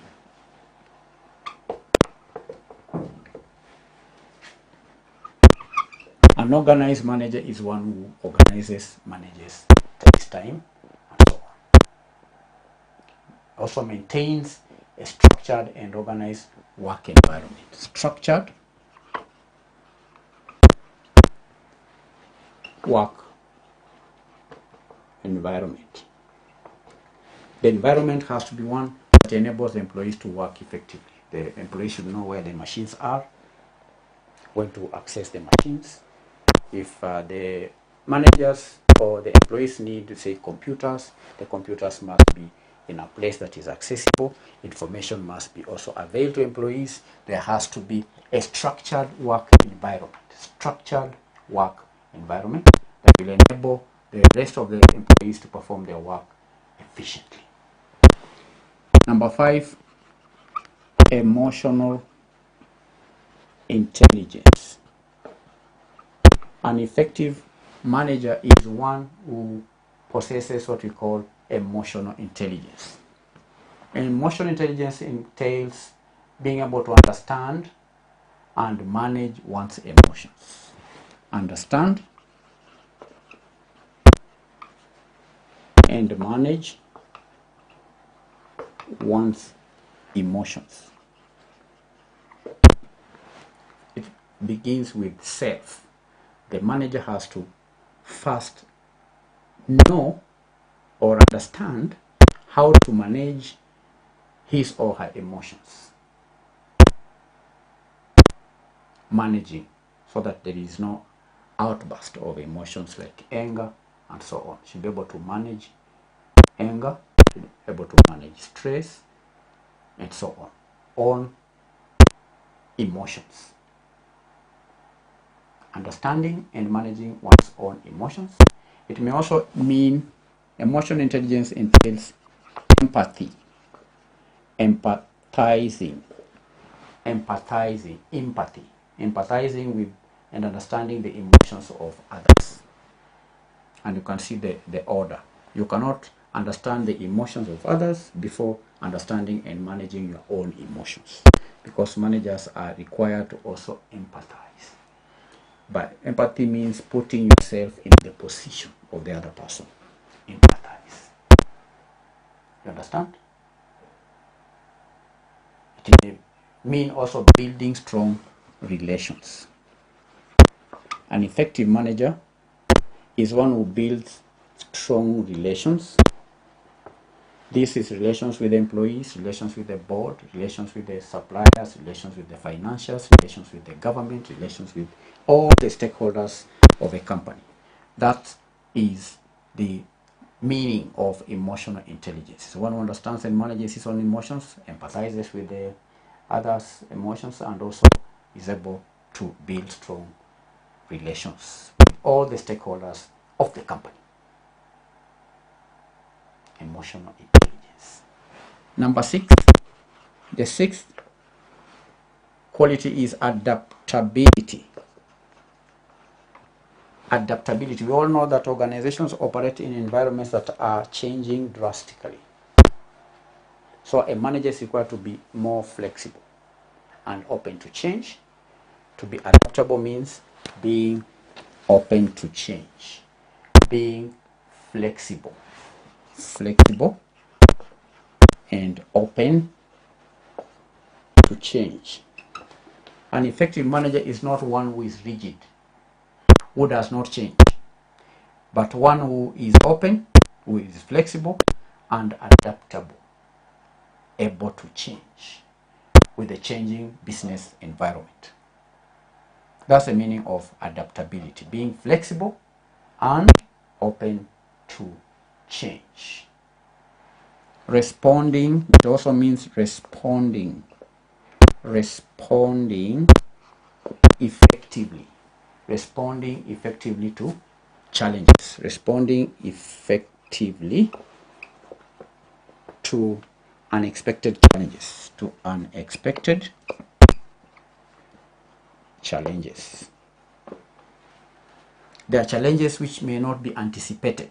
You may come up or may be faced with problems that are not anticipated, problems that you are not prepared for. An effective manager is one who, during such situations, responds effectively. That's the meaning of being adaptable, responding effectively to unexpected challenges. It means thriving. We may also describe adaptability by the quality of a manager to thrive in a dynamic environment. Thriving in a dynamic environment. Adaptability. So this is the sixth. This is the 6th quality or feature or characteristic of an effective manager. 7, accountability. Accountability. That means taking ownership of actions and results. Taking ownership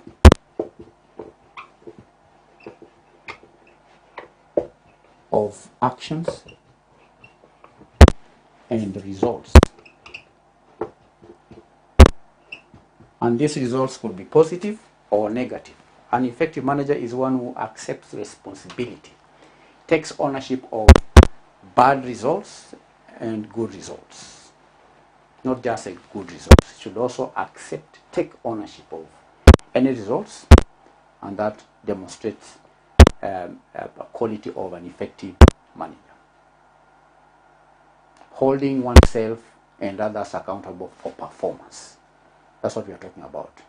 Being trustworthy. An accountable manager is one who is able to be trustworthy. Should be trusted because he's one who people see as one taking ownership of actions and results, being accountable, and so on. Accountability. Another feature is related to vision. Vision. This is the ability to see the big picture. An effective manager is one who is able to see the bigger picture, not just seeing things in what we call short-termism. Should be able to see the long term, the big picture, the end product. Okay, should be able to see beyond the nose. Ability to see the big picture, being able to plan for the future, the longer term. Is one who has what we call strategic thinking mind. Strategic thinking. Should be able to think strategically. Not just to see things in the short term, but be able to see the bigger picture in the long term. 9, empowerment.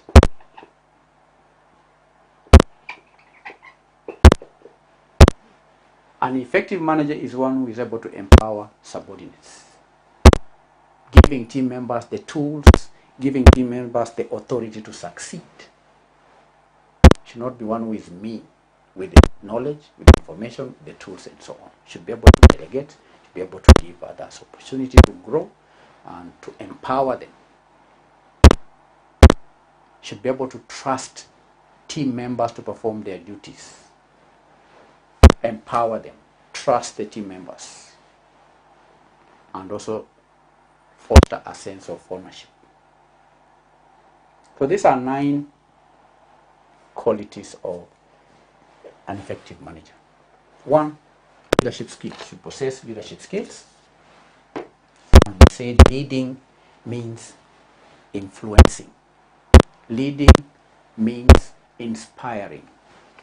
To lead is to influence others to perform certain tasks.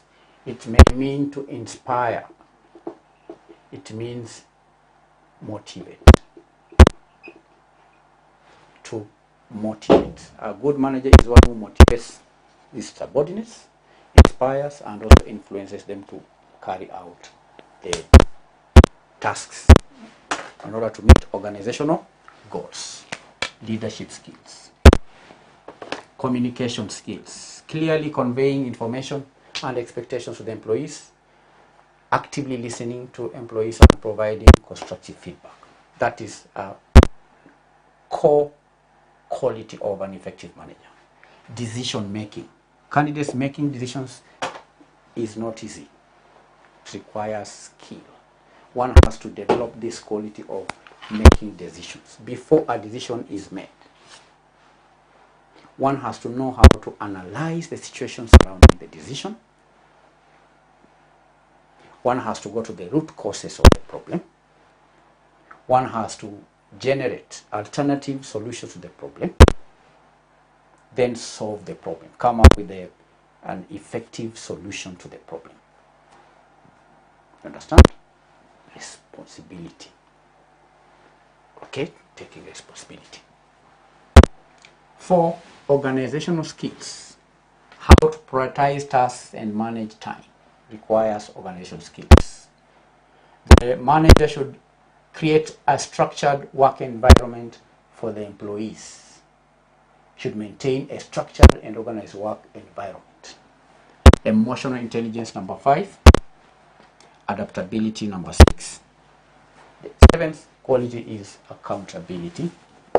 And lastly, vision and empowerment. And that's the end of today's lesson, where we discussed the qualities of an effective manager. I'm going to read the following questions for your assignment. Question number 1. What are the most essential leadership qualities that enable a manager to effectively lead and motivate a team? Number 2. How can managers develop and cultivate a strong emotional intelligence to enhance their effectiveness in managing teams and building relationships? And number 3. How can managers maintain a strong work ethic and a positive attitude even in the face of challenges and setbacks? Thank you for attending the lesson. Bye-bye.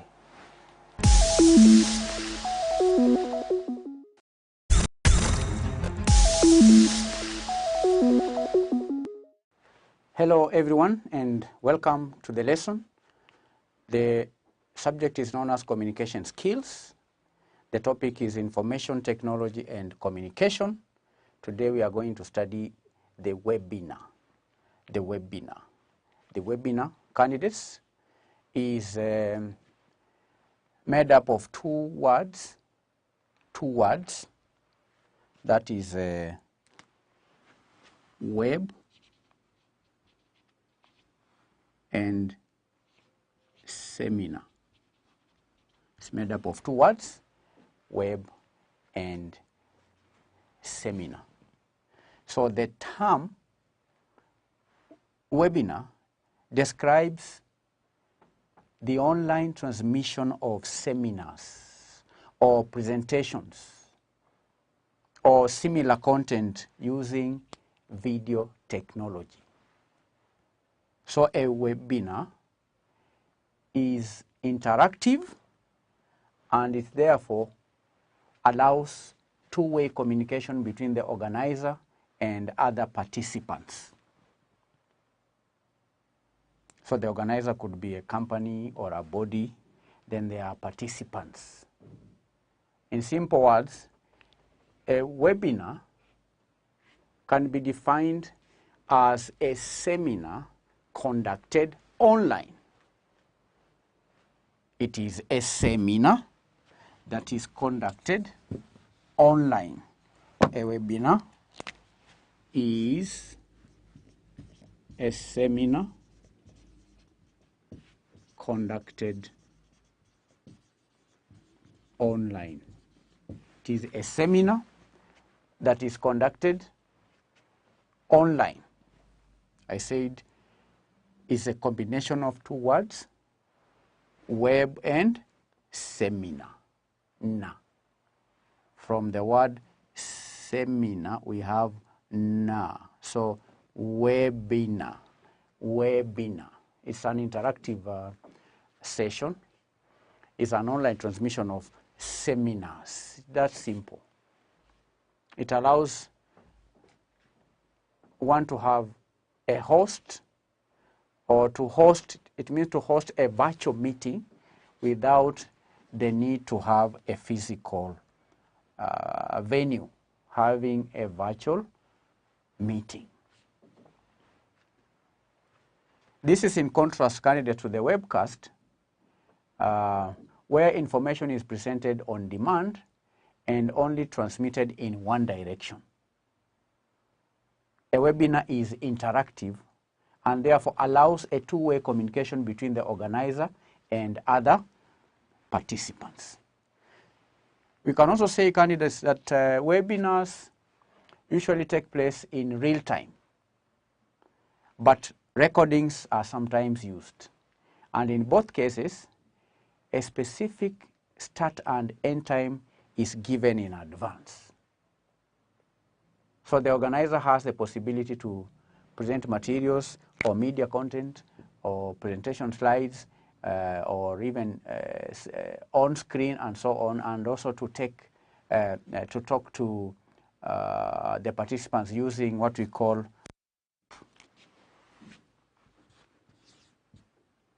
VoIP.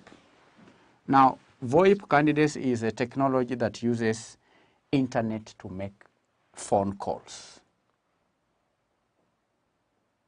What we sometimes call voice over IP. Voice over IP is a technology that uses internet to make a phone call. So the speaker and the participants do not do what? They do not have to be in the same place. All they need is an internet connection and the respective access data. So if the organizer grants a participant speaking rights, then they speak directly to others during the event. And before an online seminar can take place, the speaker must first set up an appointment and inform the desired participants about it, so that the people who are interested can do what? Can register in advance. Register. So candidates, those who intend to join the meeting, they do what? They register. After registering, the provider then sends a confirmation email to all the selected users, which contains further instructions along with the necessary login data and the access link. The access link. And it is also a common practice to send a reminder message just before the web conference starts.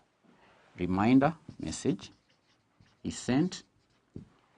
Of course, remember we say that a webinar will always indicate the start time of the semester and the end time. So just a few minutes before the start time of the webinar, the convener will send a reminder message just before the web conference starts.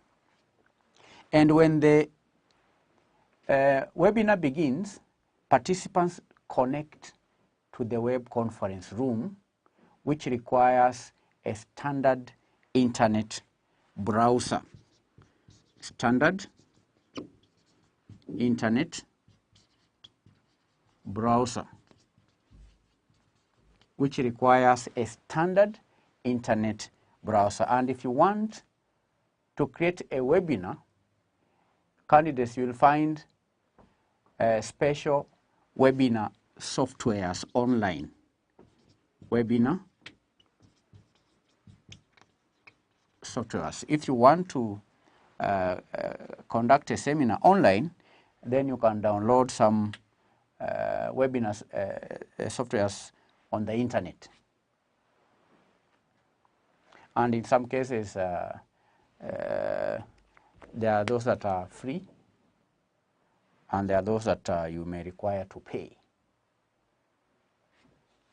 And once one is connected to the webinar room, then he or she can follow the live broadcast. So you connect in using the access link, then you can now have access to the seminar that is online. And typically you can switch between several windows that present different contents, or you can perform different functions. And normally there is a main image which shows the presentation slides or the speaker screen, for example. And there is also a slight small window in which the speaker can be seen live. And additional windows may also include a list of attendees. It may include a chat feature. It can also allow access to shared files. And if it's a recording, the stream and the communication elements are obviously not part of the webinar. So that's how a webinar is carried out. And of course, there are some technical requirements for webinar participation. One basic requirement is that you have to be connected via to an all-internet enabled device. You need to have internet. You need to have devices that are connected to internet. You need to have sufficient bandwidth, which may be required due to a large amount of video and image content. So you need gadgets that can be connected to internet. You need internet. You need a large broadband. And if you are using mobile devices such as smartphones or tablets, those can also be supported. Okay, but it's recommended that you have a desktop computer instead of the smartphones and the tablets. And as I've mentioned, candidates, the connection is established via a standard web browser, a standard web browser, or a special client software, which is which in such a case has to be identified and provided by the organizer of the event. Standard internet browser. I've just stated some of the technical requirements. Technical.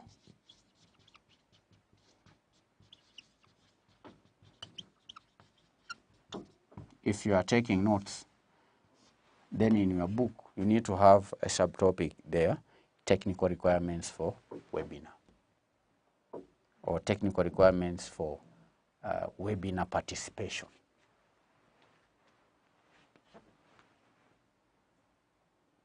I've said that the gadgets must be internet enabled. Internet, one is internet enabled devices. You need to have internet enabled devices. I've mentioned the desktops, the smartphones, and so on. Then I've also stated sufficient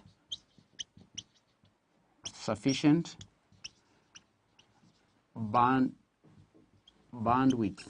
You require sufficient bandwidth. Why? Because of the movement of the videos, right? The large amount of videos and image content will require sufficient bandwidth. There ought to be the standard internet browser, a standard internet browser which is provided by the organizer, standard internet browser, a standard internet browser that is provided by the organizer. Alternatively, I've said that there could be a special client software which can instead be used instead of the standard internet browser, which has to be provided by the organizer of the seminar. So these are some of the technical requirements. One may also need speakers, may add speakers or headset. You may require to have speakers or headsets or audio playback and so on. So if you want to communicate directly with the speaker and other participants, you may also require what we call a webcam. If you are attending the seminar and you want to communicate directly to the organizer or the presenter in a seminar, then you require to have a webcam. You may require to have a microphone or microphone. So these are some of the technical requirements for one to take part in a webinar. And candidates, there are two types of webinar. We have a live webinar and pre-recorded webinars. Types of webinar. Types of webinars. We have one, live, and two, pre-recorded. Live webinars and pre-recorded webinars. Live webinars happen in real time and they allow for much interactivity because the audience can ask questions at any time and they can get the answer immediately. But pre-recorded webinars, these are ones that are already recorded or they have already taken place and are usually offered as a replay. That means that the audience can't take part in the live chat, nor can they get their questions answered. It's pre-recorded. It's like the video you are watching. This video is pre-recorded you cannot ask me a question as I'm speaking to you now. Unless you go to the video, below this video, there is a comment section where you can post these, your questions or your suggestions, pre-recorded. But at times when we have live classes, where you can ask questions in real time, and the questions can be answered in real time. So that is two types of webinars. All right? Two types of webinars. Now, what are the advantages? Advantages. Of course, there is savings on cost. This is cost saving. Cost saving. Now, this is through traveling. There is no need to travel or to book a hotel or to incur other costs that are related to traveling in order to attend seminars. Webinars are also simple. They are simple as I just described here. They are simple and automated. They have what we call simple and automated system of registration. Automated. You can register online. Automated registration. You register, you are sent a link, you are sent a reminder, you have a standard internet browser, then you attend the seminar online. Simple and automated registration. It's also easy to exchange information. Easy to exchange information. Easy to exchange information before, during, and after the seminar. Number 4, it allows for anonymous participation. Anonymous participation. The participants can hide their identity as they attend the meeting. Anonymous participation. Number 5, remember here we talked about pre-recording. That is an advantage. How is it an advantage? It's an advantage because the participants can record and replay the seminar in future. Record and replay in future. You can record the seminar so that you can view it again in future. The 6th advantage of webinars, the 6th advantage is that they can be used as an evidence that communication took place. Evidence that communication took place. If you are, say, a manager of a department, you can have a webinar with the employees who are in remote areas, and that meeting can be recorded and kept as evidence, so that in future there can be no doubt whether the meeting was held or not, because that record can be kept as an evidence that the meeting actually took place. All right? So these are some of the advantages of webinars. We will move on to discuss the limitations or disadvantages. Limitations of webinars. What are the disadvantages? One, technical problems.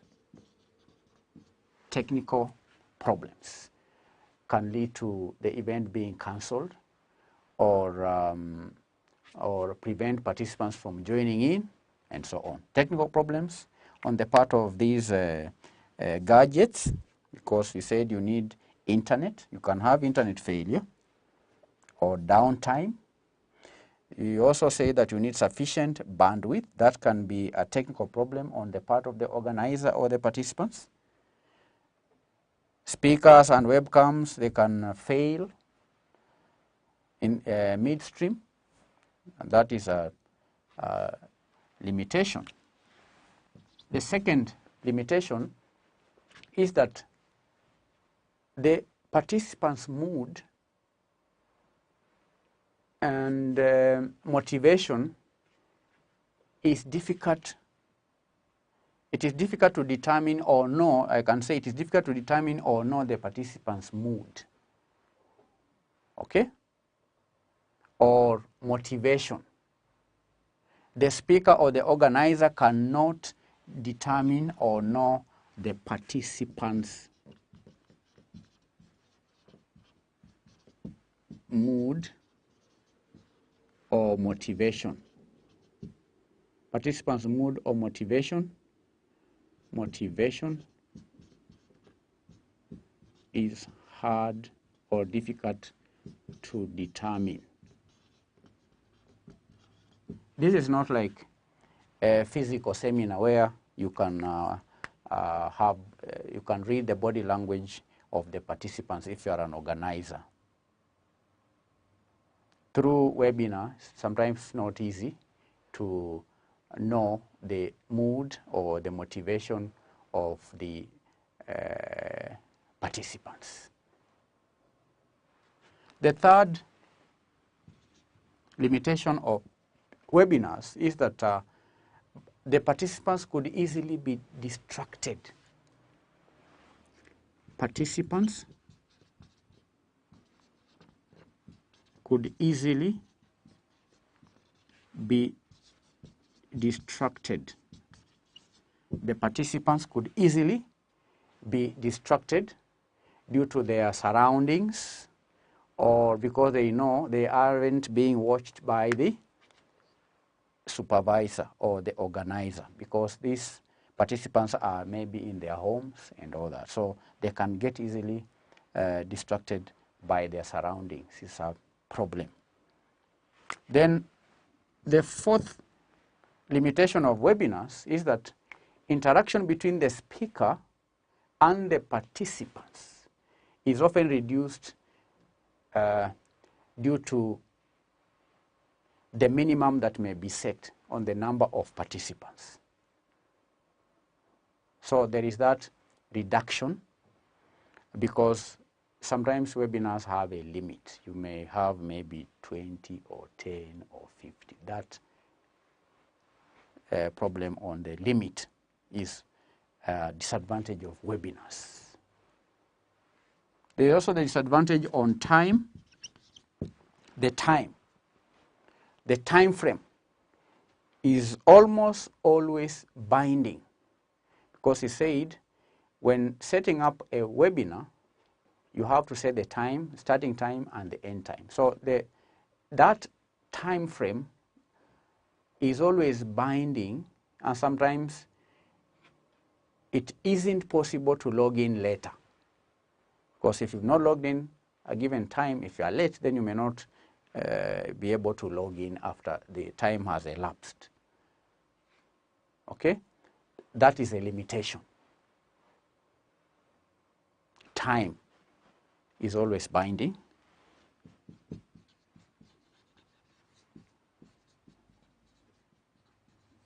Such that one cannot log in later. The fifth limitation of webinars is that sometimes the internet connection can be poor. poor internet connection can affect the effectiveness of webinars. So these are 5 limitations of webinars. And on that note, we will bring the lesson to an end. In this lesson, candidates, we defined webinars. We outlined the technical requirements for webinars. We've discussed the advantages of webinars and the limitations of webinars. Here is your today's assignment.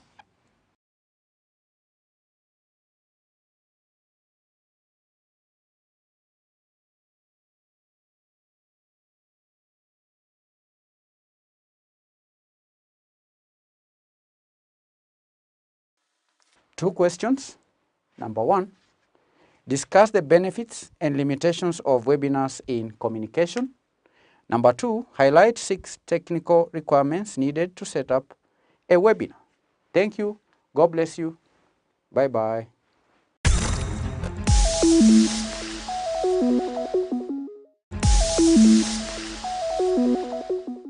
We continue with our series on capital gain. The next question that I want us to tackle, that is the second question, November 2016, question 3B. November 2016, question 3B. We'll read through the question. Miss Avril Chemu constructed a house in a high-class residential estate. The following details relate to the building's cost as at the date of completion. Cost of acquiring half a hectare plot, 8 million. Obtained a loan, a fixed 15% mortgage loan, as at 1st January 2011, a figure of 10 million. Conveyancing fee, a figure of 200,000. Valuation fee, a figure of 360,000. Then building material, into bracket, including government subsidies, a figure of 4.6. Then we have labor for construction workers, a figure of 560. Painting, a figure of 300,000. Then we have what we call stamp duty. Stamp duty is a figure of 320. Then received government subsidies on building. Received government subsidies on building, that is 600,000. The house was completed. The house was completed. The house was completed on 31st December 2012, and Chemu moved in with our family. Additional information. Number 1, after 2 years of stay, Miss Chemu opted to sell the house. On 1st March 2015, she secured a buyer. She secured a buyer at a purchase price of 20 million. The following expenses were incurred in the process of finding a buyer. One of the first expenses that was incurred in the process of finding a buyer was agent commission, a figure of 400,000, advertising expense, a figure of 48,000, valuation fee, a figure of 240, a repainting of the house, a figure of 80,000. Then we have legal fee, a figure of 160. Additional information number 3, capital deduction accumulated for 2 years, that is 2013 and 2014, in respect to wear and tear, and industrial building deduction amounted to a figure of shillings 420. Then the construction of a house was financed through a mortgage, with the balance from the mortgage loan used to buy a motor vehicle, into bracket a saloon. She repaid the full mortgage on 31st December 2014. So required the capital gain and tax payable, if any, by Chemu for the sale of the house.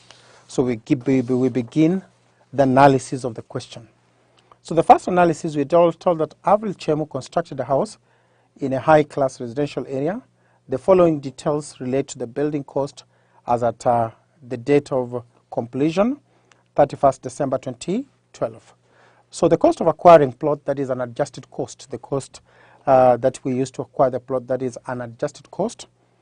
Obtained a 15%, that loan should be part of adjusted cost, but on items that basically relate to the building.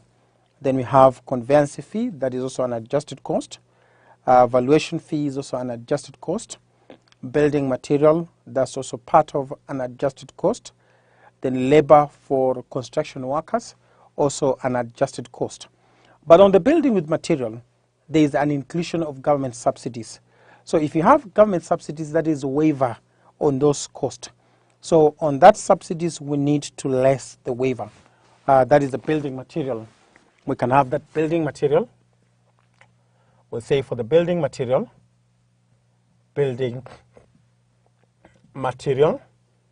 a figure is 4.6.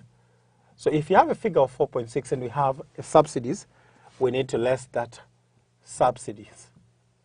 So once we less subsidies, we have a figure of 4 million. So that is for the building material. That is for the building material. Then we have the next. We have the next, what we call labor for construction workers. That is part of an adjusted cost. Painting, that is part of adjusted cost, to be precise, enhancement, stamp duty 2. And the subsidies need to be less. So the building material, this is the figure for the building material. So the house was completed as of 31st December 2012, and Chemu moved in with our family. Additional information. After 2 years of stay, Chemu opted to sell the house. On 1st March 2015, she secured a buyer at a purchase price of 20 million. So the purchase price of 20 million, that is what we call the transfer value, the sales proceed from the house. Then you have the following expenses were incurred in the process of finding a buyer. What do we do to the transfer value? The selling price minus the cost that are incurred, minus the cost that are incurred while selling. Agent commission, we need to less from the purchase cost or the sales proceed. We need to less advertising. We need to less the valuation. We need to less the repainting. We need to also less the legal fee to get the transfer value. So the sales proceed minus incidental cost, that basically relates to the selling. Additional information number 3. Capital deduction accumulated for 2 years in respect to wear and tear and industrial deduction amounted to 420. The figure of investment allowance should be deducted to get the adjusted cost. So the figure for 420 should be deducted to get the adjusted cost. Then lastly, additional information number 4. The construction of the house was financed through a mortgage. And the examiner is very clear with the balance of the mortgage, loan used to buy a motor vehicle. And to be precise, that is the saloon car. So when you talk about a loan being used to purchase a motor vehicle, interest that accrue from that loan that is used to purchase a motor vehicle should not be part of the adjusted cost. So we need to understand that whatever is an interest that relates to the adjusted cost should be on those items that are used to build the building. She repaid the full mortgage on 31st December 2014. The mortgage was basically taken 2011, 2012, 2013, and 2014. So the mortgage was basically running for 4 years. But we remember that for the saloon car, it was basically used for construction. So we used the items that are basically used for construction. If you look at the additional information, if you look at the first B part of it, what are the construction of a house? That is the building material. We have the labor for the construction workers and painting. That is what the mortgage relates to. So we can have Avril Chemu, Avril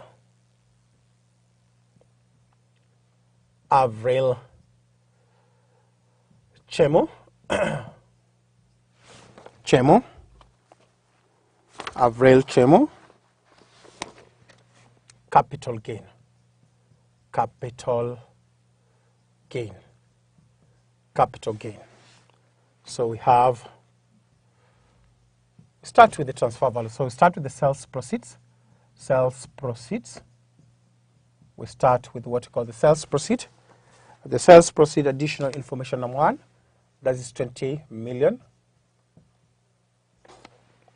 Incidental cost. We have the incidental cost. Incidental cost.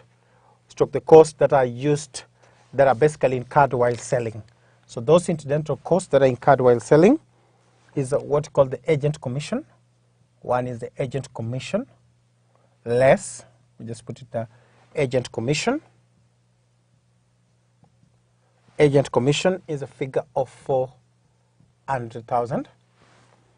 We have advertising, advertising expense, advertising expense, that is a figure of 48.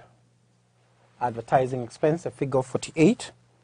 We have valuation fee, valuation fee. So for the valuation fee is a figure of 240, a figure of 240 for the valuation. We have repainting of the house, repainting of the house. In order for it to be in a sellable condition, that was 80. That was 80. Then we have what we call the legal fees. So the legal fee is a figure of 160. So we get the incidental cost. After getting the incidental cost, we less those. We get now what we call the transfer value. So we pick our calculators, and then we get the incidental cost that we need to less. So that is 400,000 plus 48 plus 240 plus 80, then we have plus 160. So we have a figure of 928, a figure of 928,000. So from there we get the transfer value. The sales proceed minus incidental costs that are basically incurred while selling. So that should be 20 million. So that should be 19 million 072,000. 19 million 72,000. Then we less what we call adjusted cost. Adjusted cost. We less what we call the adjusted cost. Adjusted cost. So on the adjusted cost, very important, we know that this acquisition, which we say that for the adjusted cost, we say that the purchase cost plus the construction cost plus enhancement, for example, painting, plus incidental costs that are incurred during selling or after selling. Those are stamp duty, the legal fees that were incurred. Then we less what we call investment allowance, which can be wear and tear and the IBD because of the buildings. So on that we have the first one, cost of acquiring half an acre, cost of land, cost of land, cost of land. So the cost of land is a figure, that should be a figure of 8 million. We proceed to this other part of, so cost of land is 1. We can move, hold on the interest. We can have the conveyancing fee. These are incidental costs that are incurred during or after purchasing. Conveyancing fee is 200,000. 200,000. We have the valuation fee. What you call the valuation fee. Valuation fee is a figure of 360,000. Building material. Building material. So when you talk about building material, the cost is not 4.6 because there's a government subsidies. So that should be 4.6 minus 600,000. So the cost should be, that should be 4 million. That should be a figure of 4 million for the building. Then we have the labor for construction workers. Labor for construction workers. Labor for the construction workers. So for the labor of construction workers, that should be 560. Those are part of construction. We have painting. Those are enhancement, painting. So painting is a figure of 300,000. Painting is a figure of 300,000. We have stamp duty. Stamp. We have the stamp duty. So stamp duty is a figure of 320. Stamp duty is a figure of 320. Lastly, now we pick on the part of the mortgage. In order for learners to understand, I read the additional information number 4. The construction of the house was financed through a mortgage. With the balance, the construction of a house was construction of a house was financed through the mortgage. With the balance from the mortgage, loan used to buy a motor vehicle. So not all the amount. If you look at the figure of a figure of 10 million, not all this figure of 10 million account for the construction. But basically, if you look for construction, mortgage on construction, that mortgage interest, we have the mortgage interest. We have the figure for the mortgage interest. That is basically 15%. Then times the construction part of it, we have building material. Remember that was 4 million. 4 million. Then plus, if you want to get that figure, we get 560. Then we get 300. That is now the construction. So that is the interest on construction. But remember, the loan was running for 4 years. So we multiply by 4 years. The loan is running for 4 years to get the interest that accrue from that loan. So basically, the interest that accrue from that loan, I have 4 million plus 560,000 plus 300,000. Then times 0.15. The loan is 15%. The loan is 15%. So that is 729 times 4. So the mortgage interest is a figure of 2,916,000. That is the mortgage interest. Then we less what on the additional information after getting the construction cost, enhancement cost, plus the incidental costs that are incurred during the purchase and after the purchase, we less what we call investment allowance. And the investment allowance, that is for the 2 years, that is 2013 and 2014, amounted to less what we call investment allowances. We less what we call investment allowances. The figure that was agreed is a figure of 420. So we less that and we get the adjusted cost that we need to less.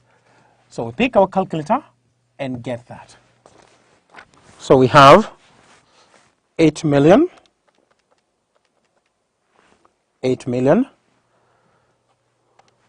plus 200,000 for the conveyancing plus 360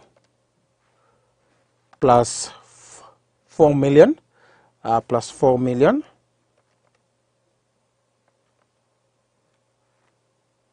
plus 4 million, then plus 560 plus 300 plus 320, then plus 2,916,000. So the adjusted cost is a figure of 16,000,006. We less that without, before that we less the investment allowance. So minus 420, that gives us a figure of 16,236,000. 16,236,000. So the difference between transfer value and the adjusted cost is what we call the capital gain. Is what we call the capital gain. Is what we basically call the capital gain. So the difference between the transfer value, which is 19,072 minus 16,236,000. So we have a figure. We have a figure of 2 million. The capital gain is a figure of 2,836,000. 2,836,000 as the capital gain. So after getting the capital gain, we say that capital gain, we have what we call CGT, what we call capital gain tax. Capital gain tax, which is a withholding tax that is basically final. When you look at that time on 2015, the rate of capital gain was basically 5%. However, with the changes that were effected, we need to understand that the rate of capital gain is 15%. That is from January 2023. But at that time, that is 2015, the rate of capital gain was 5%. So we get 5% times 2,836,000. And I repeat, as at this time, when you talk about 2015, the rate of capital gain, the withholding rate was 5%. So we get 5% of the figure. Currently, I repeat, currently the rate of capital gain is a withholding of 15%, which is final. And remember that the capital gain is paid on the 20th of the following month. So times 5%. So 5%, that should be a figure, 5% of 2 million. So 5%, 0.05, times 2,836,000. So that should be 141,800. So this is the capital gain tax. That is the CGT. And I repeat, at that time, the rate of capital gain was 5%. Presently, effective from January 2023, capital gain is at the rate of 15%. That is how we basically sort that. But very important to mention, just for learners, that the key thing to this, especially calculations that pertain to the tax, the most important thing is basically on these entries. The key thing is the entry. Sometimes the student, you come here and then you take the 10 million. If you did not understand that the loan was not basically for the whole, but the loan was basically for the building, you realize that the loan, part of the loan was for motor vehicle. So interest that accrue from that motor vehicle should not be included. And that's why I only included for the building, for the construction. So when you get to this point as a student, you may not be able to, maybe remember that you'll just simply take 10% of 10 million, then you multiply by 4, but that is not it. So particularly you'll find that that entry is not what you get. But for this, if you go through the entries, you realize that majority of the students will not always get the correct answers. But I highly say that a student should be able to make 75% to 80% to 100% of the entries. And when that is done, we are very much in order, and the work is done perfectly well. If the student can do about, I say 75% of the entries to 100% of the entries. So that is how we go through the capital gain taxation.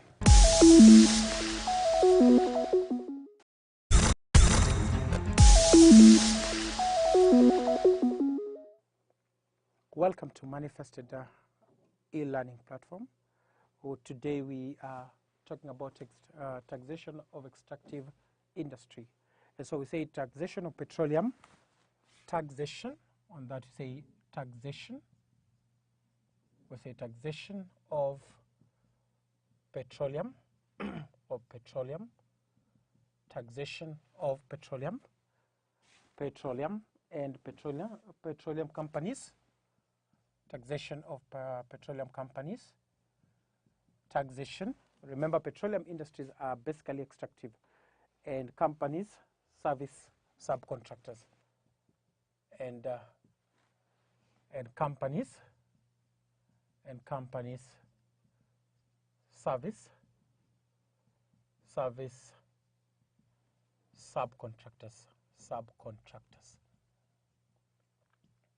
subcontractors. Remember, petroleum industry is an extractive industry. So taxation of the petroleum companies, and companies service subcontractors. So we start with the terms used. We start with what we call terms used. Terms basically used under the petroleum, in petroleum operations. Terms used in petroleum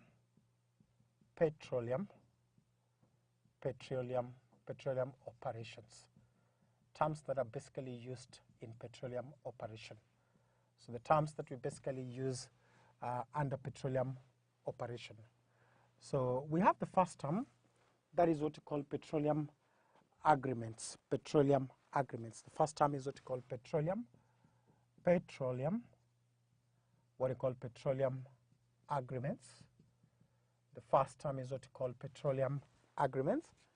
And when you talk about petroleum agreements, these are basically contracts, agreement between government and petroleum company, agreements between petroleum company, agreements, contracts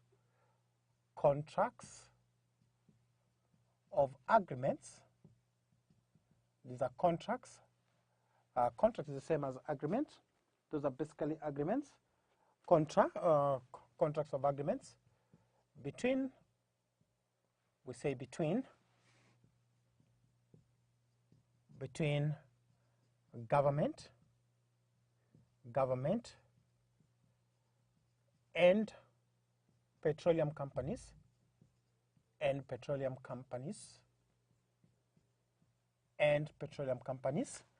agreements between government and petroleum companies to carry out, we say that to carry out petroleum activities,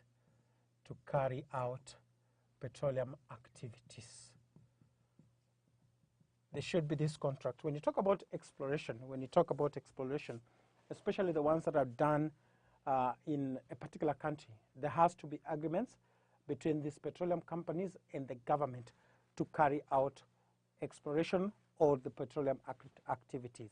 So the next time we talk about contractor, the next term is what we call a contractor. We call a contractor. Who is a contractor when you talk about a contractor? This is usually a petroleum company which has concluded petroleum agreement.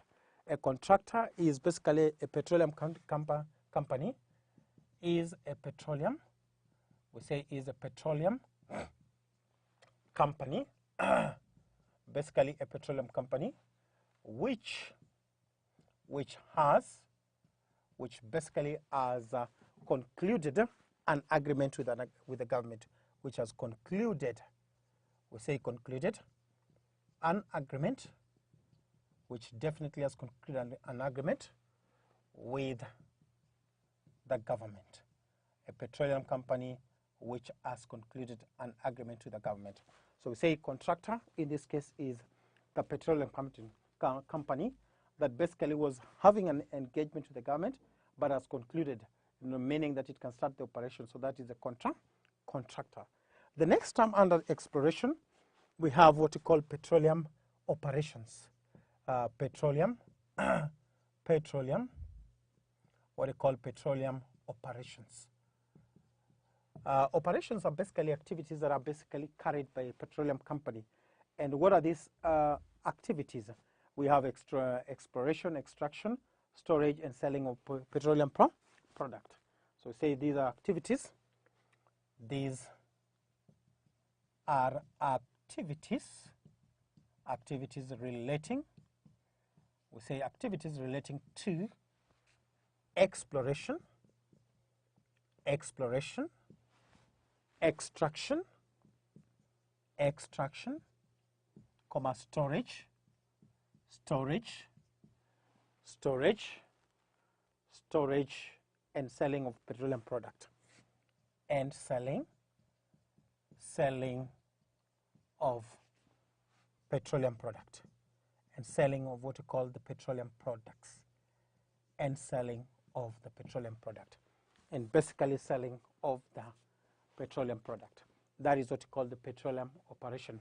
Activities that a petroleum company engages in, and we have talked about exploration, extraction, storage, and selling of petroleum product, because that is the major source of revenue for these petroleum companies.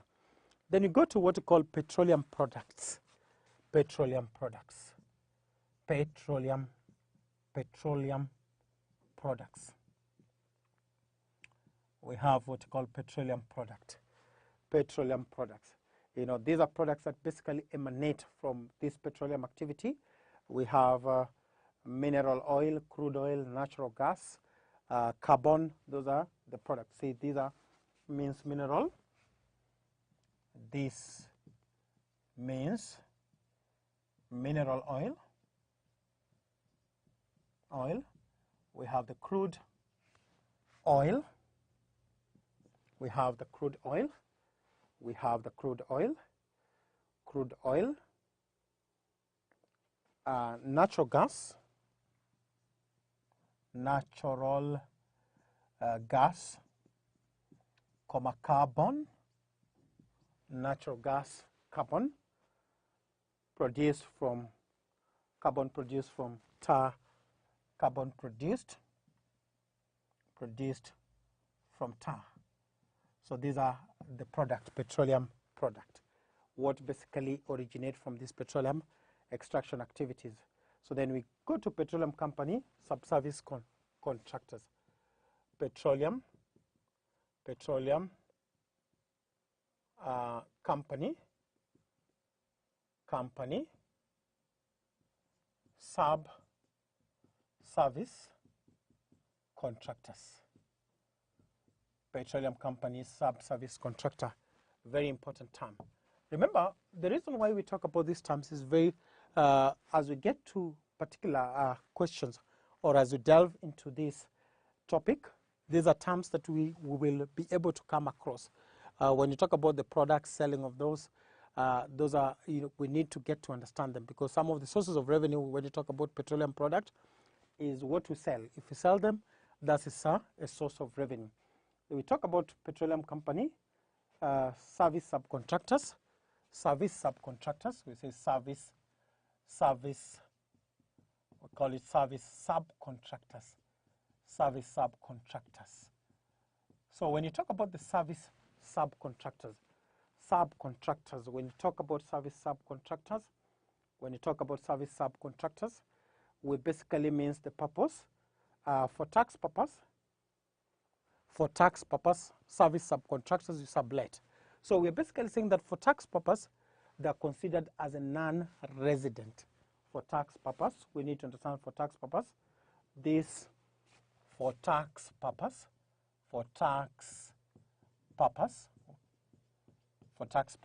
in relation to taxation, they are considered a non-resident. They're basically considered a non-resident. And the implication of considering the subcontractors as a non-resident, it basically implies that we need to tax them at the rate of 37.5%. We need to tax them at a rate of 37.5%. At the rate of 37.5%. But you also need to understand that company contracted by, they are contracted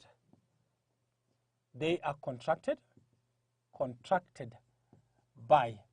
So service subcontractors, they are contracted, or they are called upon by these petroleum companies to carry out specialized activities. Contracted by petroleum companies, petroleum companies, we say that they're contracted by petroleum company to carry out we say that to carry out specialized operation. To carry out what you call specialized operation. These are some of the operations that, you know, the petroleum companies are not able to carry out.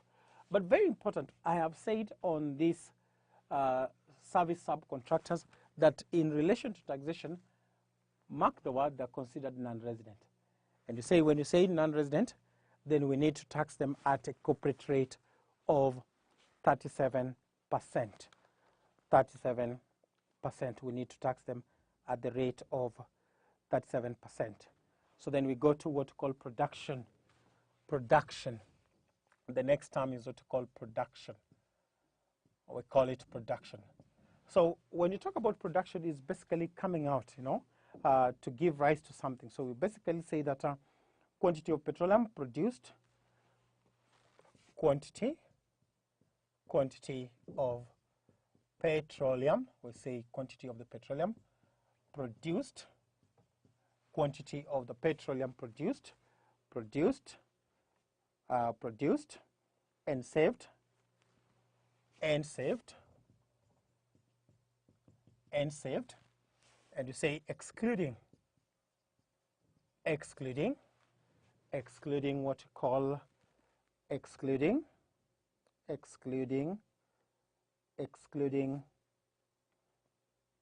petroleum used in operation, excluding petroleum used in the operation of petroleum companies.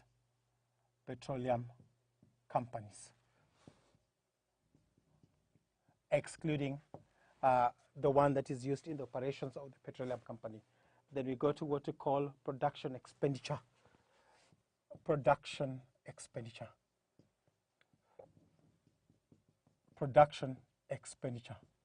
So when we talk about production, you know, those are quantity of petroleum that are produced. So expenditure, those are basically costs that we incur in the production of those products. So we say that our capital, these are day-to-day expenses. These are day-to-day. These are day-to-day expenses of a petroleum company. Why do you say is a day-to-day expenses? Because the major activities of this is extraction. And so basically what happens is that this when you talk about production expenditure, this will be emanate to a day-to-day expenses, but they relate to extraction. Then you can talk about what you call qualifying expenditure. What you call qualifying expenditure. Qualifying expenditure. We have what you call qualifying expenditure. Very important to understand that qualifying expenditure, these are basically capital expenditure. We can talk about capital expenditure in kind operation, capital expenditure,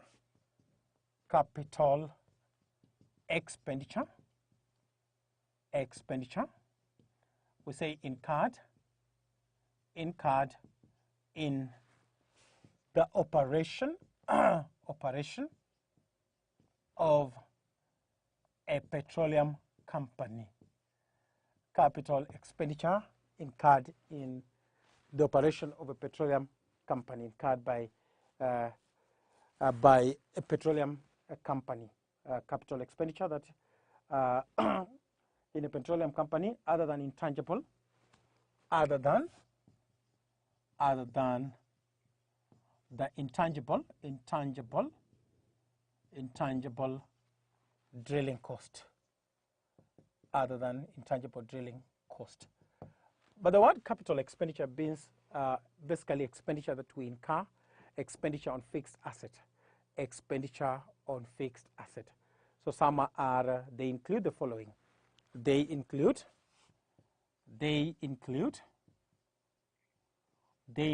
one, we know that plant, we have what we call plant, machinery, comma, what you have as furniture and fittings. We have furnitures and fittings. Number two, we can talk about what you call pipelines, storage tanks, pipelines, what you have as pipelines, comma, storage tanks,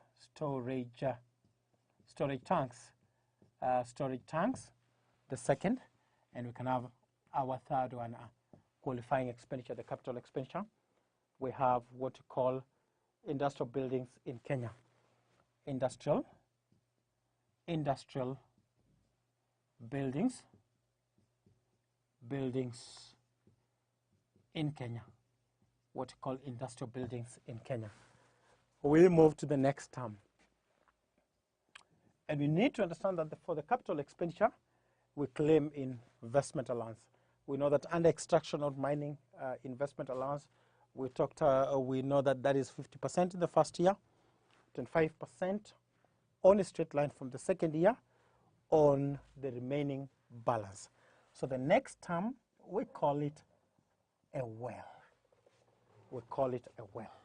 So a well is opening of ground through which oil is extracted. Opening from the ground, through which oil is extracted. An opening from the ground through which oil is extracted. That is what we call a well. Then we can move to the 10th one. So we proceed on the last term, that is what we call intangible drilling. We call it the intangible drilling cost. So when you talk about the intangible drilling cost, we know it refers to expenditure, refers to the expenditure. We say refers to the expenditure, refers basically to the expenditure, which have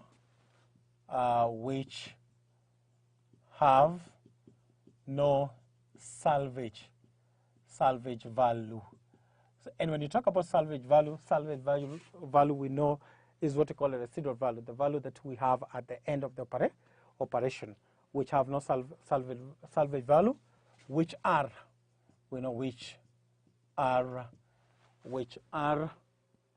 incidental to drilling. We say that which are basically incidental to drilling,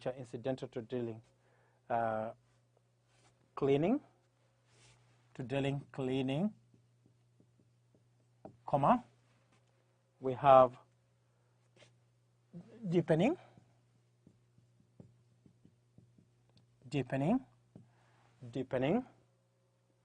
completing, and what we call abandoning of the well, and what we call abandoning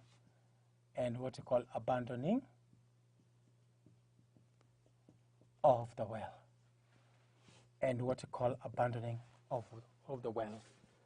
So we say that they include intangible drilling cost. We know that they include what we call cost of determining well location, cost of determining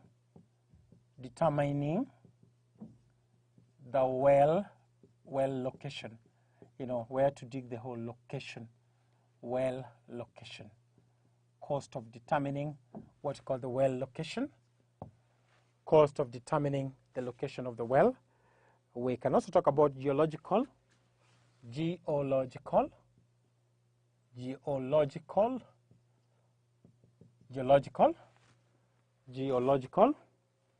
cost, geological costs.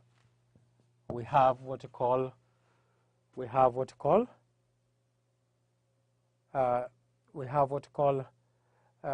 geological cost. We had the geological. These are now the intangible drilling cost. So then I want us to proceed to determination. Determination, we start on the determination of the taxable income for this extraction. Determination of the taxable income. How do we determine the taxable income?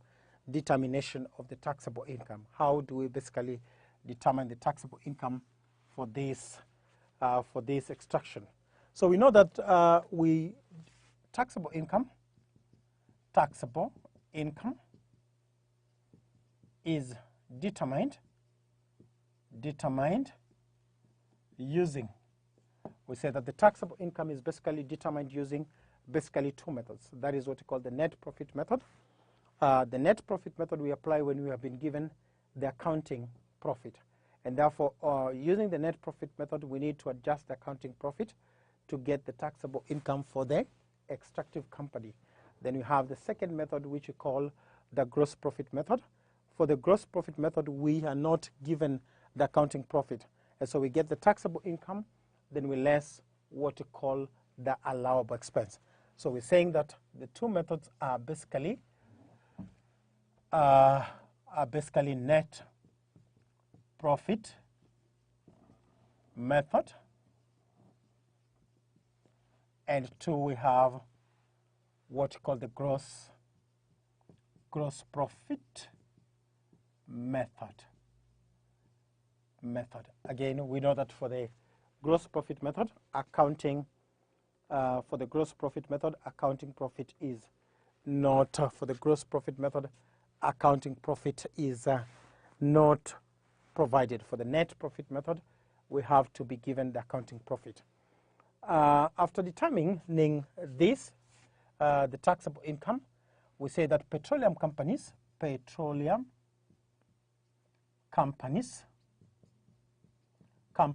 are taxed at a corporate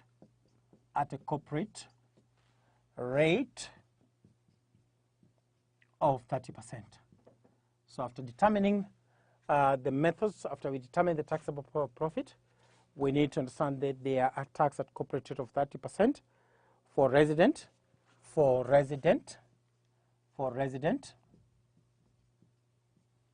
and 37.5% for the non-resident, companies, and 37.5% for the non-resident company. So for the non-resident company, I've said that for the resident company, we tax them at 30%. For the non-resident, we tax at the rate of 37.5%. The following, basically, as we were saying, that for petroleum companies, which are extractive company, we tax resident company at a corporate rate of 30%, and 37.5% for the non-resident company. And then we need to understand that the following specifically applies. The following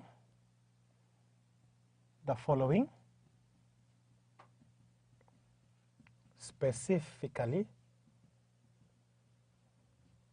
apply to petroleum companies,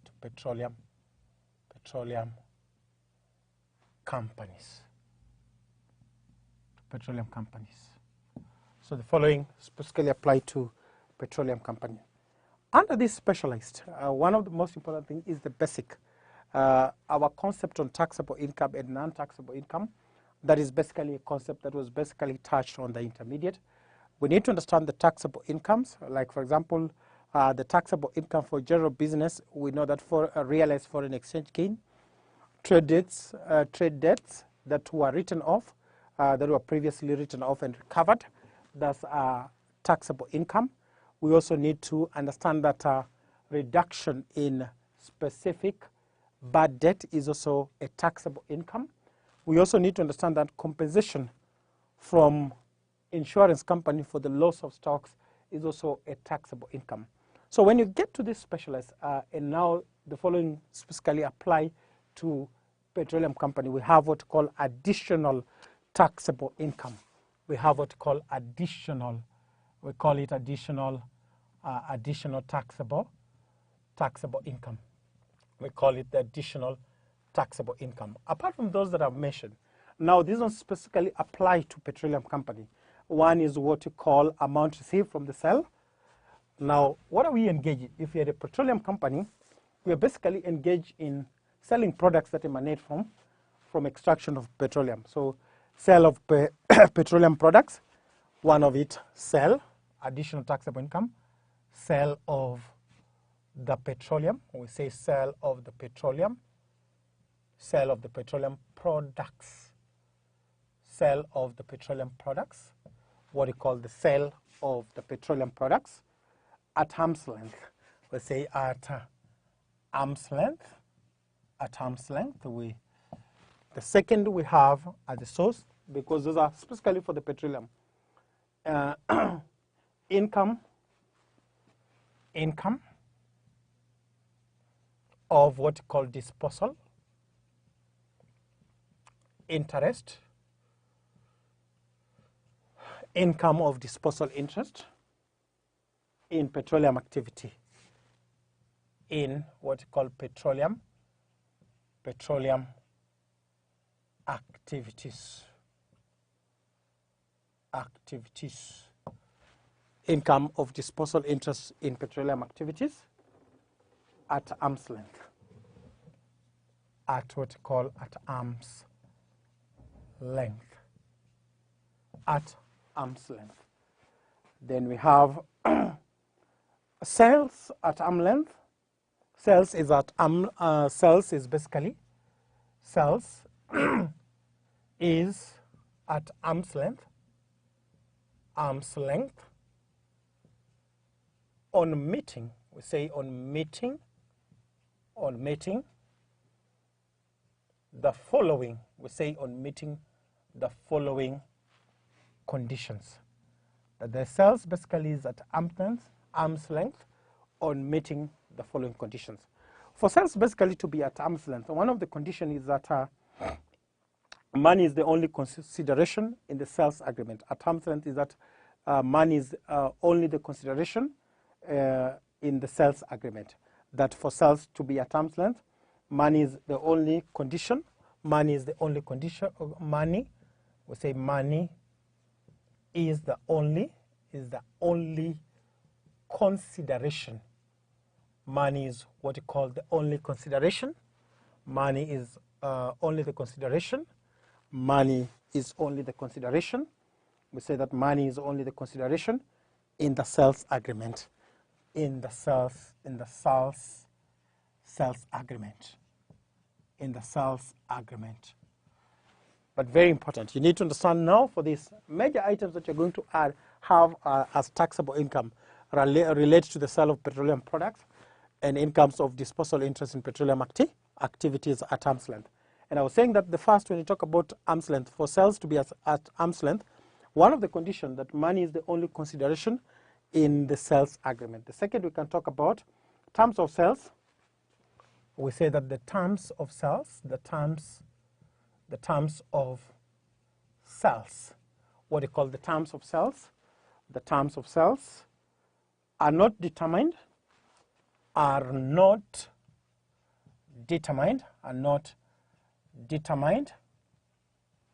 basically not determined, are not determined by any other factor, are not determined by any other factor, other than commercial, any other factors other than what you call the commercial, other than the commercial relationship, between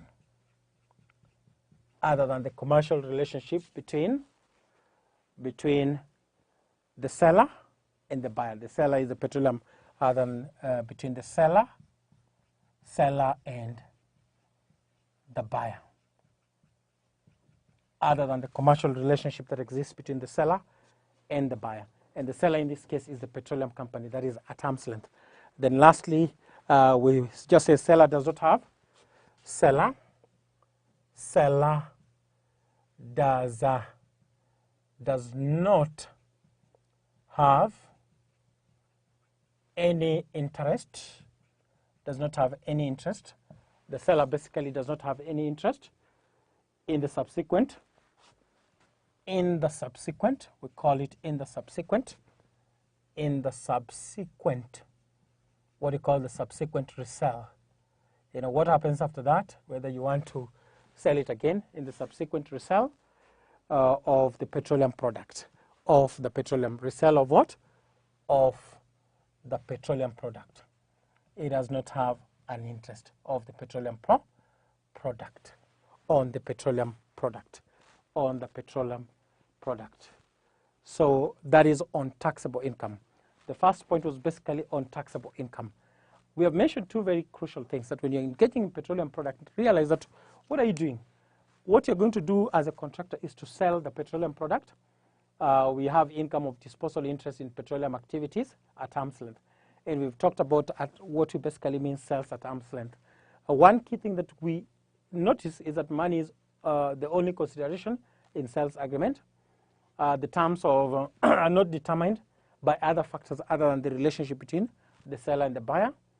Seller does not have any interest in what you call subsequent resell. You know, whether you buy and you decide to resell those products, it does not have what you call interest on that.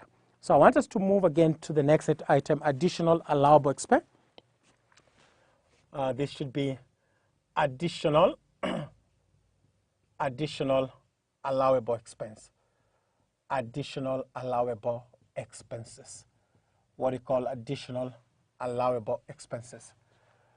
So when you talk about allowable expenses, basically in taxation, these are expenses that we know can be deducted against a taxable income. These are expenses that can be deducted against a taxable income. Very precisely, we talk about on the general taxation of a limited company. We talk about some of these expenses as increase in specific provision for bad debt. We also talk about unrealized foreign exchange loss as additional allowable expense. We also have some of the legal costs when you talk about renewal of a lease that is less than 99 as allowable. But now when you talk about specialized, for example, you know, when you talk about now mining, the specific that needs to be added to such, the specific that needs to be added as additional, the ones that are specifically needed to be added apart from the ones that are generally applies to the companies, like I've mentioned, increase in specific provision for bad debt. I have also talked about realized foreign exchange loss. So for the petroleum, some of them we say they include. We say they include. We can have one, what you call intangible, all intangible drilling cost, all intangible, what you call all intangible drilling costs. So when you see this as part of expense, geological and geospatial, geological, e.g., we call it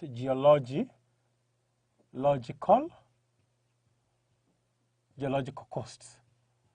So when you see such an expense on items, for example, on items, when you're given an information to get the taxable income of an extractive or petroleum industry, if you see intangible drilling costs, those are basically allowable expense. Amount paid. We say amount paid to the government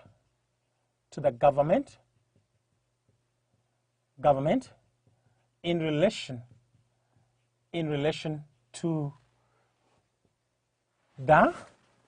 relation to the agreement. Amount paid to the government in relation to the petroleum agreement, in relation to the petroleum agreements. amount paid to the government in relation to the petroleum agreements. One thing that you need to understand, particularly on this, on those amounts, we need to understand that one of the things that is not included, we need to understand that tax excluded. Under this, tax should be excluded. Tax is not part of that. If tax was paid, tax basically should be excluded, or tax not included. Excluded means tax not included. So then we have what we call another additional administration cost. We have what we call administration costs, administration cost, to manage administration cost, management fee, management fee, management fee, and what we call professional, and professional fees paid in Kenya, and the professional fees that are basically paid in Kenya. Those are additional allowable expense. Allowable, we say that you can deduct them against taxable income. And this, note this carefully. Point 2, amount paid to government in relation to petroleum agreement, tax excluded. So the tax that is paid is not allowed. Amount paid to petroleum company, amount paid to petroleum company,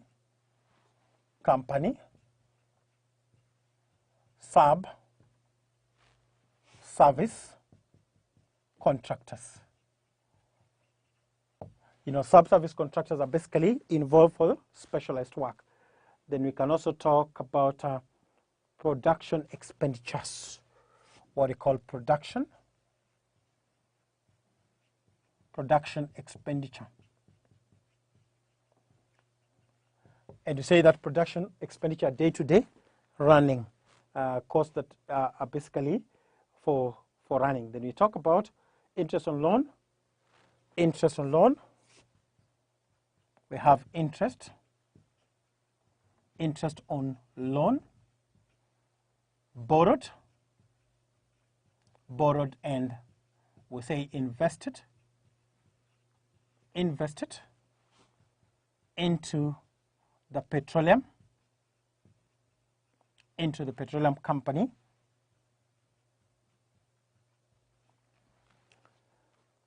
interest on loan borrowed and invested into the petroleum company, petroleum company's activities in Kenya, activities in Kenya. So we can put another one. These are basically capital expenditure. We talk about capital expenditure, petroleum investment allowance, what they call petroleum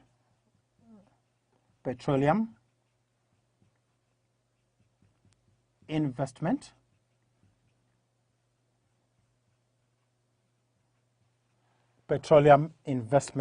allowance. Those are fixed assets that relate capital expenditure. Granted, we need to understand, granted on what we call capital expenditure, granted specifically on capital expenditure, such as we have the plant, we have specialized mining, specialized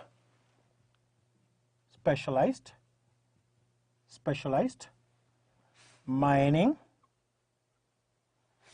machines, specialized mining and drilling machines, and drilling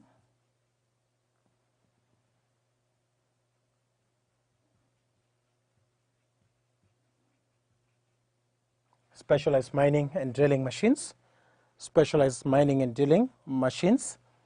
we have pipelines, and then we can talk about tanks and industrial buildings, tanks tanks, and what we call industrial buildings. Tanks and industrial buildings. So this is just based on investment allowance. And we need to understand those investment allowance. We know that there is investment allowance at the rate of 50% in the first year, 25% per annum on a straight line. From the second year on the remaining balance. Those basically involve manufacturing, items in mining, like the extractions that we have. We also have farming, but we say that those will be granted petroleum investment allowance, that we need to understand the investment allowance. We need to understand the investment allowance. To be very specific, that we know that these ones should be basically at 50%. Under mining, if you look at the tax table, that should be basically 50% in the first year, and we say 25% per annum on a straight line from the second year on the remaining balance. So investment allowance under petroleum industry, we talked about, we grant it on capital expenditure. Under petroleum, that is mining and drilling machines, pipeline tanks, and industrial buildings. So we need to understand that we grant it under mining. Investment allowance is granted. We say granted at the rate of what we call 50% in the first year.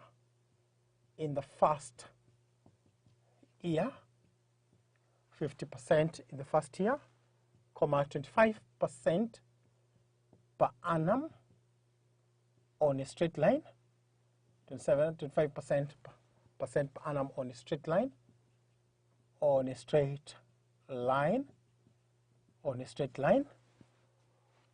from the second year, from the second year on the remaining balance, on the remaining,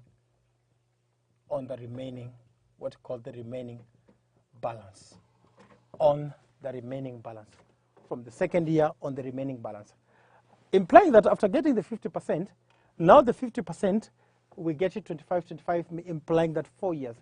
For this investment allowance, they should take about 5 years. The first year, 50%, then the others should be taking 25% of each of those 50% that is remaining. That should be about 4 years. Then we have another normal, we call it 7. Normal investment allowance. Remember, this investment allowance is basically applying to mining machine. In normal investment allowance for fixed asset,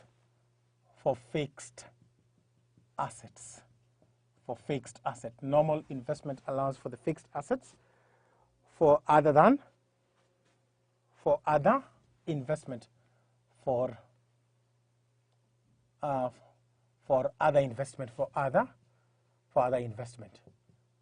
other investment. For example, when you have items like motor vehicle, we all know that they should be under investment allowance at the rate of 25% on a straight line. We know that if you have items like furniture and fittings, they should be under investment allowance at the rate of 10%. So those are other investment allowance at 25% and 10%. Those can be granted, such as other investment we say normal investment allowance for fixed asset. For example, we say, motor vehicle,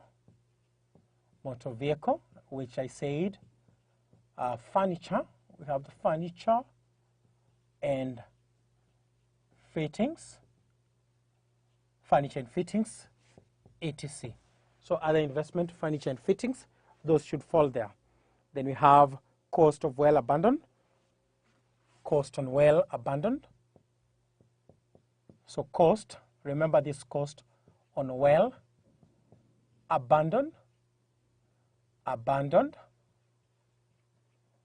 on failure, on failure to discover, we call it to discover oil. So cost on a well that is abandoned, when you fail to discover oil, that should also be allowable expense, and that needs to be noted. That oil, when you talk about a well, these are holes that from underground that we use for extraction of oil. So we're basically saying that for those wells that are abandoned as a result of failure, to discover oil, those will also be allowable expense. We have what we call commissioning and mobilization cost. Commissioning, what do you have as commissioning? Commissioning, what you call commissioning, and what you call the mobilization cost. Commissioning and what you call the mobilization cost. Commissioning and what you call the mobilization cost. So what are commissioning and mobilization cost altogether? Because sometimes you ask what is commissioning and mobilization cost. We know that our cost incurred are the cost incurred to take, are when you talk about commissioning, are the costs that are incurred to take away resources from the mining, we call it, from the mining, to take away resources from the mining site, we say in case of what we call failure, in case of failure to discover oil, in case of failure to discover oil, in case of failure to discover oil. Then we can have a last one, in case of failure to discover oil. We can talk about lifting and extraction cost. What we call lifting and what we call extraction. We call it the liftings and extraction cost. Lifting cost, these are basically involved under mining, what we call the lifting cost, lifting and extraction cost. We know cost to bring oil to the surface. Cost to bring, when you talk about extraction and lifting, cost to bring oil to the surface. We say to bring oil to the surface, from underground to the surface. Cost to bring the oil to the surface. And then we talk about, we can also talk about memorandum of understanding, credit granted by government. Memorandum of understanding, credit granted by the government. So we can move to what we call taxation of petroleum service subcontractors. Taxation, we move now to taxation of what we call the petroleum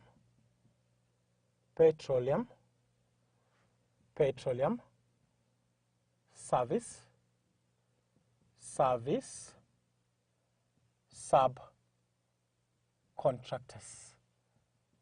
subcontractors. That is the PSS.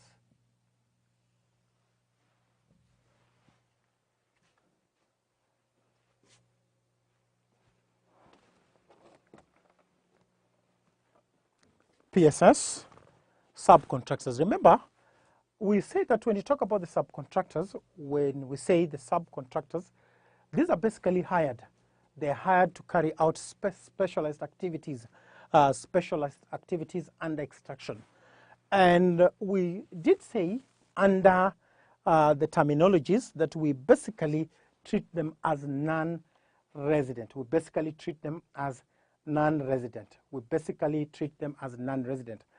And by the virtue of treating them as non-resident, we basically know that we need to tax the non-resident at a corporate rate of 37.5%. So we need to say considered to be non-resident. The first thing you need to know, considered.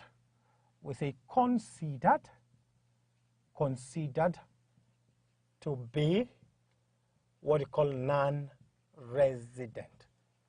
Considered basically to be non-resident. Considered considered to be non-resident. And by the virtue of considering them to be non-resident, we need to understand that we tax them at 37.5%. So considered to be non-resident company, and therefore, we need to understand, and therefore, we say taxed at a corporate rate of what we call 37.5%. And therefore, we tax at corporate rate of 37.5%. Taxable income, we need to understand that the taxable income of, we need to understand that the taxable income of petroleum service, the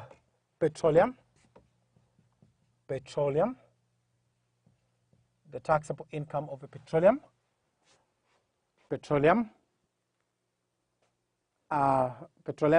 sub-service company,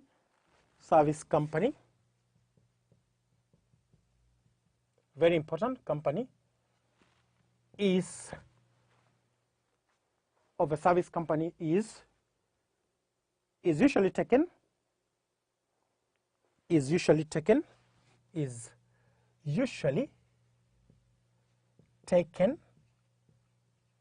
as what you call 15% off, is usually basically taken as 15% of the amount of the amount received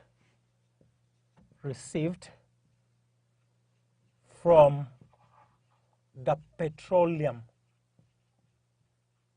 For this service company, service subcontractors, we say that the taxable income is taken, taxable income of petroleum service company, 15% of the amount received from the petroleum company, 15% of the amount received from petroleum company, excluding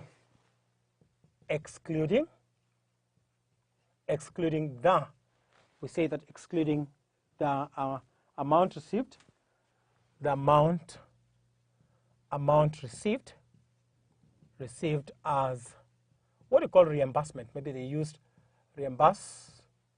amount received as reimbursement, amount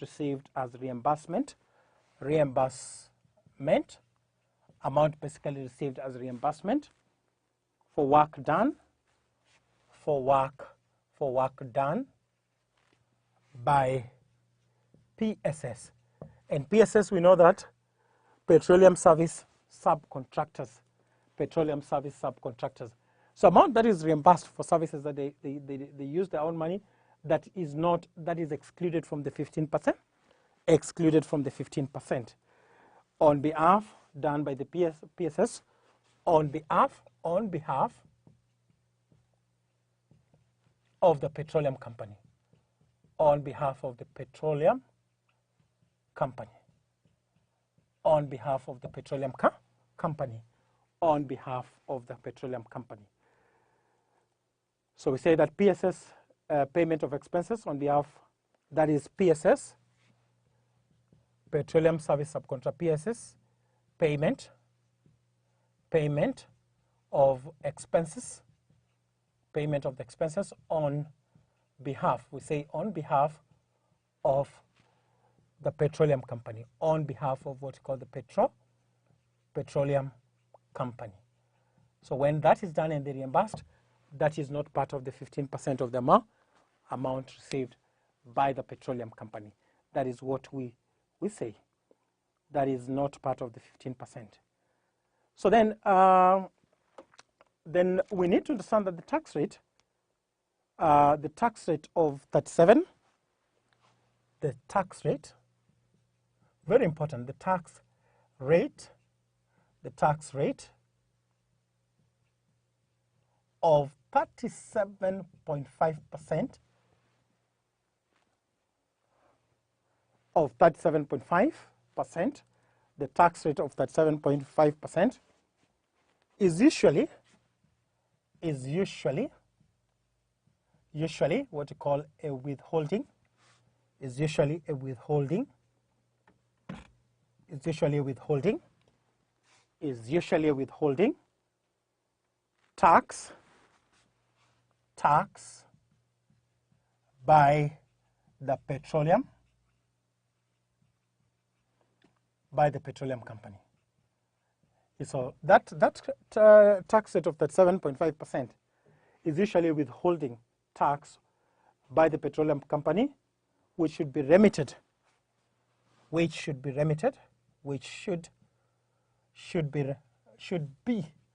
we say remitted. It should basically be remitted to the Kenya Revenue, to KRA, by. It's usually a withholding which should be remitted to the Kenya Revenue Authority by 20th of the following month. By 20th of the following month. We say by the 20th of the following month, after the month that you withhold it, after the month of withholding, after the month of what you call withholding, after the month of withholding. So that should be remitted after the month of withholding, after the month of withholding. That should be remitted to KRA in the 20th of the following month, after the month of withholding. That marks a discussion on the basics under taxation of extraction company, and to be precise, petroleum. We pick on examples, illustrations particularly pertaining to that. That is where we move to on the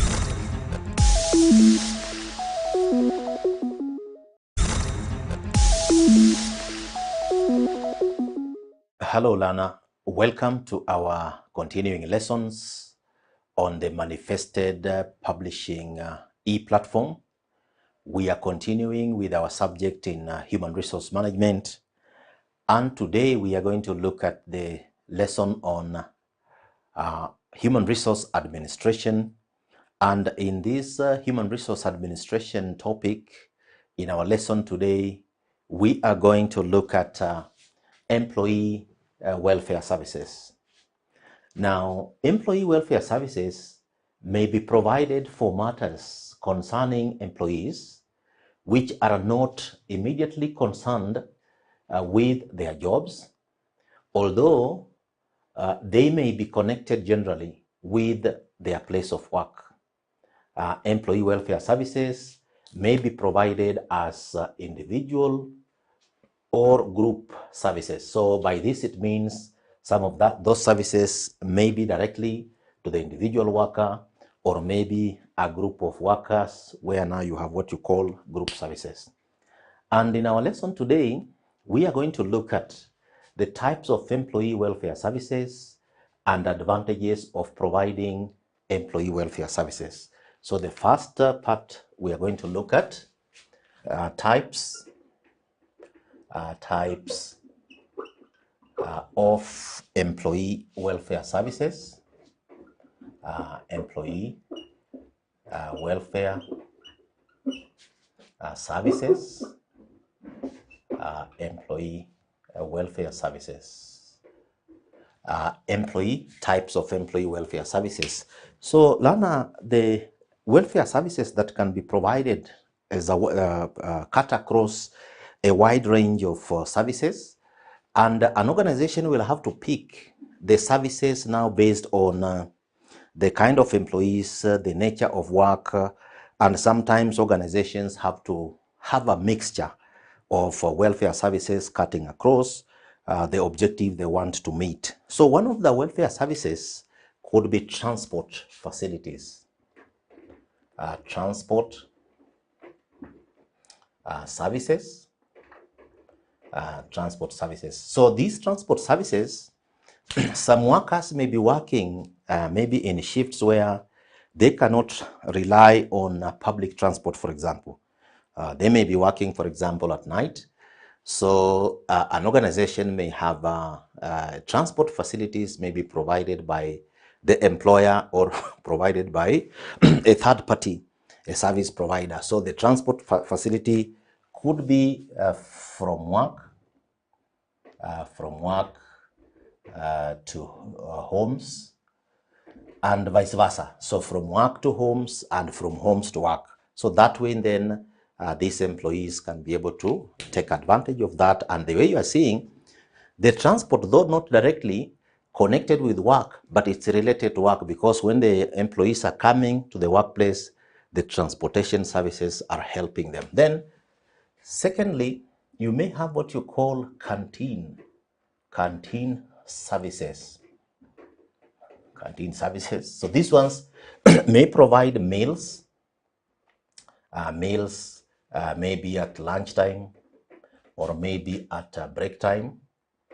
You might have noticed, dear learner, that some organizations operate in places where if employees were to get out of the organization, they may not be able to get a place where they can get a meal, or they may not be able to get lunch very quickly.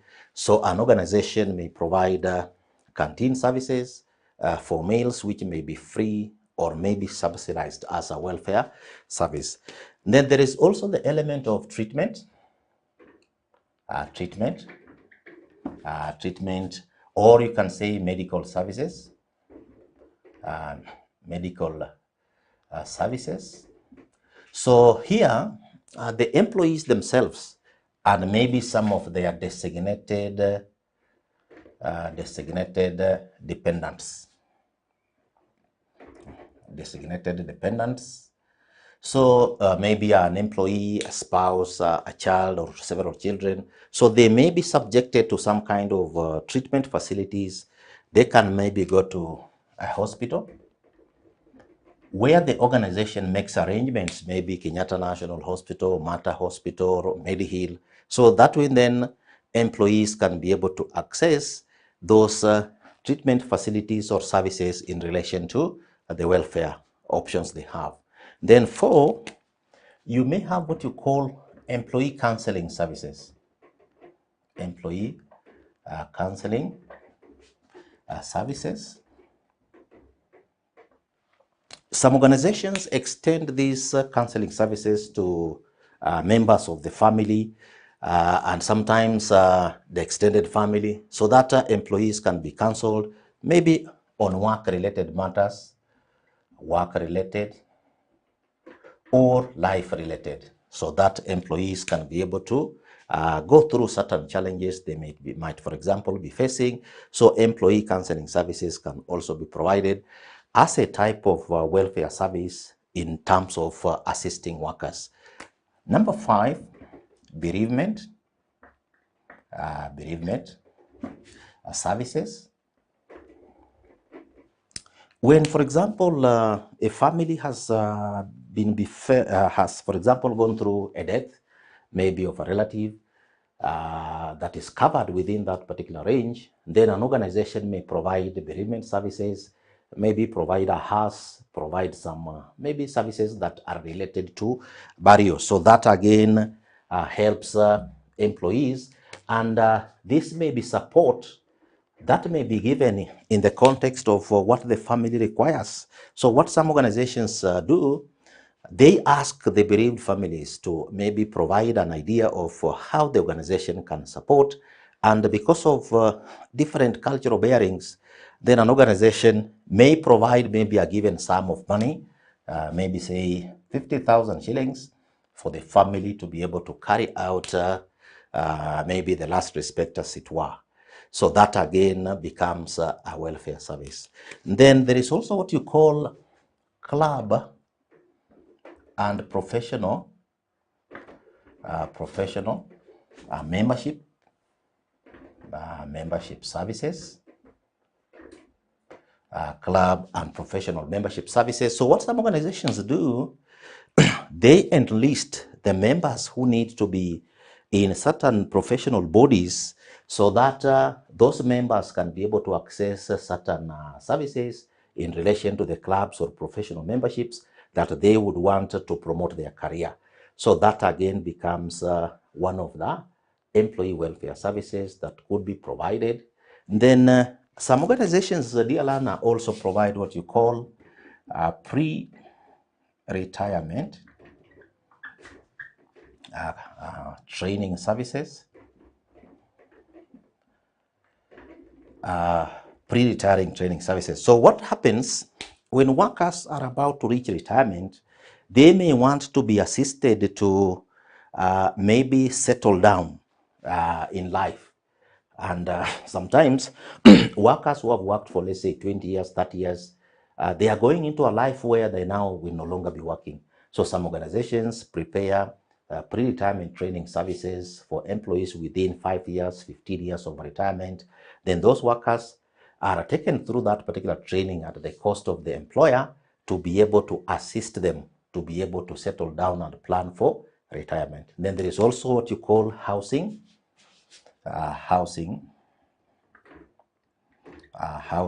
or accommodation services. So here, an organization may provide actual housing or accommodation services for employees to be able to reside near the areas where they are operating from. And in this housing, they can also be able to stay there with their family members. So that again is an employee welfare service in relation to accommodation. Then there are also subsidized loans. So an employer may provide certain amounts of money, maybe $500,000, 500,000, or maybe 1 million, as the case might be, but the loans are subsidized as a benefit. So this kind of subsidized loans can be accessed by employees, and this can be an arrangement between maybe the employer and maybe service providers in terms of funding and so on. So that again becomes one of the employee welfare services that may be provided. Then also, some organizations may provide, dear learner, what you call sporting facilities. Some might, for example, provide playgrounds. Some may provide a gym, and maybe other facilities. So what happens when employees are not working? These employees can be able to access these facilities, be able to maybe play their sport, and also maintain some fitness in relation to their health and so on. So these facilities have even seen some organizations, for example, participate in very high level maybe sports, maybe football, maybe volleyball, and so on. And that's why some organizations eventually form some teams that maybe participate at the league level, among others, and so on. So the sporting facilities also help workers to be able to achieve their objectives. Then 11, sponsorship for education and training for staff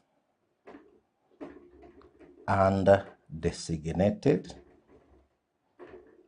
family members. So what happens, dear learner, some organizations may want to enhance the educational standards of staff and maybe their children and spouses, for example. So they may sponsor maybe a particular fraction. They may say, if it is a member of staff, sponsorship is 100%. If maybe it's a spouse, sponsorship is 80%. If it's a child, sponsorship is 70% of the cost that is supposed to be incurred. So that again becomes a welfare service that an organization may provide for members of staff, their children, and maybe other relatives, as the case might be, depending on the needs of that particular organization. So these now are the types of employee welfare services that may be provided in an organization. Then we have looked at now the types of employee welfare services.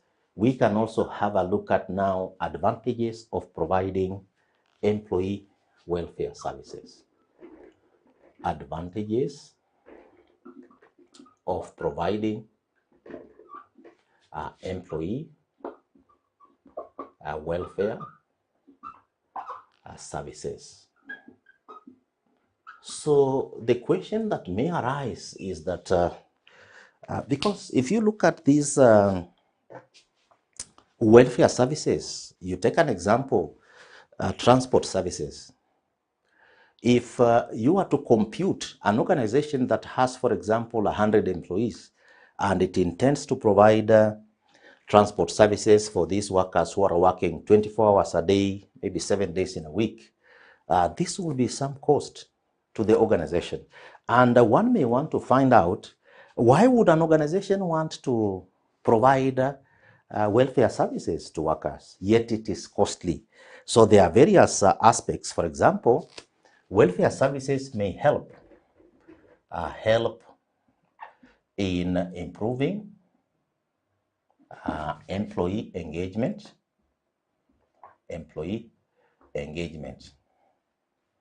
Because if you look at it critically, employees who are provided with some of these welfare services, they will also enhance their engagement with the employer and become better employees because the employer is also caring for them. Then secondly, increase employee productivity. Because if an organization is providing, for example, employee counseling services, then those employees can be able to concentrate on their work, and that one can help in increasing employee productivity. Then number 3, attraction of employees, prospective employees,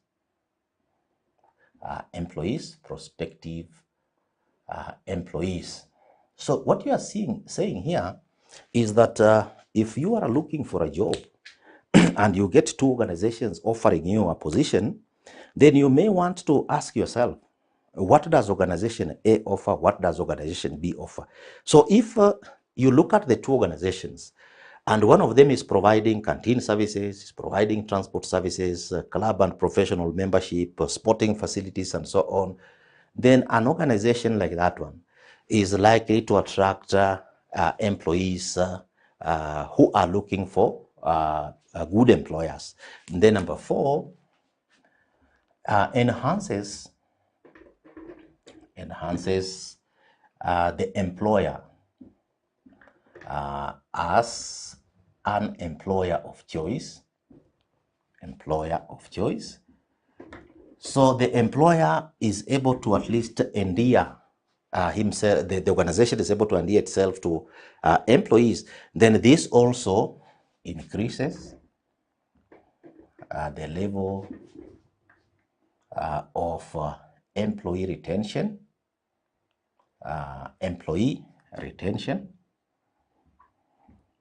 So once employees come into this organization, and for example, an employee has come into this organization, and this employee has 4 children, for example, 4 children, and this employee has been told these children will be educated up to university level. So if these employees are continuing with their education, then you can see this employee will remain in that particular organization. So it can also be used as one of the ways of retaining employees in an organization.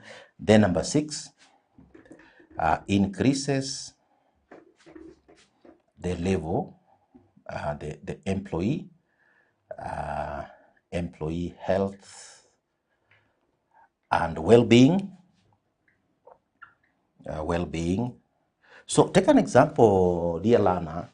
You are in an organization where an employee is given facilities for sporting, is given facilities for housing, is given facilities for counseling, is given facilities for treatment. So this kind of an employee will not worry much about many things in life. So that again enhances the health and well-being of an organization, or maybe the employees in that particular organization.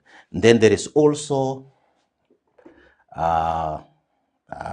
brings about a better corporate image.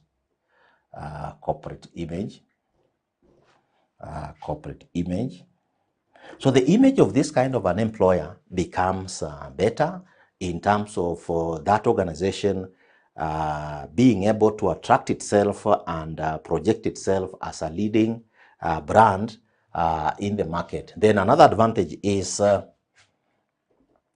minimizes the level of conflicts in an organization.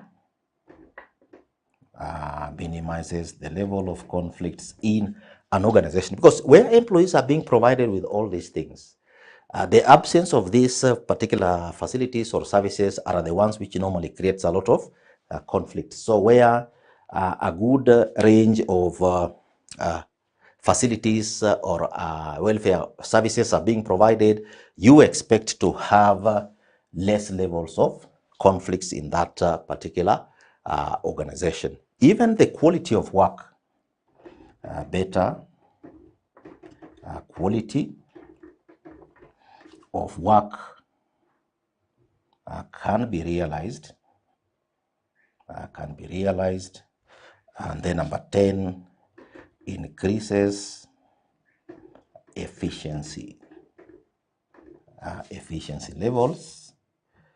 Because as we have seen, for example, take an example of transport facilities. So if employees are being picked from home and are being dropped at the workplace, it means the workers will try to be on the transport services and are able to arrive in the work environment in good time to be able to start their activity. So the efficiency levels in those kind of organizations are likely to be high. So Lana, this is a range. These ones are maybe ranges of employee welfare services that can be provided. And as you deal with issues of human resource administration, you are likely to be involved in the processes of either creating a policy, administering, or revising this particular kind of welfare services. So today in our lesson, we have looked at 3 things. We have looked at what is meant by employee welfare services. We have looked at the type of employee welfare services. We have also looked at the advantages of providing employee welfare services, and we can very quickly run through this. So we have said, dear learner, that employee welfare services may be provided for matters concerning employees. These matters are concerning employees, and these matters may not immediately be concerned with their jobs, although they may be connected generally. And employee welfare services, we have indicated, may be provided as individual or group services. And in our 2 parts that the other second part we have looked at are types of employee welfare services. And we have said, number 1, when it comes to types of employee welfare services, we have talked about transport services, number 1. We have also mentioned canteen services, number 2. We have mentioned treatment, number 3. We have talked about employee counseling, number 4. We have mentioned bereavement services, number 5. We have indicated club and professional membership, number 6. Number 7, pre-retirement training services. Number 8, housing and accommodation services. Number 9, subsidized loans provided by the employer. Number 10, sporting facilities like playgrounds and maybe a gym.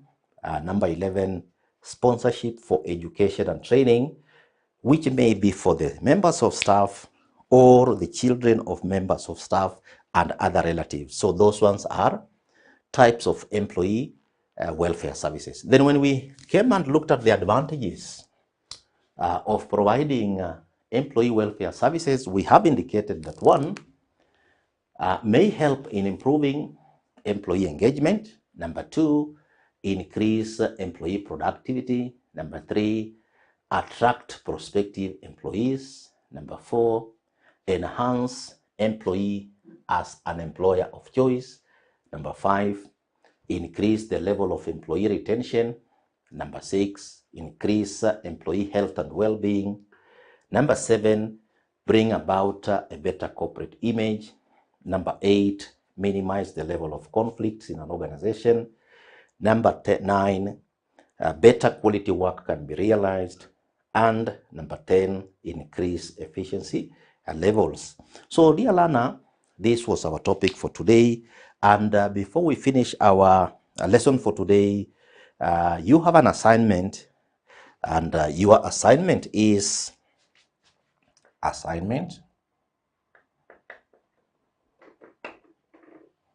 discuss the types of employee welfare services that may be provided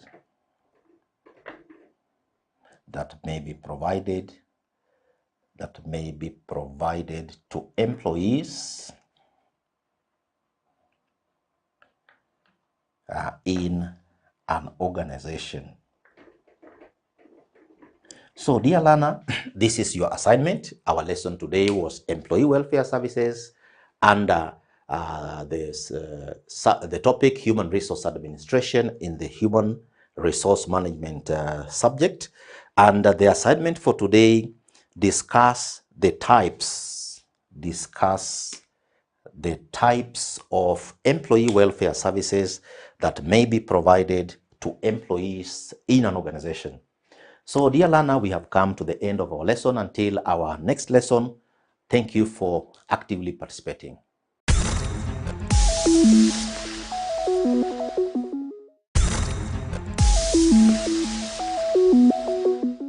Hello and welcome to this session of Advanced Excel Formulas.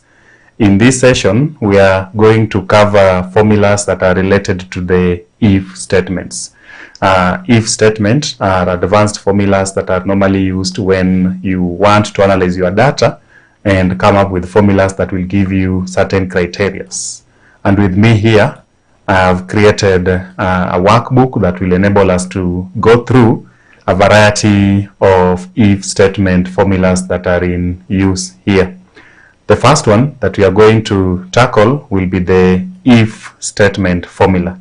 Now, if statement is a formula in Excel that helps in analyzing the contents of a single cell, and it analyzes the contents of a single cell and compares it against a condition that you've specified or a condition that you've stipulated.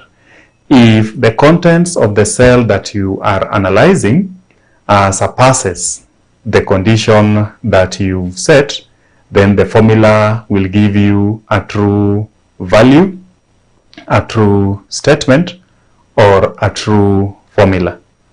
But if the contents that you are analyzing don't meet or don't surpass the condition that you've stipulated, then the formula will give you a false value or statement. So let us go straight to how the if statement is applied so that we can be able to see what happens if we use the if statement formula. So with me, I have come up with data that we are going to use. This is the student's grade sheet. It has column A through to column E. There is student name, there is the age of students, the exam score, there is age status, and there is grade. So we have a grade here. And first, we are going to look at the age status. And you can see the age status, we've stipulated a condition. There are conditions that have been stipulated here.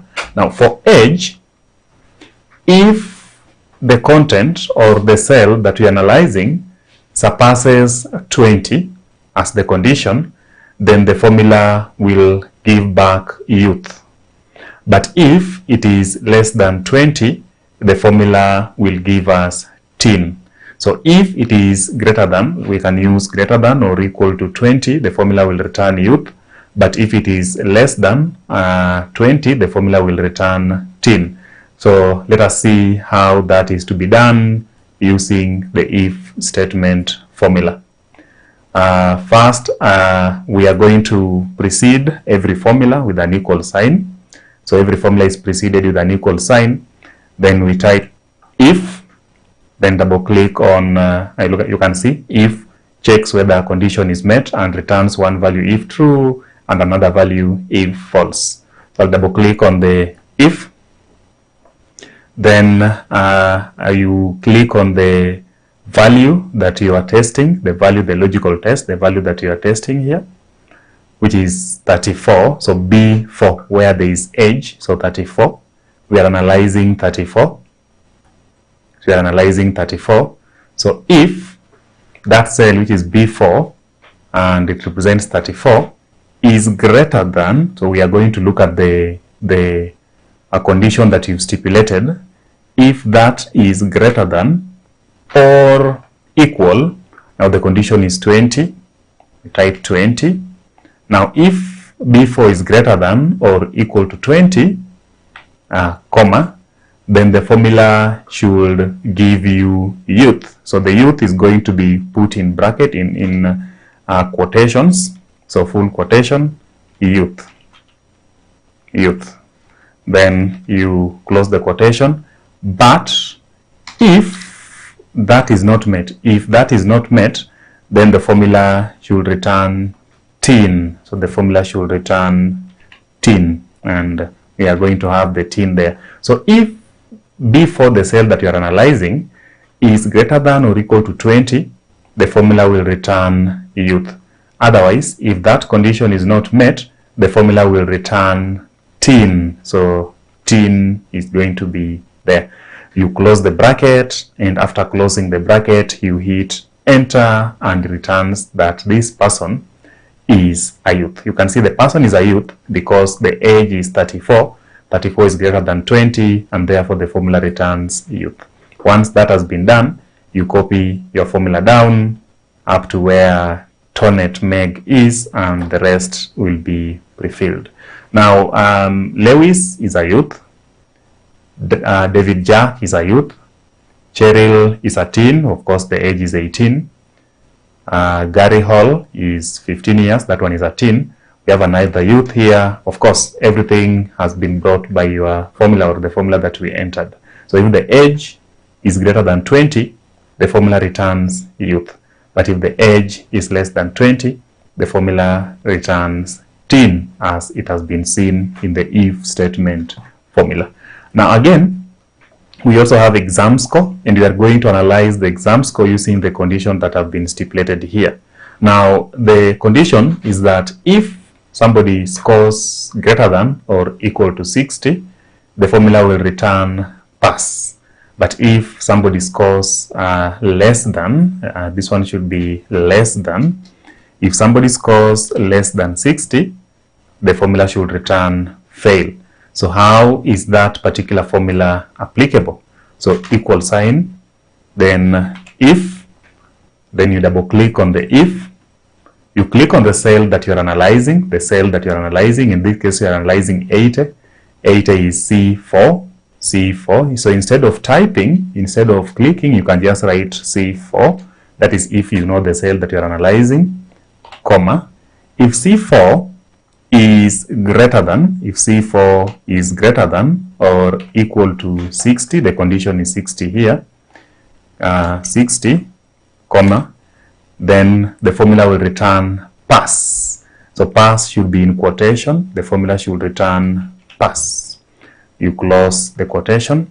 Otherwise, the formula should return fail. So if the condition above on the left is not met, the formula should return fail. And fail should also be in quotation. So fail should also be in quotation, like that. So after that, you hit enter, and the formula, of course, has some error. So we see where the error is. So if C4 is greater than or equal to 60, comma, the formula should return a pass. Otherwise, the formula should return fail. So let us see where the error in the formula is. And okay, so the formula is going to be redone. So if C4 is greater than or equal to 60, comma, then the formula should return pass. You close that, comma. If that is not the case, the formula should return fail. So the formula should return fail. Then we close the bracket and we punch enter. Let us see where the error is. C4 greater than or equal to, okay, so the comma was there after C4, then enter. Now it comes back. So we were putting the formula in just after C4, which was wrong. So if you miss a quotation, if you miss a comma, or if you miss where to place anything, the formula will give you errors, which is what we've encountered in our just concluded errors that happened there. So if you punch enter, then pass. That means if you score 80, the formula will return pass. Let us copy the formula down using the autofill here. So you click on the bottom right side of the formula, then drag it down all the way to Tonet Meg. So the rest, everybody who scored above 60, the formula returns pass. Anybody above 60, the formula returns pass. Anything below that, fail. Like Cheryl failed, got 50. Gary 40, that one failed, all the way to 72 here, that is Vim, who scored 72, and that is a pass. So that is how the if statement is applicable in analyzing whatever data that you have in terms of what we've seen here. So the formula can be applied in a variety of ways. You can use it to be able to determine whether your sales were high or they were low sales, or whichever any other analysis that you want to come up with. So that is the if statement. We now want to move to the second analysis, which is nested if. So on our other sheet, we have nested if, which we want to go to and analyze how different things can be done.